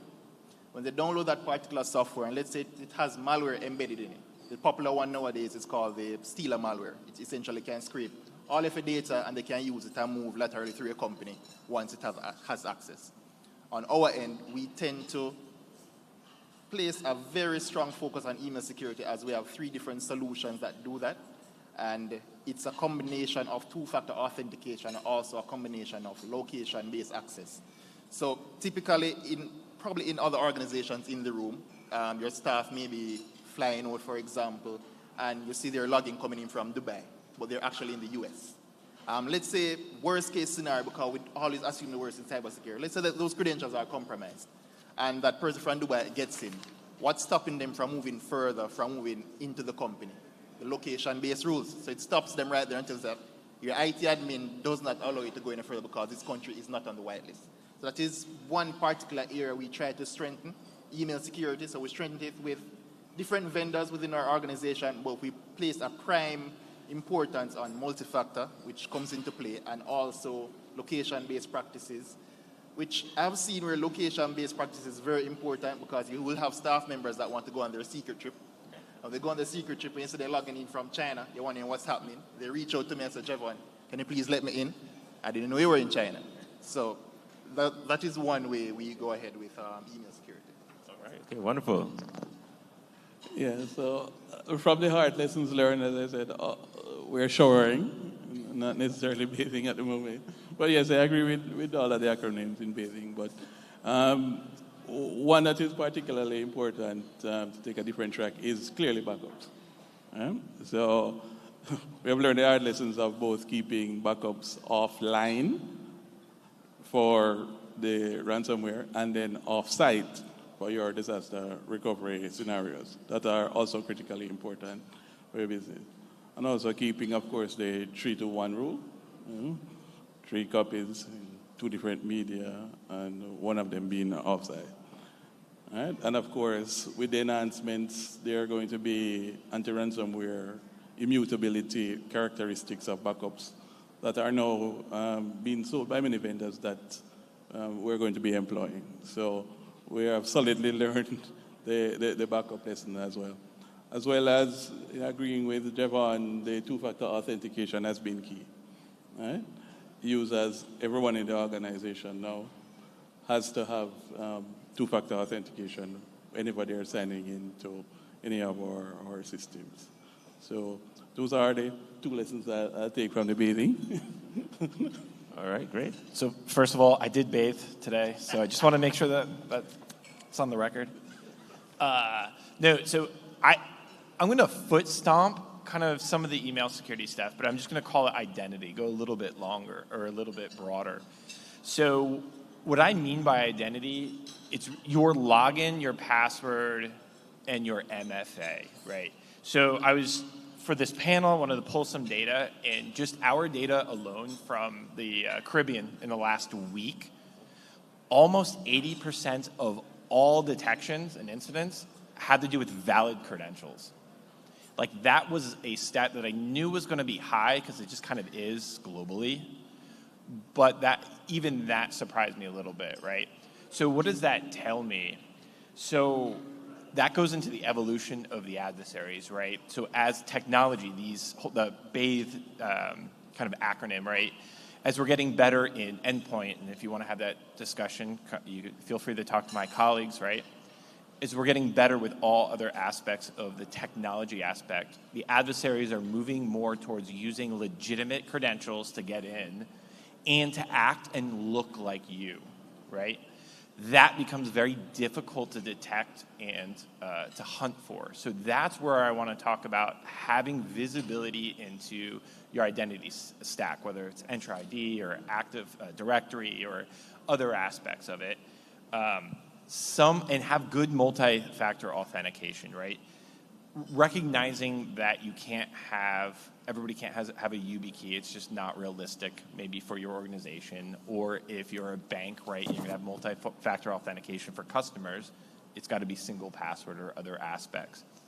And those types of tactics that the adversary is using, they're expanding. So if you don't mind me for a minute, I just wanted to talk about how, I'll give you an interesting example. So Scattered Spider last year, they decided that they wanted to actually call up a help desk and pretend to be you. So the first thing about doing that is being able to do research on you, right? The second one is being able to do research on that company. And with how much information's out there, believe it or not, knowing who a supervisor is, subordinate, things of that nature, it's pretty easy to find out. And then the last one on that is create a sense of urgency. They like to call help desk in the middle of the night when there's nobody else to verify who it really is. And they've been very good at the social engineering aspect of being able to get your login, pretending to be you and knowing who you are, knowing who your supervisor is. And lastly, you go, okay, well, they have MFA. Yes. However, have you ever thought they could call and say, hey, I got a new phone? And that's exactly what they did. And that is an aspect of, so from a defender standpoint, having really good visibility into your employees, your Active Directory, understanding what they're doing, what is normal versus not normal, because these actors are getting very, very sophisticated even in this realm. So thank you. All right, okay, great. I have a final question, but just before, some of you may be aware that Microsoft publishes a curve. It's called the bell curve. hygiene bell curve, where they say that by just implementing key cyber hygiene practices, you can reduce the number of threats, or at least you can improve your protection up to 98%, which is pretty good, right? As a matter of fact, the importance of cyber hygiene is emphasized by the very interesting statistic that there are more mobile phones produced than toothbrushes. There are more mobile phones than toothbrushes, which kind of sounds disgusting in a sense, that there's more emphasis on mobile phones than your oral hygiene. But the reverse is also true, that our cyber hygiene, whether it's on the mobile phone or not, should be equal or better than our oral hygiene, right? So the 98% that Microsoft speaks about, where you can cover in terms of general protection, leaves still 2%. So the final question I'd like to ask here is, what is that 2% that keeps you up at night? We're talking about threats and protection. What is that thing that could affect CrowdStrike again, or another thing that could affect FSC again, or in another way, or that can affect SIPTI in some shape or form, or that you consult on and give advice on for companies that should keep them up at night and to make sure that they are fully protected. So what's that one thing?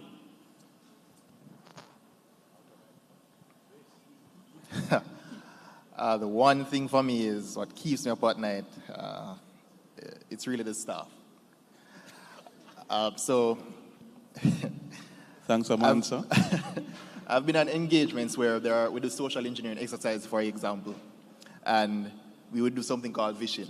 So we'll call an organization or anyone particular and essentially try and get information from them to get into their system. So let's say, for example, we're hacking a particular network and we got the initial foothold, but the next step is for us to get their two-factor code. So we'd call them and essentially cook up some story involving their manager or some superior. And based on that, because some of them are essentially, what do you call it? Fear authority in a sense. They succumb to whatever story we cook up on the phone and inadvertently give us the code or whatever else required to essentially get inside of the network. So my worry all the time is, please don't let it be our staff that does that. Because when that happens, then it creates another problem where it makes the job so much harder. So for me, it's staff. No matter how expensive or awesome your infrastructure is, it just takes one staff member, one person to just mess it all up by doing something that they were already trained for and essentially making it all be all for naught. I wish I could have given a different answer, but unfortunately it's the same answer. But just a slight variance would be not just regular staff, but depending on the nature and the sophistication of the attack, whether or not mistakes are made by IT staff, either because of lack of training or not being aware of the dangers of what they're doing. And of course, with privileged access, that is even more detrimental more quickly. So that would probably be my primary fear, not just the regular staff members with normal access, which are limited, but in terms of mistakes made by senior staff members. All right, great. Dave, you have the final strike. Go ahead.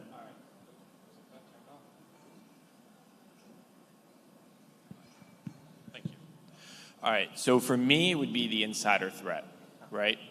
So the insider threat has always, to me, been that thing that kept me up at night. But it's also evolved in this last year. Yes. So we call it famous Cholima. You might be familiar with the North Korean actors who have posed as essentially subcontractors and contractors, right? That is an insider threat. And that could be something I could see evolving, especially, we talked about AI. We haven't seen a whole lot of AI used, but as things evolve, that could be an area, the insider threat and that kind of new insider threat, right? We were talking about financial institutions. Famous Cholima in just December had 29 distinct operations targeting technology and financial institutions, right? So this is where it's really important when you're talking about adding on to that initial hygiene of having good threat hunting for anomalous activity, having good threat hunting that's intelligence-led threat hunting, having good visibility, and so you can hunt across your domains from on-prem, cloud, identity, having lots of, ooh, that's my cue, having lots of information to be able to view all of those things within a SIM. So I think that is one of those ways to combat that insider threat, but that will always be that one thing. So with that, I appreciate it, and I'll turn it back over. Thank you. Okay, wonderful. Let's give it up for Javon, O'Neill, and Dave. Javon from Simtai, O'Neill from FSC, and Dave from CrowdStrike. Thank you, gentlemen. Thank you very much. Up next, we have, should I make the transition? Yes. So, yes, up next, we have a special presentation from Darktrace on financial phishing scams, preventing and detecting spear phishing attacks. Please help me welcome. Oh. Put your hands together.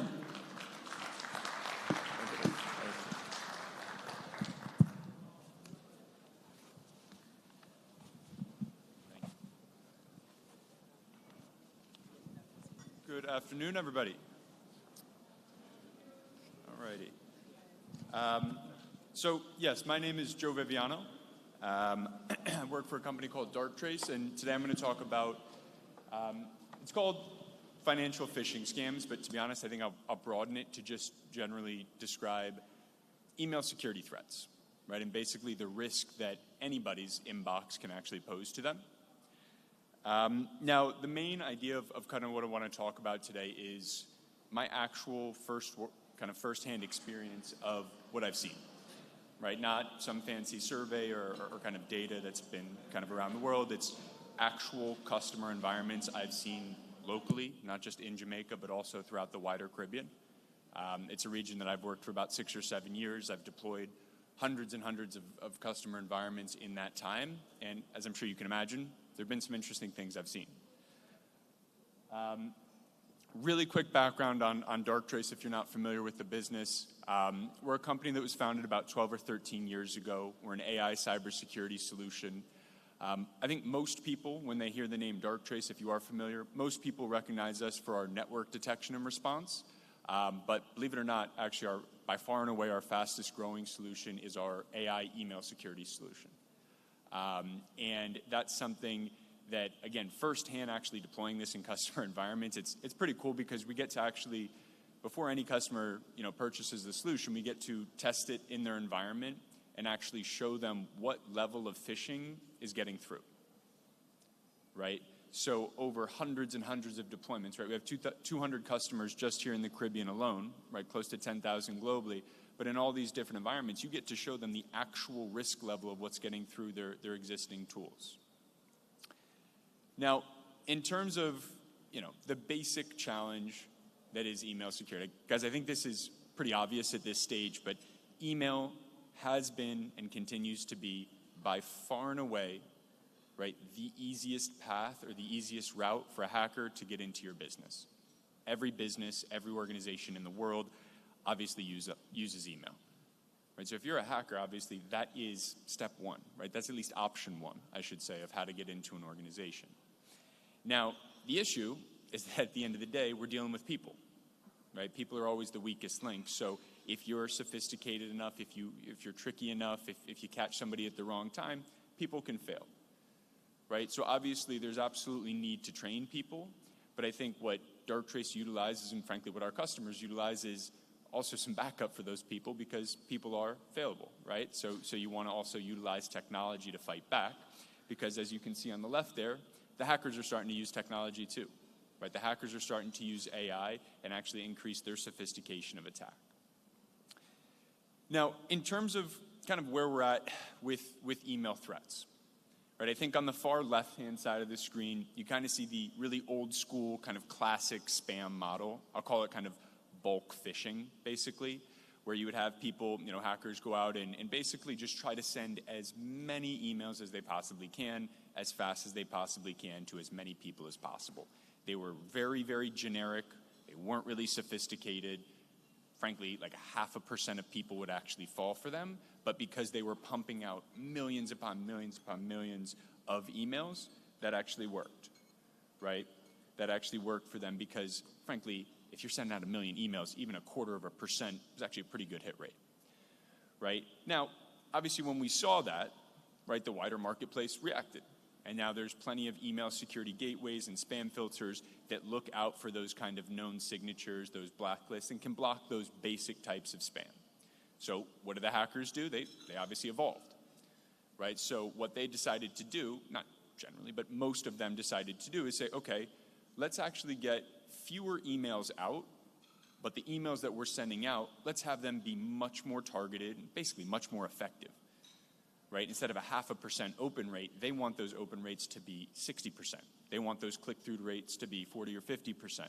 So they'll actually spend a lot of time and effort researching you, right? Actually going out and to say, hey, if I'm attacking Joe Viviano, who is this guy, right? What's his internet presence? Who does he actually communicate with? Basically, how can I pull one over on him? So yeah, it takes a lot more time for them, but it's much more effective in what they do, and it can subvert traditional email security solutions. Right? If it is custom at you, by definition, it obviously hasn't been seen before, right? So it can't necessarily match a nice, neat blacklist or a nice, neat, kind of signature database. And now, what we're starting to see, to be completely honest, not hugely proliferated, but at least the early stages of, kind of a combination of the two, where you have this very customized approach, this very targeted approach, but you can actually do that at scale with some of the new generative AI stuff, right? ChatGPT, Grok, all these types of things. If you're a hacker, you can start to really, really customize these things, but also push them out at scale. And when I say really customize, I mean the AI agents can actually do, maybe not all of it, but a large portion of that for you. So the long story short is obviously the problem's only getting worse. Now, in terms of use cases, again, these are stories that I'll share that came directly from customers' environments. So I think the first one that I always want to start with, impersonation, right? Impersonation, there's a lot of different examples of this, but the one that I'll share is I was working with a customer in Trinidad, and they had actually just deployed our email solution for a trial period, right? And in that trial period, we just sit there passively, right? Obviously in a free trial, we're not going to block anything without customers' consent.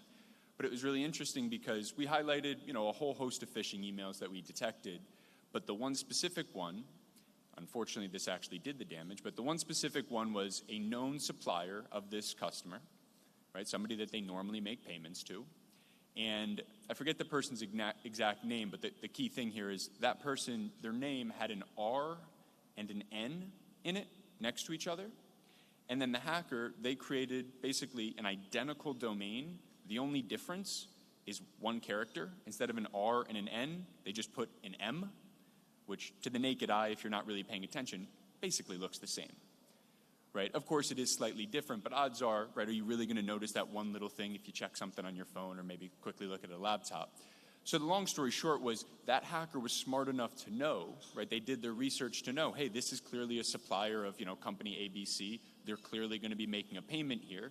So the hacker was very smart. All he simply said, there's no phishing link, no malicious content. It literally was just, hey, we've updated our banking details. Instead of making your payment here, can you make it there? Right? And unfortunately, the customer actually made that payment. Right? So that's something where absolutely procedure and policy can help with that, by all means. Right? But I think that the general concept, though, is we want to help the humans out, right? We want to actually have AI and technology that can identify those things over and above what the human eye would do. And that's exactly what Darktrace did, right? It said, well, wait a second. We know the normal pattern of communication between these two folks. We understand this is a normal supplier. That slight character change, that's noticeable for the AI, right? And that's something that, again, we want to just be able to offload that I don't want to say offload the responsibility, but basically help with that responsibility to actually block those. Next concept is business email compromise. Huge one. Huge, huge, huge here.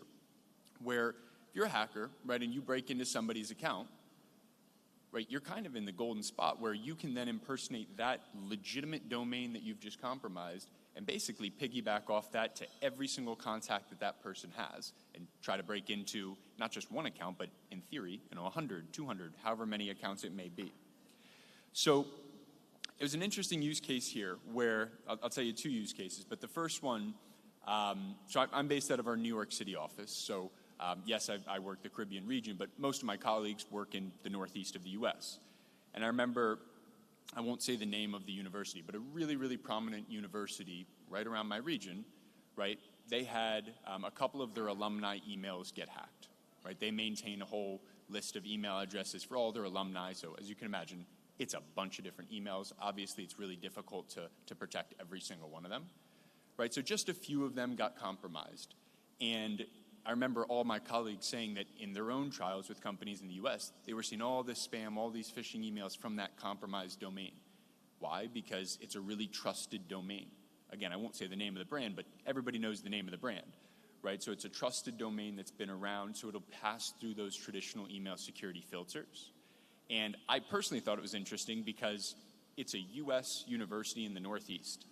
And then I went to a customer of mine, right, actually multiple customers of mine, and I was curious, and I checked their Darktrace deployment, and they too were seeing phishing emails from this exact same compromised domain, right? And the wider point that I'm making here is once you if you're a hacker, and once you compromise a trusted domain, right, with a good reputation and a good brand that's already basically on the good list, right, you're going to blast out phishing emails to anybody that you possibly can, even if they don't know you, right? So I thought that was just frankly pretty interesting. Now the other business email compromise example I'll give you, this one I think is the best because it actually happened to me. The phishing email was sent directly to me during an engagement with a customer where it was a customer of mine in Barbados, and they had just finished up a trial of our network detection and response tool. And long story short is they did the trial, and they wanted to sign on. They were happy with the solution. Great. So I just so happened to be looking at my inbox, and I see an email come in from the guy that I was working with, and as soon as it hit my inbox, it was immediately deleted, right? And to be honest, I'm an eager sales guy. I thought, hey, this is a signed contract, right? And I reached out to our security team because, look, we use all of our own products in-house, right? Obviously, we want to protect ourselves. So I thought it was our email security product misfiring and having a false positive and blocking something that it shouldn't have. So I reached out to our security guys and I asked them to release it. Long story short was a hacker had actually compromised the person that I was communicating with, his actual account. So it came from his legitimate domain, but that hacker was smart enough to know that I was expecting not only an email, but an email with an attachment, right? And so I forget the exact wording of what the hacker said, but basically it was, like see attached, right? So he knew I was expecting an attachment, so he was prompting me to click into that. Now, the AI basically offloaded that off of my shoulders because there's three things that the AI saw in it. One, very basic, the connection source of the email was totally unusual. Like I said, it was a customer in Barbados, so obviously the emails were coming and going from Barbados. This new email, even though it technically came from his domain and his account, it was coming from a totally random, I honestly forget the country, but it was a completely different country. Right? So that's step one. That's a bit unusual. That doesn't necessarily mean that it's bad, but it's a bit strange.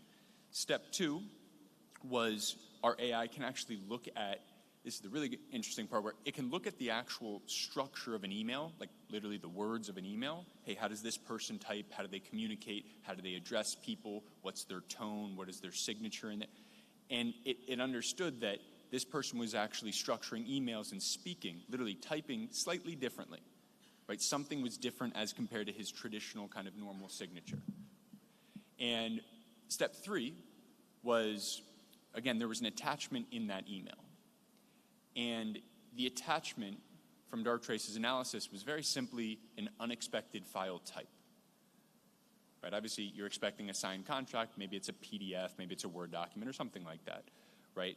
it was a completely separate, completely unexpected file type.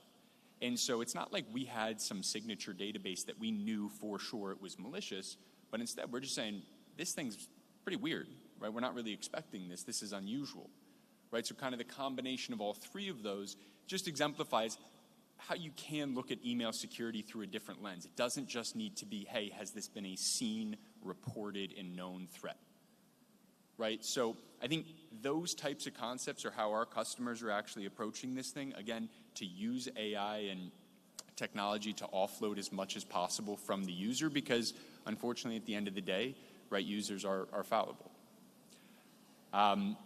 So I think those are the main, actually one last use case that I'll go through on the point of kind of financial fraud is extortion. So I was working with a customer in Guyana, and same thing, they had done the trial of our solution, and we were in this passive mode. It was actually pretty interesting because we were presenting the results of the trial, and the head of IT actually gets a call in the middle of the session from his boss, and basically they had just been inundated while on the call with us, been inundated with extortion kind of phishing scams. And so we go in and we check the system, and obviously we call all of these, but basically the scam, I'm oversimplifying a bit, but it was basically sending out a bunch of emails to the users saying effectively, hey, we have really compromising data, and I'll keep this appropriate, but stuff that if it were true, you definitely would not want out there, and saying, hey, you know, make some payments to, you know, make some Bitcoin payments here to basically pay me off so I don't post this stuff. Now, the point of the matter is not whether that hacker actually had that data or not. The point of the matter is they were simply just trying to scam you for some money, right? And again, it's something where if you're a hacker, you just spin up a new domain and you're not actually including any malware or any phishing link in there. A traditional spam filter is not necessarily going to have something against that so long as it hasn't been reported yet.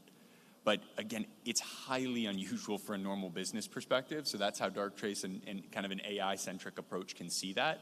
And frankly, at the end of the day, those types of emails, that's not conducive to a work environment, right? Obviously, you don't, even if it's not necessarily outright malware, it's certainly not something that you want on a day-to-day basis coming and going to your employees. So yeah, again, you know, I appreciate the time, guys, and hopefully those are some pretty interesting use cases. The unfortunate truth is email security is becoming more and more and more pressing every single day here. But yeah, thanks so much, everybody, for the time.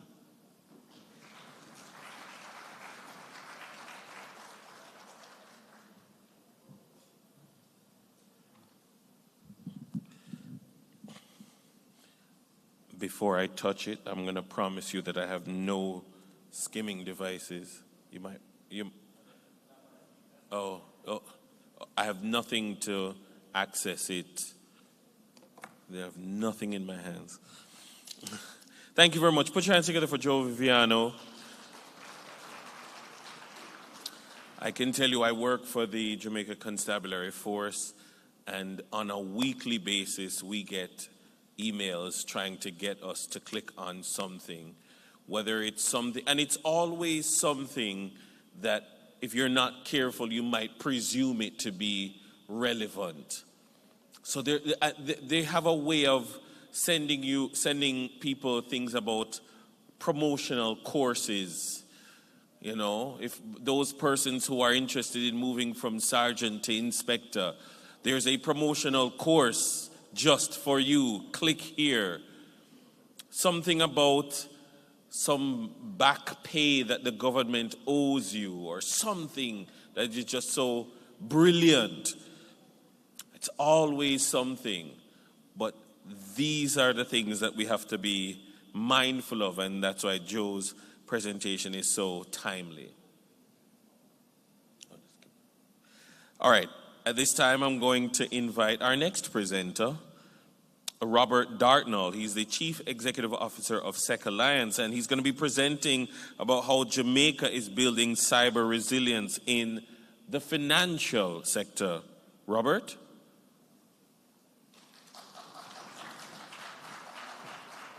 Thank you very much. Let's see if this works. Actually, I feel like we were set up this morning as a non-Jamaican that was asked to go and find out what skanking was. a middle-class, middle-aged white man. Yeah, it didn't end so well, so I appreciate that, Mr. Brooks. But just very briefly, why am I here? I've only got about 15 minutes to talk to you, but this presentation is about 45 minutes long. So why is that? It's a little bit of a tease. So tomorrow, in the breakout room, in the morning, there's going to be a full 45-minute presentation on CCJM. So there's that. Predominantly, though, for those financial services entities that are going to be part of CCJM. For the rest of you, though, what does this mean? Why are you wasting 14 and a half minutes of your time? It's really just to talk to you about the exemplary work that is being done by the Bank of Jamaica in setting up CCJM. So for those that don't know what that is, CCJM is the Cyber Information and Intelligence Sharing Initiative for Jamaica. It was started a few years ago, and it's very much about driving the resilience of the financial sector, but also protecting those that use it as well. And we'll talk about that in a second. But just very briefly, who am I and why am I here? I've been doing intelligence work for about 15 years. As well as running SEC Alliance, I'm also chair of an organization called CREST. Some of you may know it. It's the biggest not-for-profit in the world for accrediting individuals and companies within the cyber domain. But actually, the majority of my day job is running national and international intelligence sharing capabilities for different national central banks across the world and also international institutions like the ECB and the European Union. My real job within that is working with entities to pull out intelligence from their organizations and make sure that other organizations are aware of that intelligence, right? It's collective defense, right? We've got some wonderful technology providers in here, the biggest in the world, but there are things they don't know, right? The best intelligence you can ever get is from an organization that is very similar to you just down the road, right? So when one Jamaican bank detects something, being able to share that instantly with another Jamaican bank to make sure that they don't become a victim, or detecting a fraud that we can automatically share with the other institutions to make sure no one else's grannies or grandpas have their pensions taken away from them. That is the best type of intelligence in the world, not even the NSA, the CIA, the FBI, or anyone else has, right? This work, as I said, is being done off the back of the work that Bank of Jamaica is doing. But this is the intent, right? Cybersecurity, cyber intelligence can be a little bit technical. And we're good at technical. We can focus on things like indicators of compromise, and we can automate that, and that's all quite easily. But what we really want to focus on is some of that more operational intelligence, more strategic intelligence, the actual assessment, the recommendations, the so what do I do with this, right? Less about immediately stopping an attack, but thinking about what the attacks are going to be like coming down the road so we can prepare for them, but also so we as a community can have a conversation about those things and start thinking about what controls we can put in place rather than 10 financials or 20 financial entities trying to do that individually. So we're talking about collective defense. The framework we're going to be following is called CCEU. Initially, it's now just called CC, so the Cyber Information and Intelligence Sharing Initiative. We wrote it with the ECB maybe 6 or 7 years ago. It's all open source. You can go onto the ECB website and find out all about it. Fundamentally, what we're going to be doing with CCJM is looking across all of these different spectrums. So I know some of you in the room are intelligencers, some of you may not be, but there is a significant difference between data, information, and intelligence. Now, we haven't got time to talk about all of those differences, but we are pretty good at sharing data in the cyber domain, indicators of compromise. We can automate that. We've been doing it in ISACs for a very long time. What we're really focusing down on is information. So things that don't necessarily have an assessment or context or direction. And we're going to be pulling those things out of financial entities and then processing them, right? And the processing of information then becomes intelligence, right? So we're going to be doing that and pushing those things out. As I said, we are also been focusing on the tactical elements, so the indicators, and we can do that fairly well, but we're also talking about operational things, right? Some of these are the hardest questions we have. What are the new techniques? And therefore, how do we produce new defenses against those techniques? And having a conversation around it, right? So not reading literature online, but having 20 CISOs in a room going, there's this new technique. I have no idea how to defend it. How are you doing that? What tool are you using? What resources are you using? How much did it cost you? How likely is it that we're going to see this thing, and therefore how much do I have to invest, right? So we are making intelligence human, but also strategic. I run intelligence capabilities across Europe. We have massive geopolitical issues. We've got 2 wars on our borders. There is a lot going on in the geopolitical space, but we're also looking wider than that. So political, economic, social, technological, legal, environmental, regulatory, military. What are all of the things happening now, but also in the next 6 months, 12 months, 3 years that we need to start planning for, right? 2 years ago, we started thinking about what are the implications of artificial intelligence, how will threat actors start to use artificial intelligence, and therefore what defenses do we need.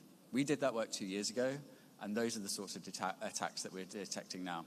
And that's the work we want to do in Jamaica, with the Bank of Jamaica, with the financial communities, so we can make sure that Jamaica is one of the most resilient places in the region for financial services, for businesses to bank in Jamaica as well, but also just making sure that those that use the system are also safe as well. This is just an example of CCEU. You can see the reason I like to use this one as an example is we've got some incredibly large entities in here with security budgets as big as GDPs, I feel, of some smaller nations. Their security teams are sometimes bigger than some of the financial entities we work with in developing economies. But there's also organizations on there which are only 300 people big. Their security team is 5 people. They have hardly any budget. And yet they have insights that even the Visas and the MasterCards and the Swifts appreciate, right? And it's about how we support each other. Because also some of these entities can transmit over 100 billion euros of financial transactions on a daily basis. And they provide services to those central banks and those bigger entities as well. So again, it's about collective defense and working with third parties in the supply chain.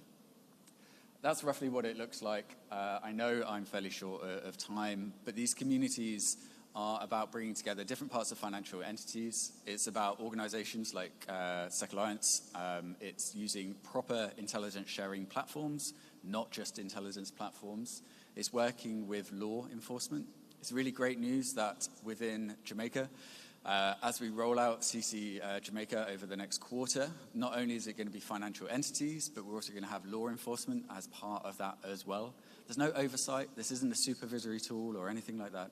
This is purely about us all coming together to support each other. It's about banks and non-banks sharing with each other.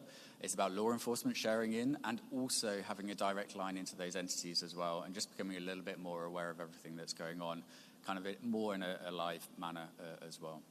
And again, we talked about strategic earlier. These communities aren't just about intelligence analysts, defensive analysts sitting in SOCs or anything like that. There will be subgroups within here for CISOs, for decision makers, but also for board members as well, right? So they can be up to date with the threat landscape, new methodologies, being aware of everything that's going on, and also once they better understand this, they can better support their cybersecurity teams as well. So when you go and ask for tools for budgets, then maybe they might be a little bit more friendly and say yes. So what is CC Jamaica going to look like? Like I said, it's going to give the entire sector access to tactical, operational, strategic intelligence and alerting, a platform that was actually designed for intelligence sharing as well, with highly controlled intelligence sharing, which means we don't just share individual pieces of intelligence with everyone, but very individual organizations directly to individuals as well. We'll be having intelligence briefings on a monthly basis. Also, each of the entities will be looking to share their intelligence and providing briefings. We'll be running face-to-face training. We'll be producing some of the first annual threat assessments for financial services in Jamaica and also the region. It also gives all of these entities 50-plus intelligence analysts that sit within my organization to fall back on. So if there's any questions they can't deal with They've got malware analysts, geopolitical analysts, Chinese, Arab, you name it, linguists, who they can fall back on, plus another 150 intrusion analysts, incident responders to support them when they need that support as well. But also we're going to be doing some joint research projects together. Some of our communities, like I said, we've been looking at AI threats. We're already detecting those threats from artificial intelligence. We're decomposing those, breaking them down, and looking at controls together. Over the past couple of years, we've looked at conflicts and tried to understand how they will affect our security. But some of the more interesting work we've done is identifying single points of failure within the supply chain. We've been able to map the entire supply chain for an entire continent, perform threat assessments, and identify those that look the most, let's say, weak. And then as a community, we've worked with some of those providers to make sure that they're more resilient, because financial entities are generally a little bit maturer than others. Where they fall down is their supply chain, right? So if we're generally confident in some continents that when we see a mass incident that will take down a sector, it won't be a financial entity that's hacked. It's because there's going to be a critical third party that's been compromised. So these are some of the research projects that we are doing in other parts of the world that we're going to be bringing together under CCJM as well. And that was it, right? Like I said, I only had 15 minutes.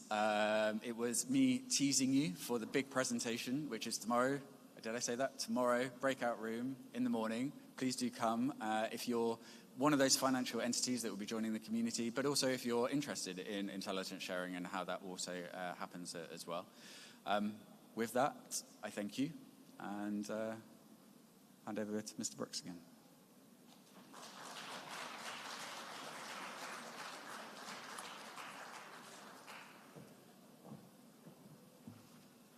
Thank you very much, Robert Dartnell. Very efficient presentation. At this time, I'm going to invite Eliud to return. He's going to be the moderator for the next panel, which will look at AML requirements versus data protection, the financial sector conundrum.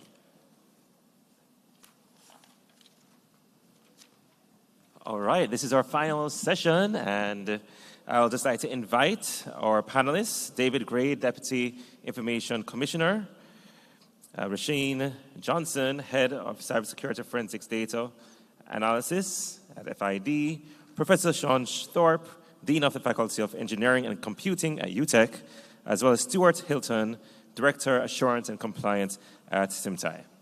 Please make them feel welcome as they snuggle in to their comfy chairs.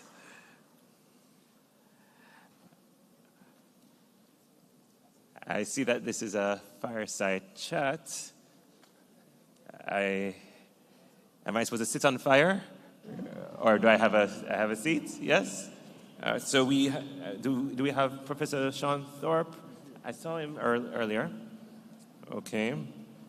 All right. Well, let's get the discussion rolling.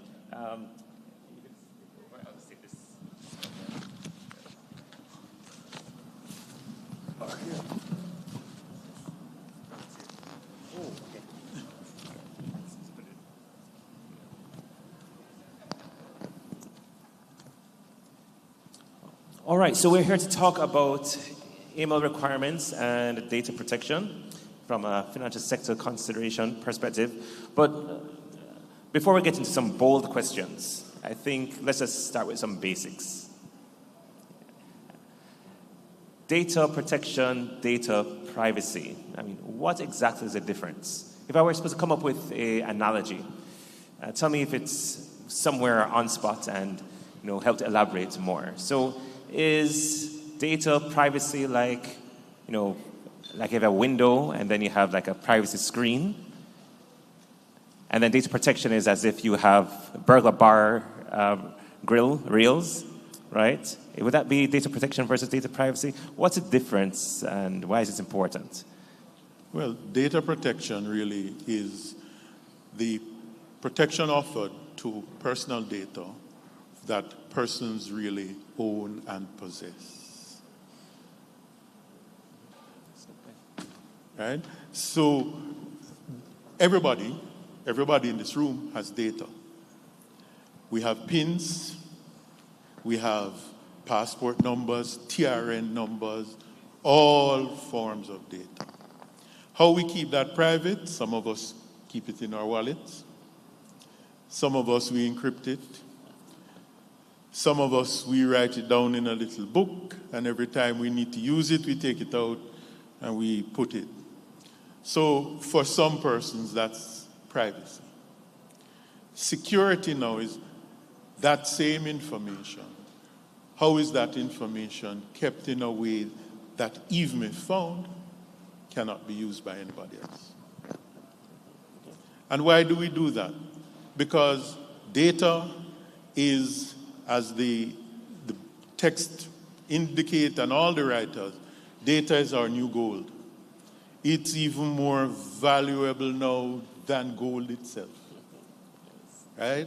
Data can carry you anywhere in the stratosphere. And for a lot of us, in our official lives, we have passcodes. Passcodes gives us access to multiple things, multiple levels of layers of control. If breached, incalculable damage can occur. All right, okay, all right, wonderful. Stuart.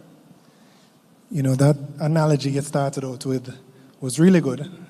And I was actually out to ask if you used to watch my presentations, because I use that exact analogy. When talking about the difference between privacy and protection, because people use the term interchangeably. And it is not really to provide the same thing, but they're very connected in the same way that security is also connected as a piece of the puzzle. And I usually put a diagram that shows data protection at the top, data security and data privacy as underlying pillars. That put together, you get data protection, which is why we talk about the law being the data protection law and not the data privacy law. And you'll find the same with data protection laws around the globe. Barbados, it's called the Data Protection Act. Cayman, the Data Protection Law. Bermuda, Personal Information Protection Act. Not privacy, because the two are to come together. There are aspects of security that says we must secure the data that we're using, and we must also treat information privately, meaning we are respecting the rights of individuals for how their data should be treated. And when you put the two together, you get the concept of protection. So I won't necessarily repeat the analogy I gave, but because you already highlighted it. But that's how we treat privacy separate from protection. But the idea is they all come together to create an ecosystem that we can trust the entities that have our data. All right, wonderful. And Professor Thorpe, we're asking the difference between data privacy, data protection, and you can speak to the importance of it. And if you would like to speak anything about the AML requirements, you can add that, because that's our next, as we're going to be segueing to next. All right. A pleasant good afternoon, everyone, and a blessed new year for what it is worth. The whole context of this conversation, if you think about the CIA trial, you talk about confidentiality, integrity, and availability of information. When we actually take the C out of that and look at confidentiality, the elements of privacy falls within that subset. Who has authorized, access, or disclosure to what is it that you own? And in the wider context of how we have been pushing the data protection legislation, it's really looking at the personal identifiable rights, and privileges of how we treat with persons' data. It's really a privacy concern more than anything else. And that is why data subjects have rights, all right? So in the grand scheme of things, that is the kind of separation of concerns I would have in making that explanation. Mark, you can have privacy and you don't have security. So, in the university environment where students, like many of them who have graduated and are here, understand that context, that you can have privacy and you don't have security, because the elements of the integrity and, correctness and the availability still is missing from that ingredient. But with that said, in the wider scheme of money laundering and anti-money laundering, there's a conflict there's a conflict between the description of you wanted to talk about anti-money laundering and data protection. And sorry to start it that controversial, because it's just really what it is.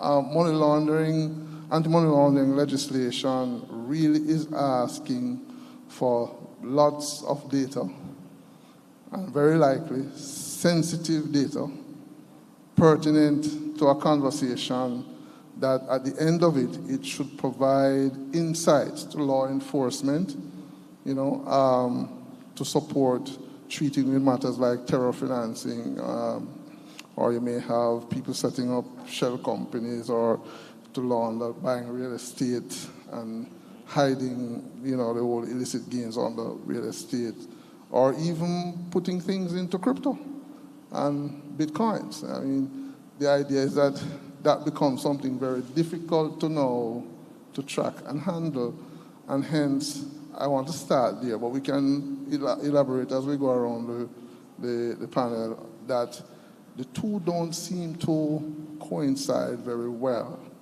and hence there is the delicate need for a balancing act, and we're in a Ministerial of National Security conference. I know the Data Protection Act in of itself has exceptions and exemptions for national security. This conversation we're having now being one of them to support with the same.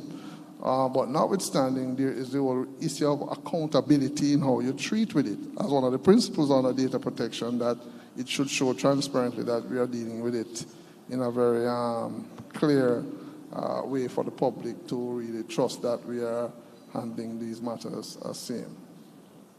Okay, all right, wonderful.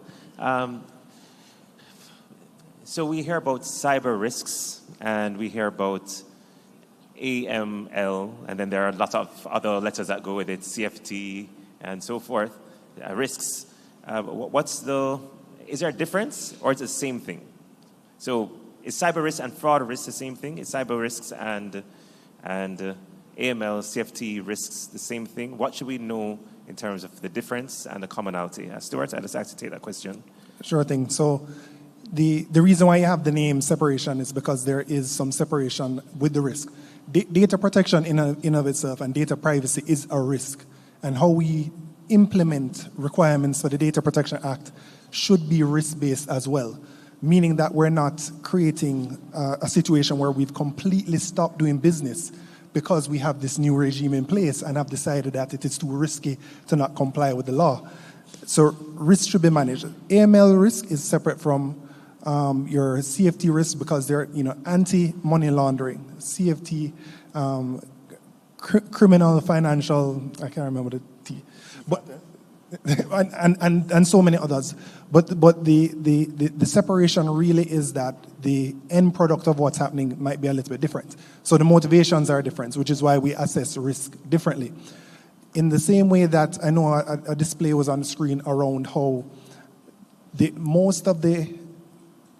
most attacks are against financial institutions, cyber attacks are against financial institutions, and that's because the motivation is different. The idea is that attackers will look at financial institutions as the easiest way to get a monetary gain.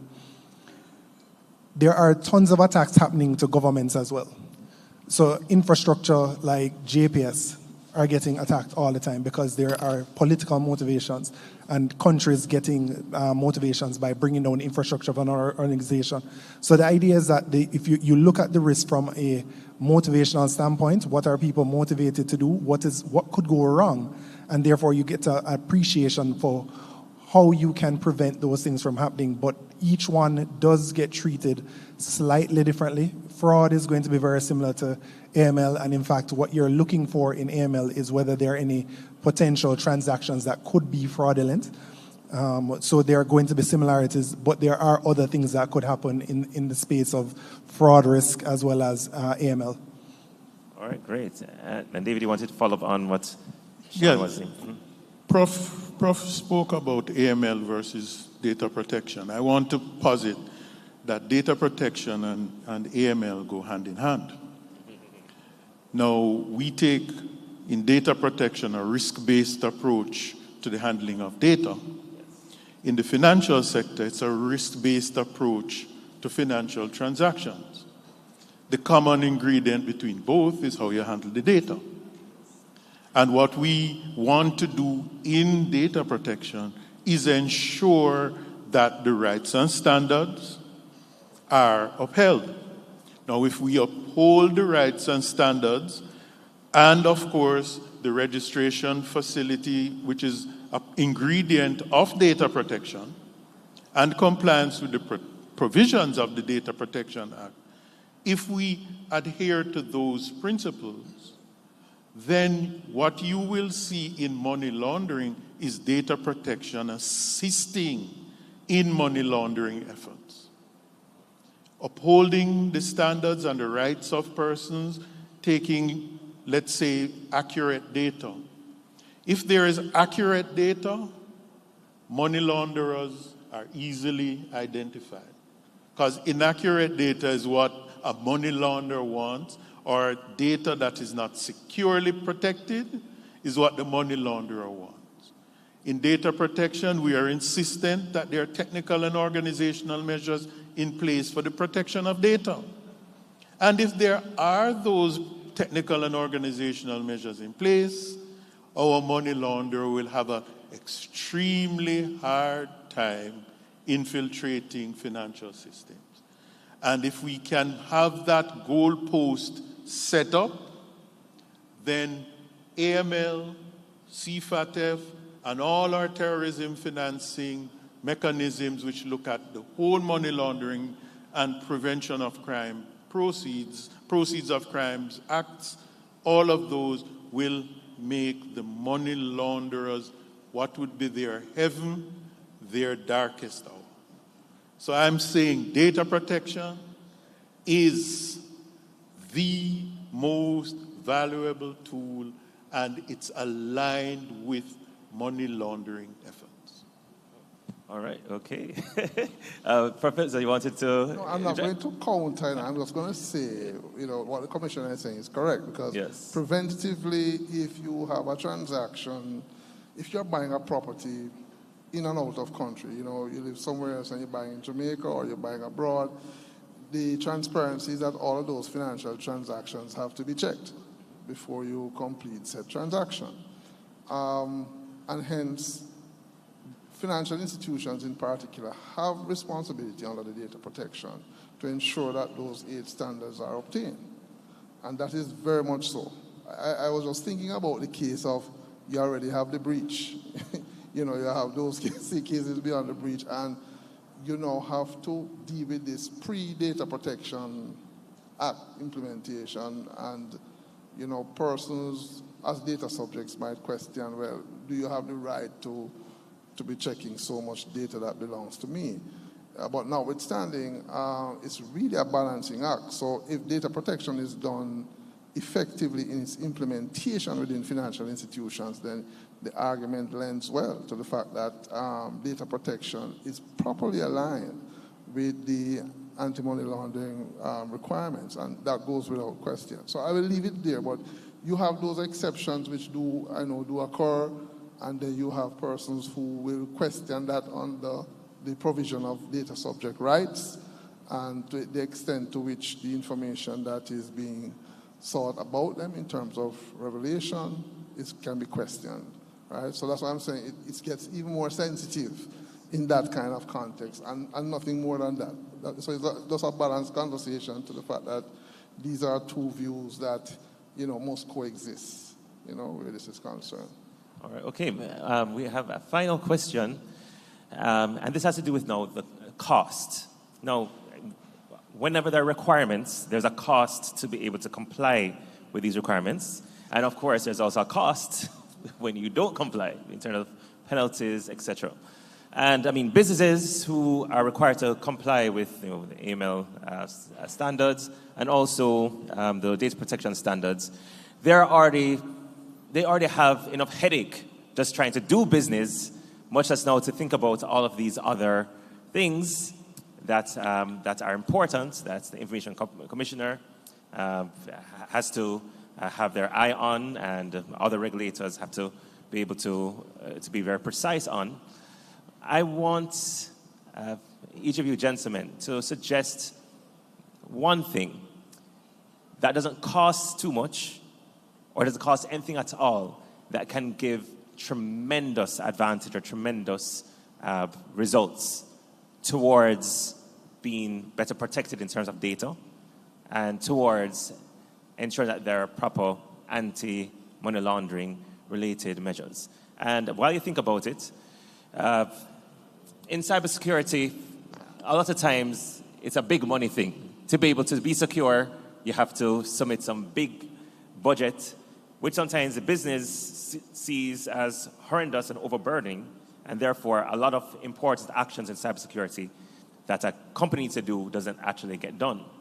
However, there are some things that can be done that doesn't cost as much, and it can have a big impact. I want you to be able to think about and to share with us what are those things. I'll share a short story while you identify that one thing.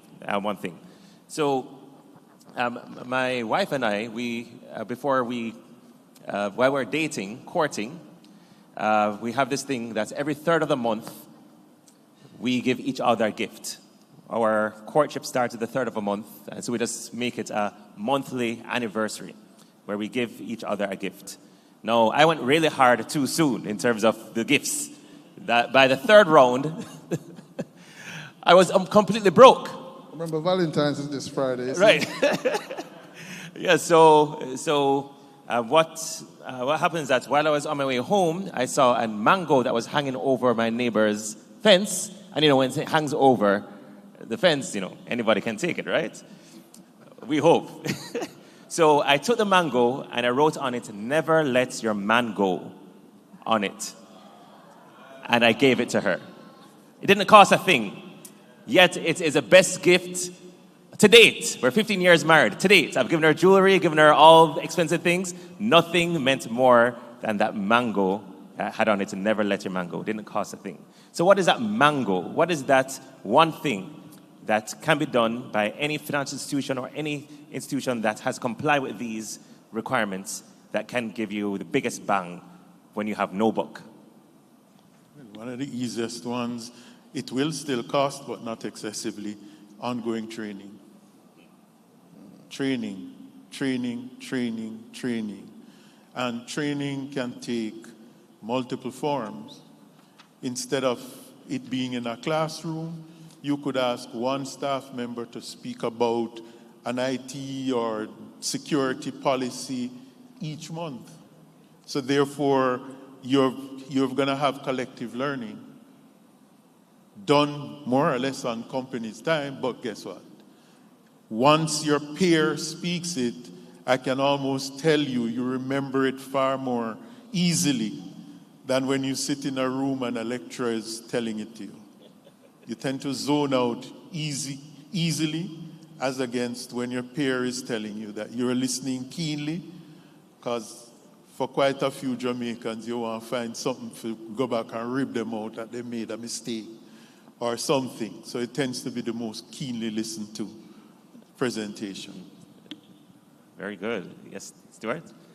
Yeah, I will ditto the Deputy Commissioner on training being the one thing and wanting to look at it from a practical sense. Because, I work with a lot of clients who they're very quick to call you to come and do a training and have no follow-up behind it. And when I started off as an IT auditor, and one of the most simple tests that we had to do is to determine whether persons knew about the IT policy. That was just a test that you had to do every single time. And it was as simple as randomly walking the floor and asking whoever you saw in the business, do you know what the IT policy is? Tell me something it says, show me where it is. And if they couldn't complete all three of those tasks, the test failed. And not that person was punished in any way, but it just showed a certain level of effectiveness of what has been communicated. And I'll ditto the Deputy Commissioner in the idea of having staff members participate in training, because for me, when we check, for example, we do a weekly, right now fortnightly, so every 2 weeks we do a lunch and learn session in our department which means a member of the team has to present on a current topic that we are addressing as consultants in the space. And it's not just the same person every week. There's a schedule. Each person has to participate in something. So it gives an opportunity for other persons to make sure they've done the research, they can share with the team, and it becomes a very involved process for everybody. Versus every week we come and sit and listen to somebody talk about a topic, we check off the compliance checkbox that says we trained everybody, and it moves on from there. But then 2 weeks from now, you get hit with a phishing attack because persons aren't being active to what they were taught around the different cybersecurity lessons. So there has to be some follow-up to check, because one of the things that data protection says is there must be transparency, there must be so people need to understand their role. There needs to be sorry to go on about this, but I have a story. A couple of years ago, I had on braces, and I went to orthodontist, and so I was going to the orthodontist trying to sign up for this thing, and they gave me this long form, 2 pages. And in my head, I'm like, why does the orthodontist need 2 pages worth of information from me? And one of the questions was, where do you work? And the second question was, what's your salary? And I stopped and I asked the person who gave me the form, why do you need this information in order to put metal in my mouth? And of course, they had no clue. And I share this story because training, if we had started with the training, this would have been one of the simplest things to be able to knock off on your list, that you need to have clear transparency around what you're doing. Because this person should have been able to communicate to me why they're doing it and what could be done to not allow me. So, for example, eventually the owner came, they eventually said, well, Mr. Hilton, you don't want to provide information if you don't want to, but probably 90% of the people walk into the room, write it down and hand it over because they think this is mandatory. But training would have knocked off what I call one of those in front of the curtain items, meaning everybody gets exposed to this. Employees, customers get exposed to this. It would have knocked off just the idea of creating transparency for everybody in the organization to be able to communicate to customers why or why not do we need this information and what can be done about it. Right, so I love the question, and I love the analogy of the mango. We were having this very conversation outside before we got in. To contextualize what both panelists have said, it's really putting in place data protection governance framework. And that framework is what is going to help you minimize or lower the cost as much as possible. There's never going to be a zero cost, because even training can cost, right? But notwithstanding, what it means is that internal to an organization, particularly financial institutions, is that you have that framework which says, all right, the data protection officer, as the compliance officer, will have a team probably of privacy champions who will help to spread that culture across the organization, which usually are volunteers from time to time, particularly in government-based entities as it is now being deployed.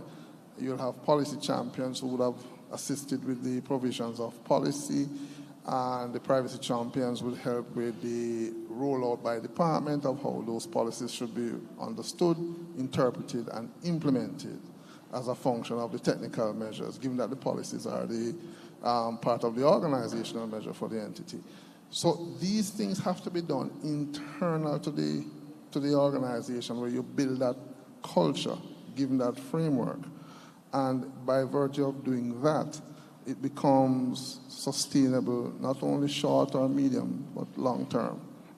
So the compliance checks, training, the continuous governance meetings with the committees that will quickly review what updates in the policy should be done, or what new changes in training and policies need to be done, especially when I heard you were talking about generative AI.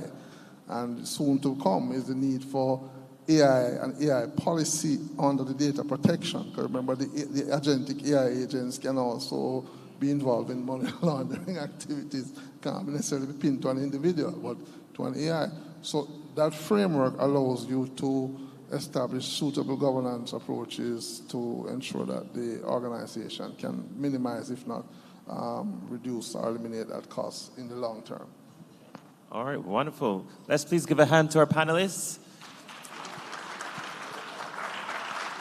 Our esteemed panelists, we enjoyed the conversation or fireside chats with David Gray, Deputy Information Commissioner, Professor Sean Thorpe, Dean of the Faculty of Engineering and Computing, UTech, and Stuart Hilton, Director, Assurance and Compliance at SIMTAI. Thank you so much, gentlemen.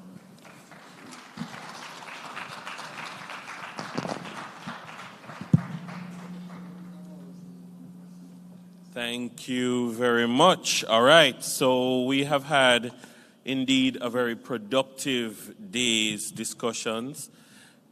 Tomorrow will be another very productive day. We've managed time in such a way that we're coming out about 20 minutes, 25 minutes ahead of schedule. That means that the coffee break that we actually skipped, you can grab something on the way out. There is so much that we gleaned from today. I think, put your hands together for all the presenters, panelists. I think it was as I said, it was a very good day in terms of things that we learned. One of the things that I learned in terms of anniversary gifts on the 3rd of each month, go for the low-hanging fruit, literally. I also learned a new meaning of the word bathe.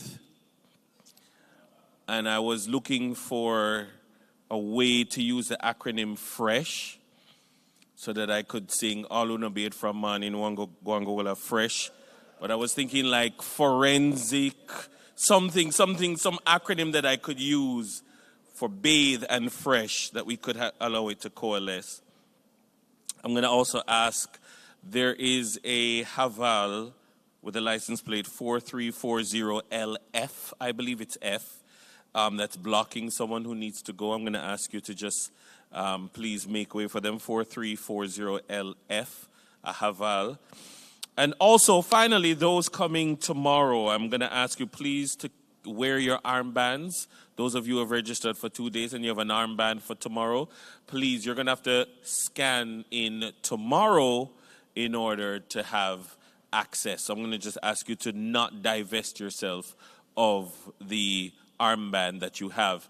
That's all the time we have for today. Thank you very much for a wonderful day one. Looking forward to day 2.